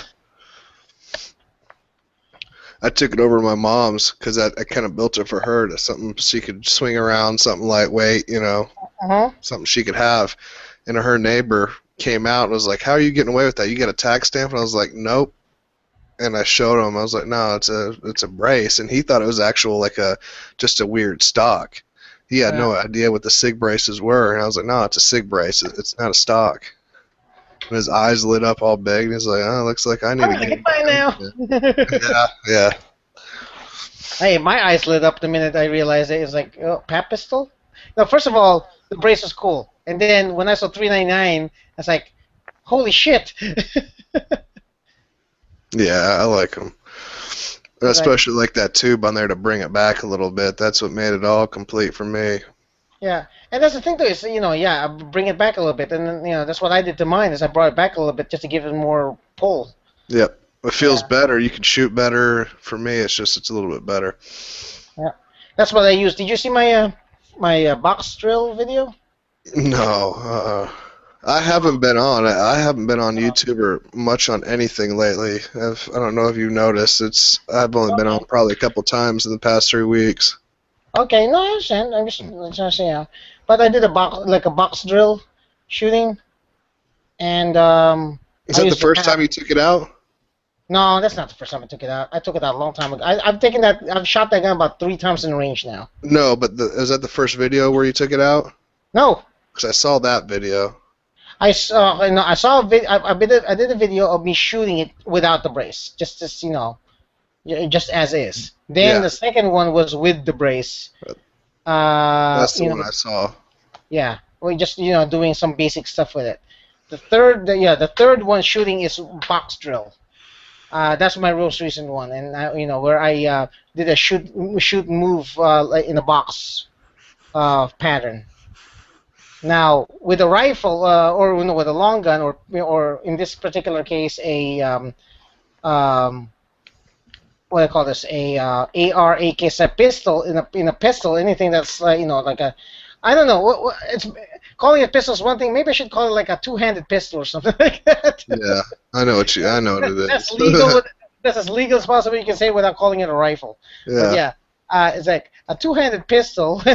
It's a lot easier to shoot when on the move. I realize I can't hit shit with a pistol while moving. Versus using your AK? Yeah, AK I can hit. I can pretty much hit pretty well, but with a pistol, any pistol, I was like everywhere. Yeah, I'll have to check it out. And did you have it shouldered when you were moving? Oh yeah. Huh. That would look really awkward if I braced it while I was moving. Yeah. Yeah, I shouldered when I was moving, so yeah, I treated it like a shouldered arm. So like it's supposed to be. I should have. Yeah, exactly. I would have taken my Wasser instead because I probably would have had better accuracy with the red dot on it. But I also wanted to do I want to zero the PAP's iron sights. Pretty much, I just took a hammer to the front sight, post the knobs on the side, and just hammered it down. And I was able to get, using just a elbow benching, about 5 MOA at 50 yards. And I said to myself, "That's fine." Yeah, that's not bad for that little tiny barrel, and that's about right. It was within a 5-inch circle on the target paper. And it's like, you know what? That's as far as it needs to be. With a Wasser, I'd expect the freaking dime, or sorry, a 1 inch or a 1 inch group, but Yeah. not on the PAP. I was ringing 100 with mine, but mine was 5.56 when I had my PAP, and that was best bench rest with it, just sitting back. But even just standing up, I could hit a man-sized target at 100 with mine pretty easily. Oh yeah, I can have man-sized target with that too. Yeah, with that. So that's all I'm gonna be shooting at 100. I mean, I can't with a little tiny gun like that. I'm not expecting to go out much further at all. I'm trying to see. U.S. machine gun. Oh, dude. Okay. Actually, hold on. The reason why I got the another TRS-25 is this. Give me a second here.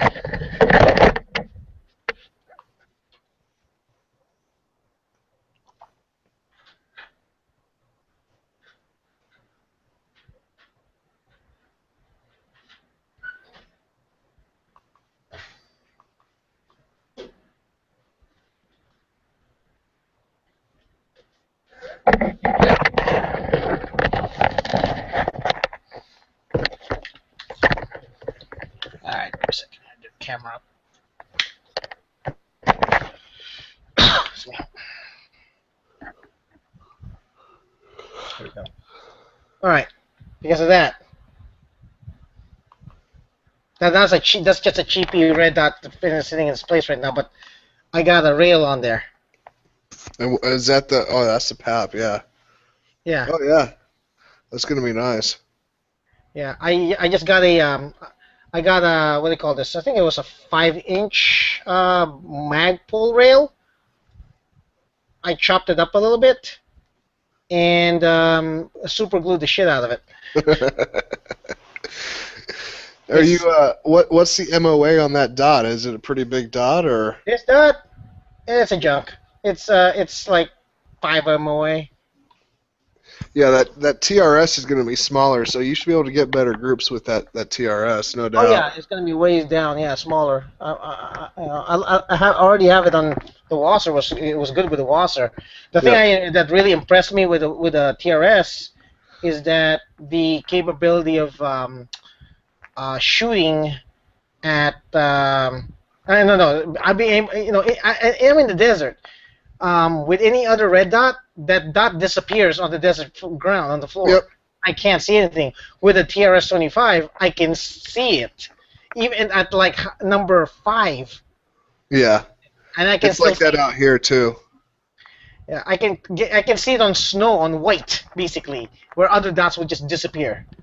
Yeah, that's how out in Texas where I'm shooting. There's different parts of it, of course, but I shoot out and it's real like that white rocky, limestone. So everything like glares, and if you don't have a bright enough red dot, it washes out. Yeah. So that's why I decided, you know what, I found a red dot that's not expensive as fuck, and it's not cheap feeling either. Yeah. I like them. Like I said, they're best bang. They're pretty good bang for your buck. So out of the other ones I've seen, I've messed around with Vortex. I wasn't a big fan of it, just controls and all that. But I haven't messed around with the primary arms before. But a lot of people talk about that. But those are the 3 big ones, that people always talk about. And shit, I paid I think like $85 for mine or something like that. You can't beat it. Okay, let me see here. What is the other one that I had? I saw like a series of people do the red dot reviews. Let's see. Let me history here.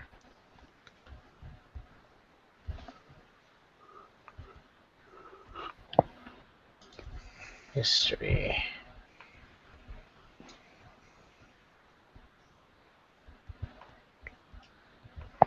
Okay. Right now. Let's see. Schnell. Oh, here we go. 3 average guys. These guys did a review on the Bresser, the BSA, the TrueGlow, the Conus, and the NC Star and the Bushnell. They actually made the Bushnell and the NC Star compete. Huh. And to me, there's just like, that is a most unfair competition ever. Yeah, NC Star stuff is junky, man. Every time I picked one up or looked at it, it just looks like, it belongs on an air pistol. Except that I am impressed with one product of NC Star. Let me see. Tell me what it is. I'll look it up. It is their long eye relief scope, the 2-7 power one. Oh, I haven't messed around with that. It is on my Mosin right now. That made my Mosin into a sniper rifle, pretty much. Yeah, I like 2-7 scopes for as far as I'm shooting. Granted, I may upgrade that. I want something slightly bigger, so I may upgrade those to the BSA. I wish I can find like a long eye relief scope with a much slightly bigger 1 mil. What's the reticle on this thing look like? Just plain cross. On that scope and the NC Star long eye relief scope. Yeah. Just cross. Huh. I actually have 2 of them. I bought 2 of them. I put one on the Mosin and one on the SKS. It's held up to that Mosin. The Mosin rounds. Yeah. Oh yeah. Which reminds me, I need to shoot that Mosin again. I just need to find a way to get a spam cam cheap. Speaking of ammo, I know I can find cheap 7.62 by 39, but let me see if I can. 7.62 by 54R. Something I like about 7.62 by 39. It's really hard to raise the price on those. Yeah. All right. $98. It's actually gone down in some places. $100 for 440 spam. Even silver tips. I might just get that instead of a Simple Super 39, which I can get later. This Out is of stock, motherfuckers. What's that? this is a scope. I got a 2-7, and I just got. This is what it looks like looking down through it, but I can crank it down, and it's got a little. It's got that little red dot in it. So when it's cranked down all the way, I can use it open, eyes opened. What the heck? And so yeah, it works like a red dot, but it's also a scope. Okay. Yeah, that just brings my eyes in. I prefer that type of reticle because it'll bring my eyes in closer. It's a closer range scope instead of like having fine adjustments since I'm shooting closer range. I also use that gun for like pigs or something like that. And pigs, they're going to be closer up in the brush, you know. And with those bold lines, they call it a German 4. Okay. But yeah. And this thing, that's what I'll use on mine. Is that what type of scope is that? That's a Leupold. Yeah, but is it standard eye relief or? Yeah, just standard. Okay. Yeah. I'm not mounting it all. It's on a 308 AK. You know, I can't even find a Redfield or a Leupold with long eye relief that's decent. I mean, that's decently priced. No, this was only about, like I said, I spent with taxes and everything, shipping was like I think like $440. That's high for me. I mean, that's more than I like to spend. Like I said, I'm not a long range distance shooter, so something like that kind of. I'd much rather have spent that on just an aim point, but it needed something.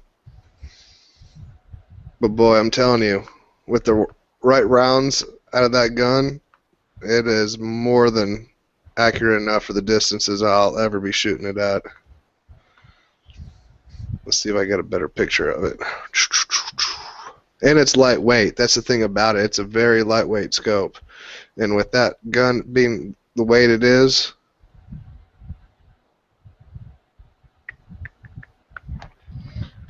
oh, you've seen it before. I posted a picture of my AK before, I think.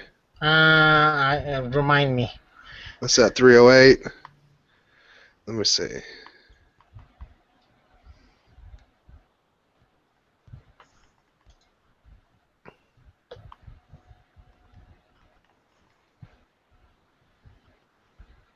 Let's see if I can find a picture without actually linking the video. Huh, that's funny. This guy's, I saw a video. This guy, he says that he thinks a Mini 14 is a better battle rifle for preppers over AKs and ARs. It's like, are you smoking what? Dude, smoking crack. Hey, don't get me wrong. That gun's great, but I wouldn't call it better than an AR or a. I wouldn't say better than an AR or an AK. Definitely not an AK. That thing jam. I mean, as much as I loved my Mini, it jammed on me for occasionally. There, I found it. There's a picture. It might be a little bit too big, but I think you can. That's right. It's an AK or. Yeah, that's a Vepr. Yeah, it was a Vepr. I was like, the magazine just always screams Vepr. The only thing that threw me off is I didn't see that cant on the back of the receiver, which I just signature Veprs. 308. Yep. Yeah, they only came in for a little bit, and I bought one. And they're not supposed to ever make them like that again. Like that was a special order, I think, for centerfire. And so I'm holding on. That will be like the last gun I ever sell because it takes all standard equipment. I don't have to worry about getting any special adapters or anything. Why they're not selling that anymore? Because it costs too much money. Okay. Like when these came in, they actually came in with like unfinished butt stocks and stuff. Mine was all finished. I was missing like the plates that go on the end of the butt stock, like the rubber butt pad. But it had to do with money. Okay. Is that your hog gun? Yeah, it's all the way around. I mean, it's lighter than an M1A. It's about a 10-pound with scope and everything, about 11 pounds. So it's heavy, but not as heavy as people think it is. And it's got a sweet ass trigger in it. I put one of those adjustable Red Star adjustable triggers in it. Oh my god. You can set it to where a stiffed wind will set it off if you want it to. Single stage, double stage. Scary light trigger. Yeah, I have it on the lighter. I have it about 3.5 pounds. So it's a little bit lighter than my Tapco, but it's smooth. You know, you got the take up, you know where it's going to break every single time, versus my Tapco, you know, it's a great trigger, but you don't know where it's going to break. You kind of have a good idea once you break it in and you use enough of it. But this is, it made a world of difference. World of difference. Nice. Let's see if I can find. You've seen my AK before, right? No, not the AK. I'll show you my AK. Remind Looks me. almost identical to that. Let's see. SAIGA.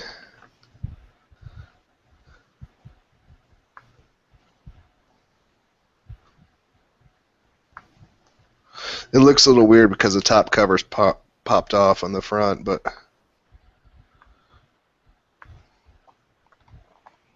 this is my Sega conversion I did. Oh, not bad. And that thing's really light. Did you convert does it take AK mags? Yep. Okay. I put a bullet guide in it.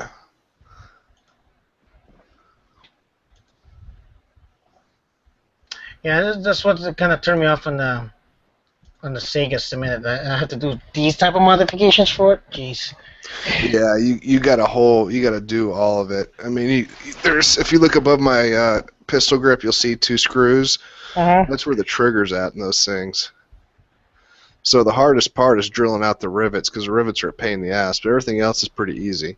The bullet guide, dude, it took me 5 minutes. And that was me drilling really carefully so I don't screw it up. I mean, it was simply you drill one hole, Loctite it, and that's it. Loctite the screw, and you're done. Is it true that the trigger really sucks on the sporter types? Yeah, it sucks. It's horrible, and that's why people are like, "Oh, I'm buying my Sega. I got my Russian AK."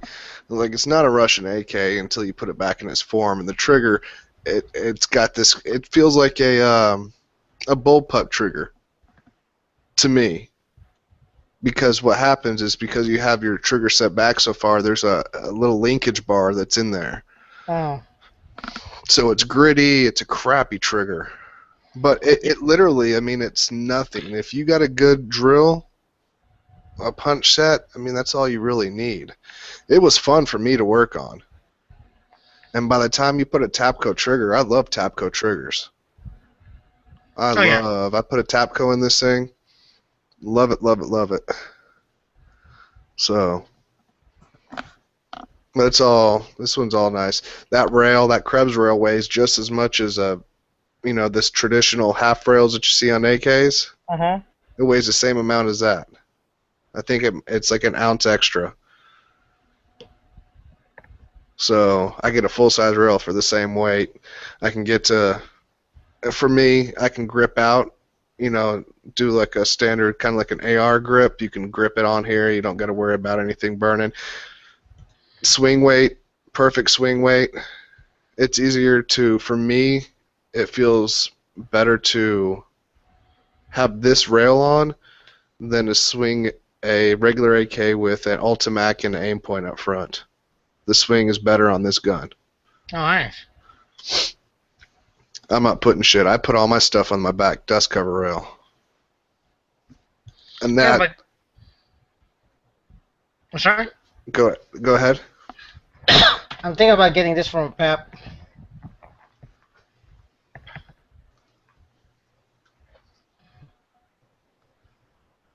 It's going to add some weight. Eh. Are you talking about the thread? Oh, the thread protector or the rail? The thread protector, not the rail. Oh, yeah. I already got rail on the gun, so I don't need that. Yeah, I put that rail on my PAP and I took it off instantly. What? You mean the U.S. machine gun rail? No, that rail that we're looking at on that gun right there, that's Yeah. a Midwest rail.